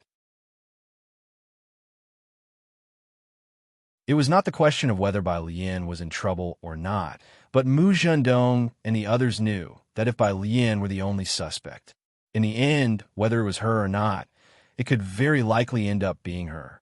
Uncle, you don't believe her? Mu Yining remained silent, but Mu Zhao, standing behind her, looked up. Do you believe him? Mu Zhendong asked Mu Zhao, somewhat incredulously. Mu Yining lowered her eyes to sip her tea, signaling her position. After muttering to himself for a while, Mu Zhendong left with a sweep of his sleeve. I see you really are crazy. Upon leaving, he immediately instructed someone to buy him a plane ticket and started to tally his assets. Mu Yining turned to the others present and restated her stance. She is a descendant of the Mu family. I believe in her. Those who are afraid of being implicated are free to terminate their contracts with us ahead of time. Aside, the butler looked at Mu Yining without interrupting, only asking Mu Zhao, do you really believe in Miss Bai that much? Sister Bai, she scored full marks on her college entrance examination, Mu Zhao simply stated. The butler did not understand why Mu Zhao would bring this up out of nowhere. What did Bai Lian's full score in the college entrance exam have to do with this? Her essay also received full marks. Mu Zhao turned his head, looking at the butler, an essay full of power that trended online. One cannot write such an essay without sentiment. If you think she's problematic, you might as well believe I'm Emperor Zhongwu. The butler. What kind of statement was Mu Zhao making? Meanwhile, the Bai family was facing a similar situation. Bai Qiming had not received news from Bai Lian for a long time. Lately, Bai Shaoqi's collaboration with Song Min had been going well, though Bai Shuk's apprenticeship process had been somewhat affected. The official document had been delivered to the Bai family. Bai Qiming was shocked. They had not been in contact with Bai Lian and did not know the current situation in Jiangjing. He only called Bai Shaoqi. Bai Shaoqi was also unclear about Bai Lian's situation, but since it involved an academy, he had heard some rumors in the laboratory.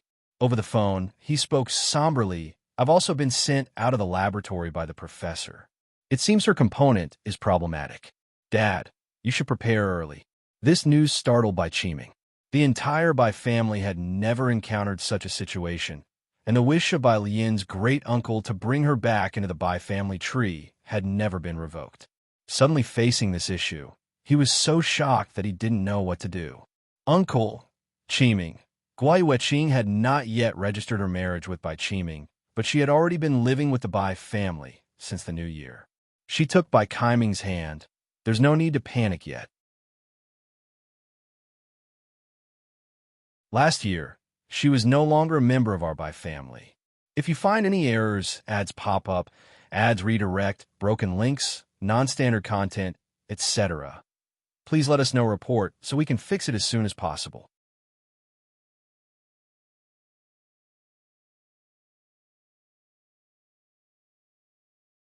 Chapter 855, Grandpa 332, Security Bureau _3S. The elder uncle no longer cared about glorifying his ancestors or that Bai Lian was the nationally recognized top scholar he had longed for. She was already expelled from the family tree. You must quickly report this to the authorities.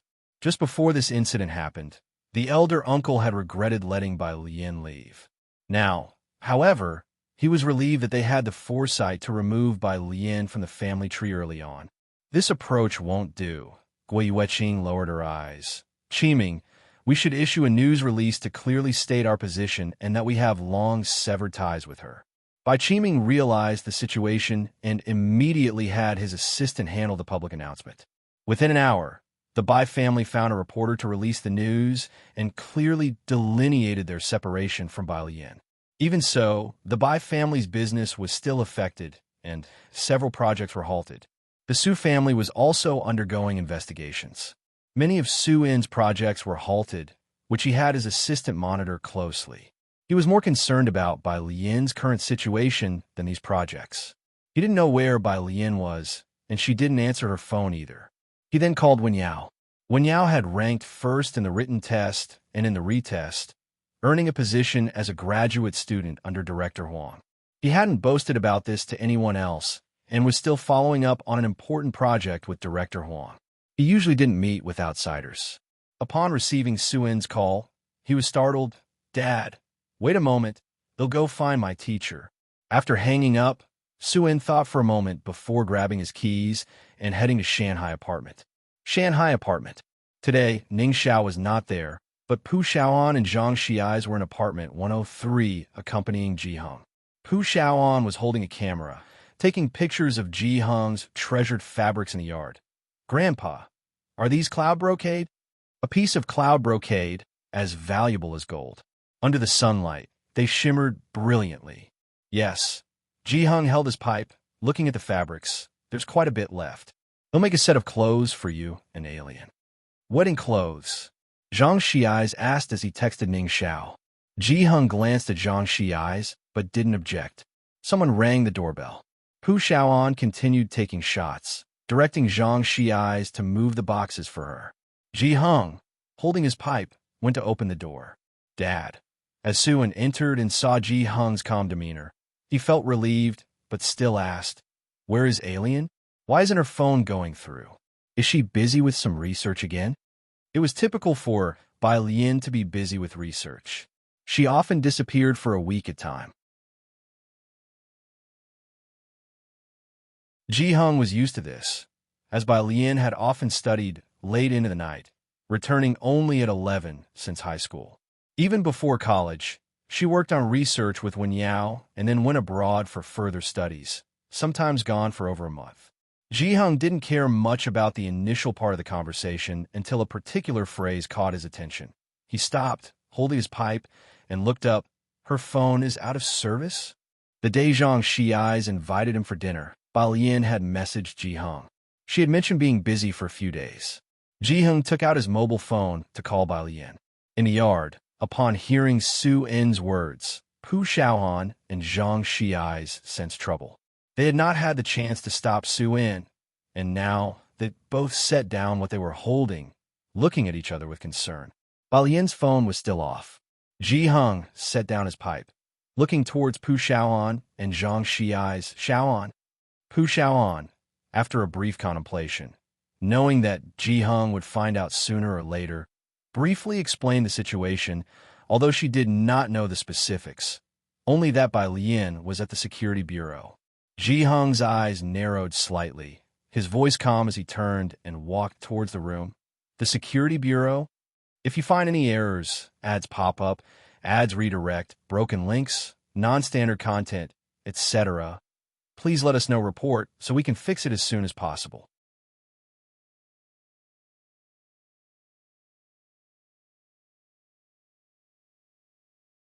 Chapter 856, 333, Come and check with me. Ji Heng's anger clearly exceeded their expectations. From the time they met Ji Heng, he had always been indifferently stable, his emotions not outwardly evident. One couldn't tell from his expression whether he was happy or angry. When Su-En first visited Xiangqing, Ji Milan had provoked Ji Heng due to Bai Lian's issue, but even then, Ji Heng remained exceptionally composed. He had witnessed Bai Lian's imposing aura and had even wondered who Bai Lian really resembled. At this moment, Ji Heng's narrowed eyes and the reined-in aura of his body made even Su-En reluctant to meet his gaze. "Grandpa, please don't be angry." "Don't be angry," Pu Xiaohan reacted, going over to pat Ji Heng's back. "You must be fine. We're also waiting for Principal Shi's news. Third brother Su and sister Chen are following up on it as well." Ning Xiao was inquiring about this matter with Zhou, Wenqing, and Shunyu. Beside them, Su-En, looking at Ji Heng's face, thought that Pu Xiaohan's reassurance was indeed not wrong. Ji Heng's expression was not one of anxiety, but rather anger. It was very strange. Ji Heng calmed himself for a moment before heading to his own room.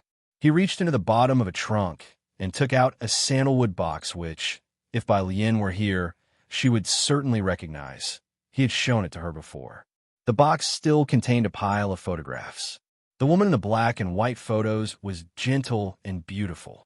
Ji Hung ran his hands over these photos, then reached to the bottom of the box. He took out a small badge from inside. When he came back out, Su-in saw that Ji Hung was holding a cell phone in his hand. Ji Hung stopped and asked Su-in about the current situation of the Su family. It's all right, Su-in's private equity mostly worked with overseas partners. Bai Lian wasn't legally included in the Su clan, nor was she a stepdaughter, so the impact wasn't significant. Things aren't looking great for President Mu for the time being. But it was different for the Mu family. Xin Kong was directly cooperating with the Mu family. It wasn't too favorable for the Mu family's medical research institute. Ji Hung pursed his lips. Let's go. I need you to drive me somewhere. Zhang Xiais and Pu Xiaoan hadn't learned to drive yet, so of everyone in room 103, Su-in was the only one who could drive. Su-in quickly grabbed the car keys and followed Ji Hung. Ji Hung and Su-in left the house, while Zhang Xiais and Pu Xiaoan stayed in room 103, exchanging puzzled looks. Jiang University. Su Wenyao called Dean Huang. Dean Huang assured him to focus on the data, with only one sentence. Don't worry, she won't have any problems. After hanging up the phone, Dean Huang looked at Yu Xinjing, who was sitting in the office chair, his complexion not looking very good. Big brother, any news from the teacher? No. Yu Xinjing shook his head. The two of them fell silent again for a long while. The incident at the snowy mountains 20 years ago was not the end. This time, the impact was going to be even more serious. Academician Ma and Jiang Fulai, both of them, Big brother, you need to get ready soon. Dean Huang straightened up and looked out the window. Little sister signed the 925 secret contract. We have to prepare for her to move to the front and start accepting disciples on behalf of the teacher. The two of them knew that Bai Lian's research direction was the same as their teacher's. If Ma Tongfeng really didn't return this time, they had to be prepared to let her step into the limelight. Not many people knew about Bai Lian's situation. The Wen family. Right after Wen Jixia finished discussing the promotion project with Uncle Wen, she received a WeChat message from her former classmate at Beijing High School, with a link. I remember last year, the Bai family was saying that Bai Lian, the national top scorer, was part of their Bai family, so why are they now releasing news to dissociate themselves from her? Last year, the Bai clan had made several trips to Xiangqing but failed to bring Bai Lian back, when Jixia had heard about it too. But she had not given it much thought. Until now, when Jixia opened the news link, which was very straightforward, Bai Qiming publicly dissociated himself from Bai Lian, stating that as early as last year Bai Lian was no longer listed in the Bai family household register. Based on Wen Zixia's understanding of the Bai family, Bai Qiming would never release this news for no reason. When they saw Bai Shuk's talent, they were willing to damage their own reputation and make repeated solicitations to have Bai Xiaoke return to them. Now, Bai Lian had demonstrated potential far exceeding Bai Shuk's, and when Jixia did not believe the Bai family would give up on Bai Lian so easily, she pressed her phone, sending the news to Bai Lian and adding a question mark. Bai Lian did not reply directly. When Jixia was not surprised, sometimes Bai Lian was too busy with experiments to carry her phone. She would reply when she saw it. But this time, until 11 o'clock at night, Bai Lian still had not responded. When Jixia frowned, having just finished showering, while dried her hair, she called Bai Lian's phone, only to find it turned off. The hand that was drying her hair paused, and she turned to send a message to Pu Xiaohan. Of the friends Bai Lian made in Xiangqing, she was more familiar with Pu Xiaohan than others. If you find any errors, ads pop up, ads redirect, broken links, non-standard content, etc., please let us know report so we can fix it as soon as possible.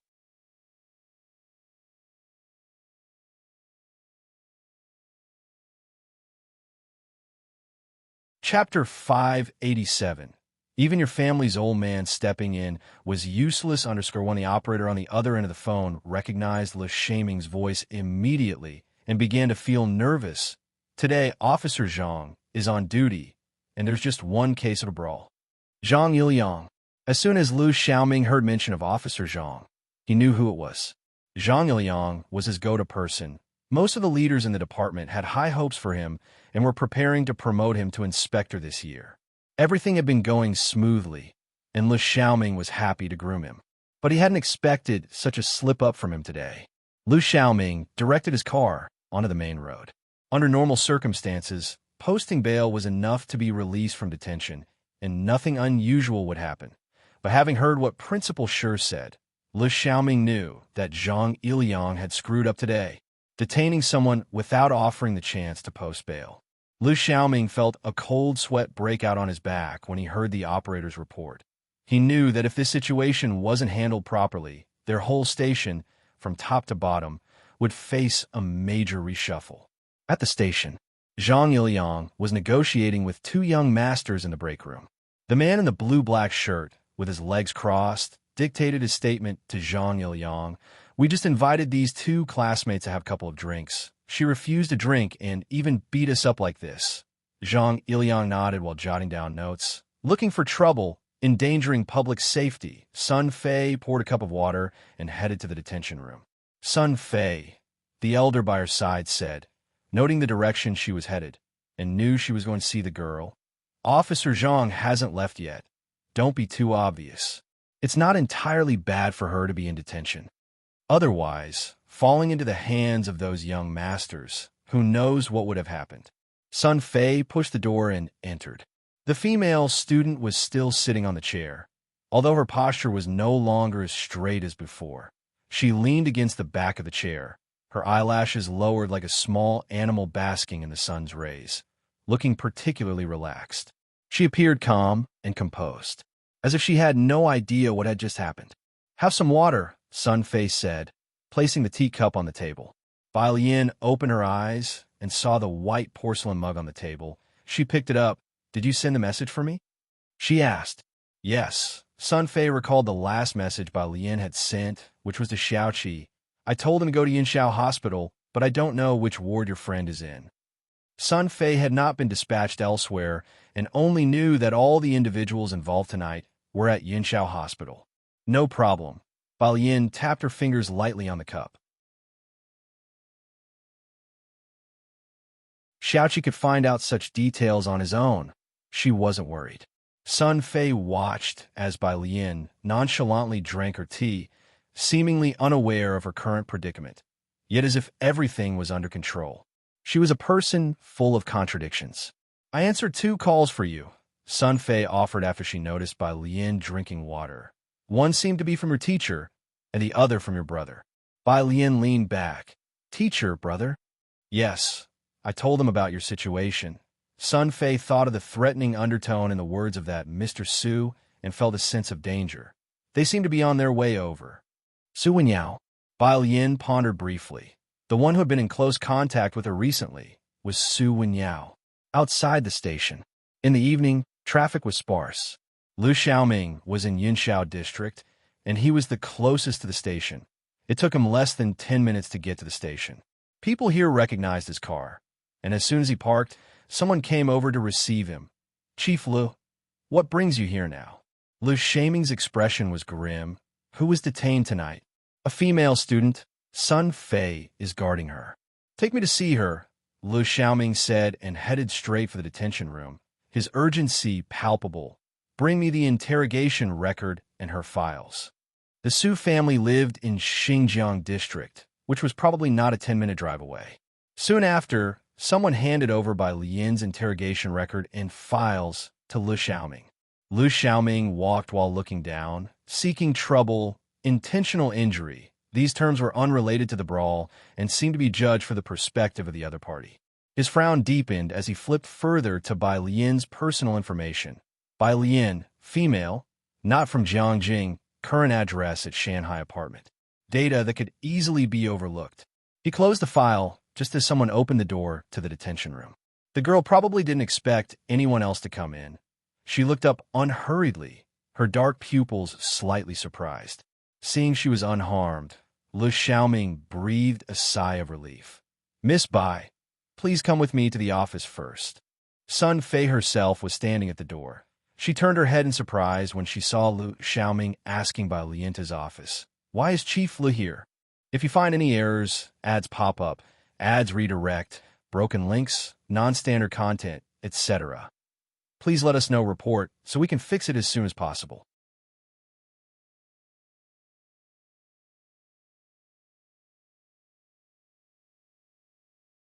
Chapter 588. Even your family's old man stepping in was useless. _2 The precinct was indeed large, and aside from major criminal cases, Sun Fei rarely saw Lu Xiaoming in person. Today's incident involved the Yu family, which certainly had some background, but they only contacted Chief Zhang. So, how did Lu Xiaoming come and take away Bai Lian? Lu Xiaoming brought Bai Lian to his office and made her a cup of tea. "Please take a seat, Miss Bai." He didn't know what Bai Lian's relationship was with the Su family, but Shenyu himself had said she was a good classmate from Jiang University, and just on that basis alone, it was enough to make Lu Xiaoming treat her cautiously. No sooner had he finished making the tea than his phone rang. Lu Xiaoming glanced at it and felt a tightness in his chest, hurrying out the door. "Chief Lu, why did you release that Bai Lian?" Zhang Iliang had just finished interrogating the people involved with Yu Hongjing and heard that Lu Xiaoming had come and released Bai Lian. He was about to ask Lu Xiaoming if he knew Bai Lian, but to his surprise, Lu Xiaoming didn't look at him and walked straight past him towards the main entrance. Faced with Lu Xiaoming's coldness, Zhang Iliang felt something was amiss and quickly followed him. Just as they reached the door, a fiery red convertible screeched to a halt right at the entrance. The overhead lights by the door were on. Underneath the light, the red car body reflected a chilling gleam. In Jiangjing, luxury cars were commonplace, and all eyes were fixed on the license plate. The plate bore only 2 characters, A and 8. Such special license plates were unique to the big shots of Xinjiang district. Su Nanjing stepped out of the car, his glasses hanging from the neck of his t-shirt, keys still in the ignition, walking straight inside with a handsome and gentle appearance, but his sharp eyes made it hard to meet his gaze. Lu Xiaoming quickly followed, not daring to slack off in the slightest. "Third young master, she's in my office." Su Nanjing didn't look at anyone else, just glanced at Lu Xiaoming. "Take me there."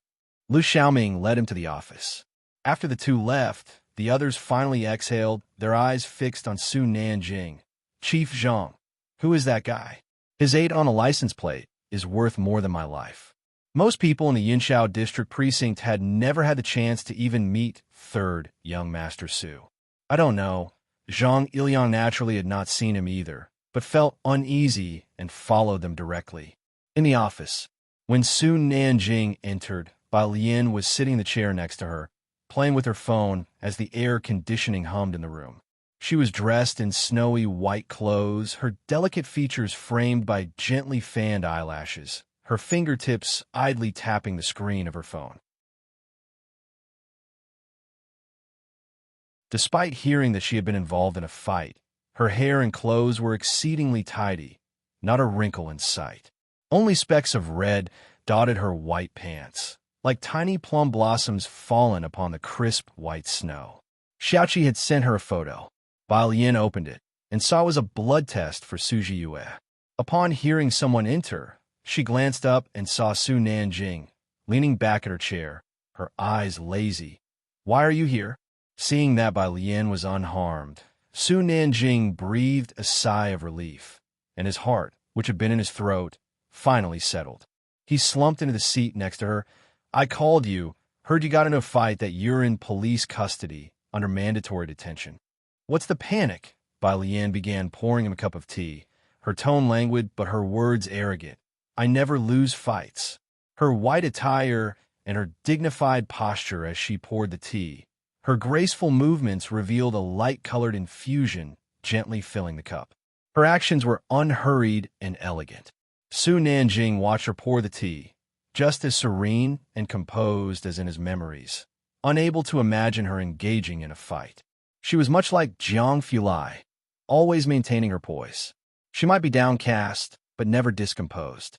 After confirming she was all right, Su Nanjing finally took a sip of his tea. He pulled out his phone and opened WeChat to send a message to Jiang Fulai, assuring him all was well. The second he received the call, Su Nanjing had driven over immediately and notified Jiang Fulai.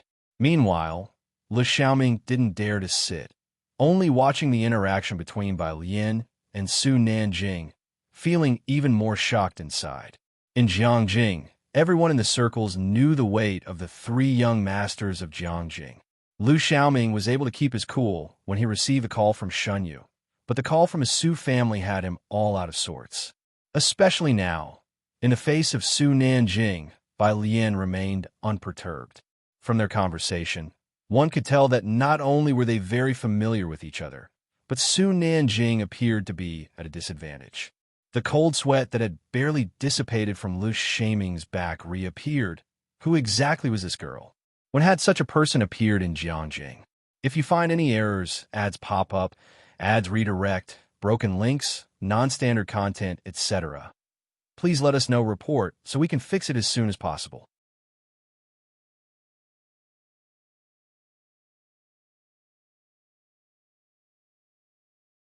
Chapter 589. Even your family's old man stepping in was useless. _3 fine. Su Nanjing stood up and fished out a cigarette from his pocket, biting down on it. It'll take her back first. There are people waiting for her at home.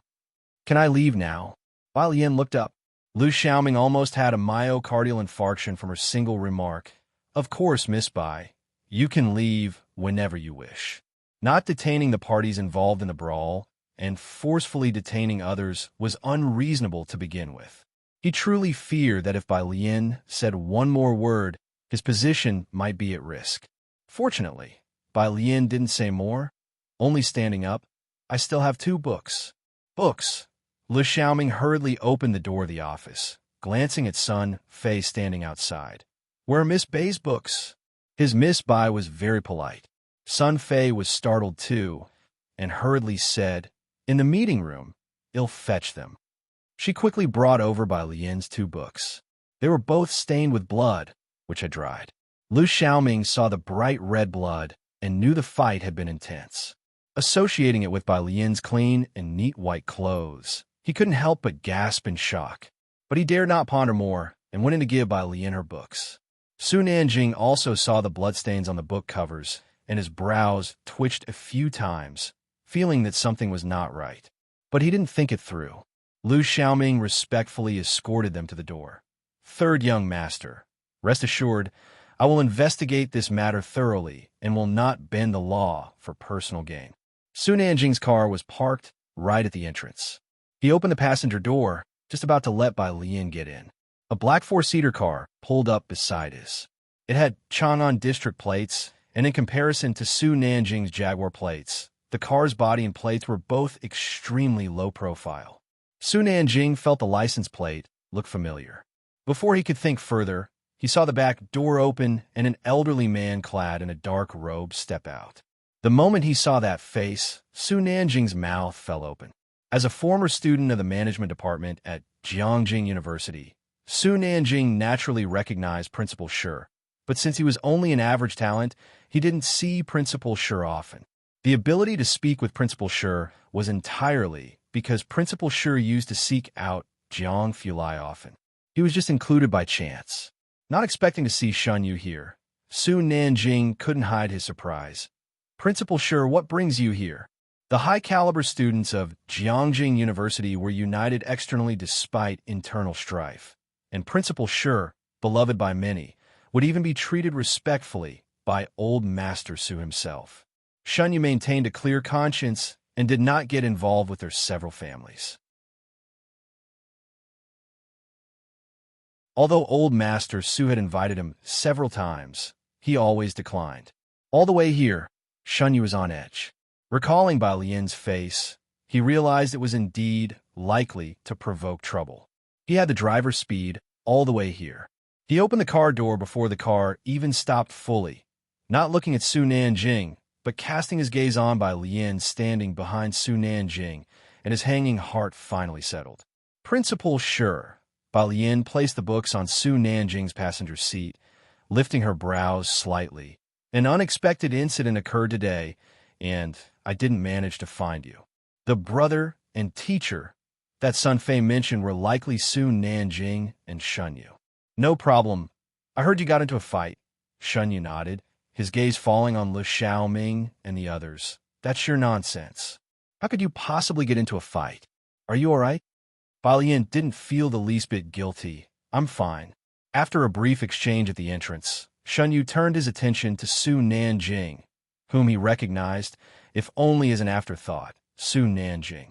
The way he said Su Nanjing, the three words were obviously much more perfunctory, and not nearly as amiable. Su Nanjing wasn't surprised by Shunyu's attitude. After all, Shunyu still remembered his name, unlike Academician Ma, who would say, "If you invest in the new equipment today, you are Su Nanjing, the third young master." Without investment, friend, who are you? What Su Nanjing found surprising was that Shunyu and Bai Lian knew each other. And not only that, but why was Shunyu speaking to her so kindly? Su Nanjing didn't think it was because of Jiang Fulai's relationship. Shunyu was not only Jiang Fulai's good friend, but also the third young master of the Su family. Yet look how perfunctorily Principal Shi treated him. As for Bai Lian, knowing Su Nanjing, Shunyu casually observed them, then noticed Su Nanjing standing half a step behind Bai Lian. It suddenly dawned on him that Bai Lian came from Xiangqing. Previously, the fact that Bai Lian was from Xiangqing merely made him feel contemplative, but seeing Su Nanjing today, Shunyu paused. He remembered someone was in Xiangqing and had recently returned to Jiangjing, stirring excitement in the academic circles. "Glad you're fine," Shunyu thought while he spoke with Bai Lian. "No rush with Dean Shu. Isn't busy in the next few days. Just let me know when you have time. If you find any errors, ads pop up, ads redirect, broken links, non-standard content, etc., please let us know report so we can fix it as soon as possible."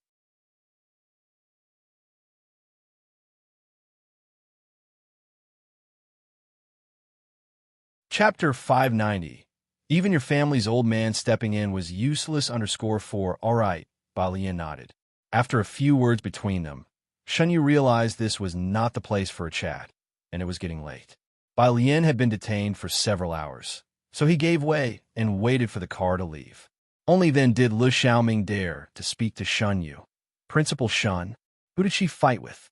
Shunyu didn't go in, just stood at the door. "Yu Hongjing."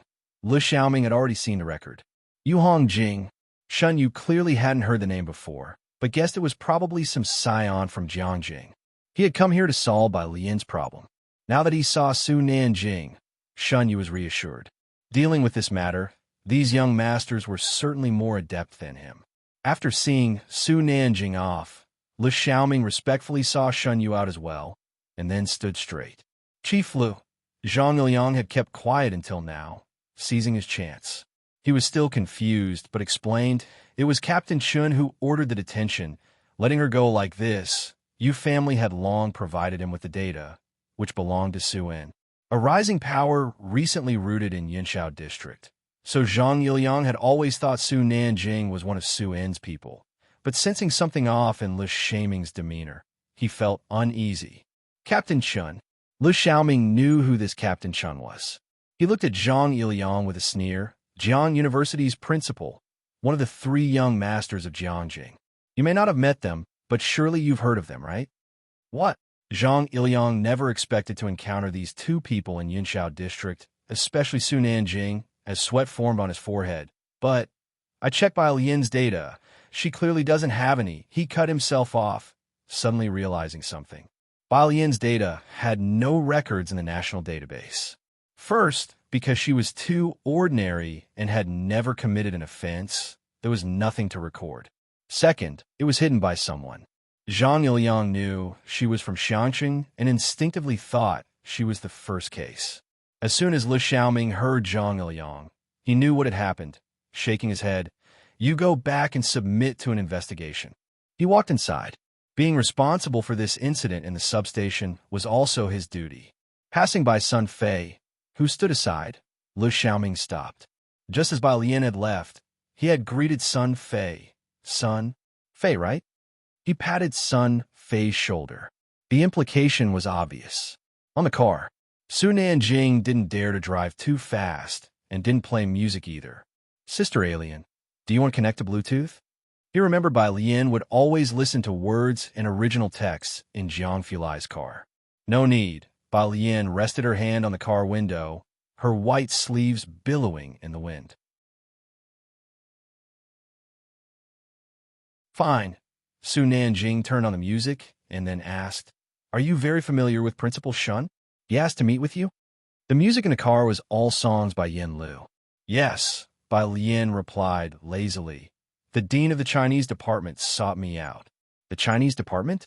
How had she become involved with the Chinese department as well? They soon arrived at Shanghai apartment. The security guard had already recognized Su Nanjing. Su Nanjing got out of the car and tossed the keys to the security guard. At the entrance of the apartment building stood a tall and straight figure. Simple casual clothes enveloped by darkness. His presence low pressure and elusive. Even Su Nanjing subconsciously slowed his steps, seeing the keys Jiang Fulai was fiddling with in his hand, silver keys reflecting a cold light. Bai Lian got out of the passenger seat with 2 books in her hand. She had entrusted this matter to Xiaoqi. But from the moment she saw Su Nanjing, she knew she couldn't hide it from Jiang Fulai. Reporting the results, I won. Jiang Fulai pursed his lips this time. Not speaking, Bai Lian calmly handed the books to Jiang Fulai. This book is dirty. Jiang Fulai looked down to see the bloodstains on the book, already dry. It was clear the fight was intense. It wasn't Bai Lian's blood, but the air around him grew heavier. He took the 2 books. Go upstairs and take a shower first. Bai Lian observed his expression, thought for a moment, sighed. All right, then. Upstairs. Pu Xiaohan was still sitting with Jiang, he watching TV. The television was playing a variety show. Seeing Bai Lian return, Pu Xiaohan greeted her leisurely while holding chips. Good evening, Sister Lian. Good evening. Bai Lian replied succinctly and went to her room to shower. As she picked out clothes, she remembered Su Jiyue and sent her a message on her phone. Su Nanjing sat in the living room, looking up at Jiang Fulai, standing on the balcony. He seemed to be making a call, voice low. Su Nanjing couldn't make it out. His phone vibrated in his pocket. Su Nanjing glanced at it. It was a message from Li Xiaoming. It was about the case investigation. With just a glance, Su Nanjing sat up straight. The case was simple. Yu Hongjing had forced Bai Lian to drink. She refused, and an argument ensued. Then came Captain Chen's entrance. A few simple sentences. Even for Su Nanjing with his influential background, his back was drenched with cold sweat. He looked up at Jiang Fulai on the balcony, quietly walked to the door, closed it, and only dared to take out his phone in the staircase to dial a number. It rang twice before being picked up. Speak. The voice on the phone, a woman's, was crisp and decisive. Sister Bei Xian. Su Nanjing leaned against the wall, taking a deep breath. Where are you? He rarely sounded so serious. On the phone, Chun Beixian sheathed the dagger in her leg holster, on a mission. Get back here fast, Su Nanjing urged, briefly recounting the situation. Yu Hongyi is one of your people. You better find that Chun fast to resolve this, and it might be best to pray that there was nothing in the drink they gave to Sister Alien. Otherwise, your patriarch stepping in won't be enough to save you. If you find any errors, ads pop up, ads redirect, broken links, non-standard content, etc., please let us know. Report so we can fix it as soon as possible. You're tuning into the Romance Rendezvous YouTube channel. We're so grateful for your support, and don't forget to subscribe to join us on this incredible journey through captivating stories. Your generosity through donations truly makes a world of difference, as it's the primary source of revenue that allows me to expand and enhance this channel for you. Thank you from the bottom of my heart for being a part of this adventure.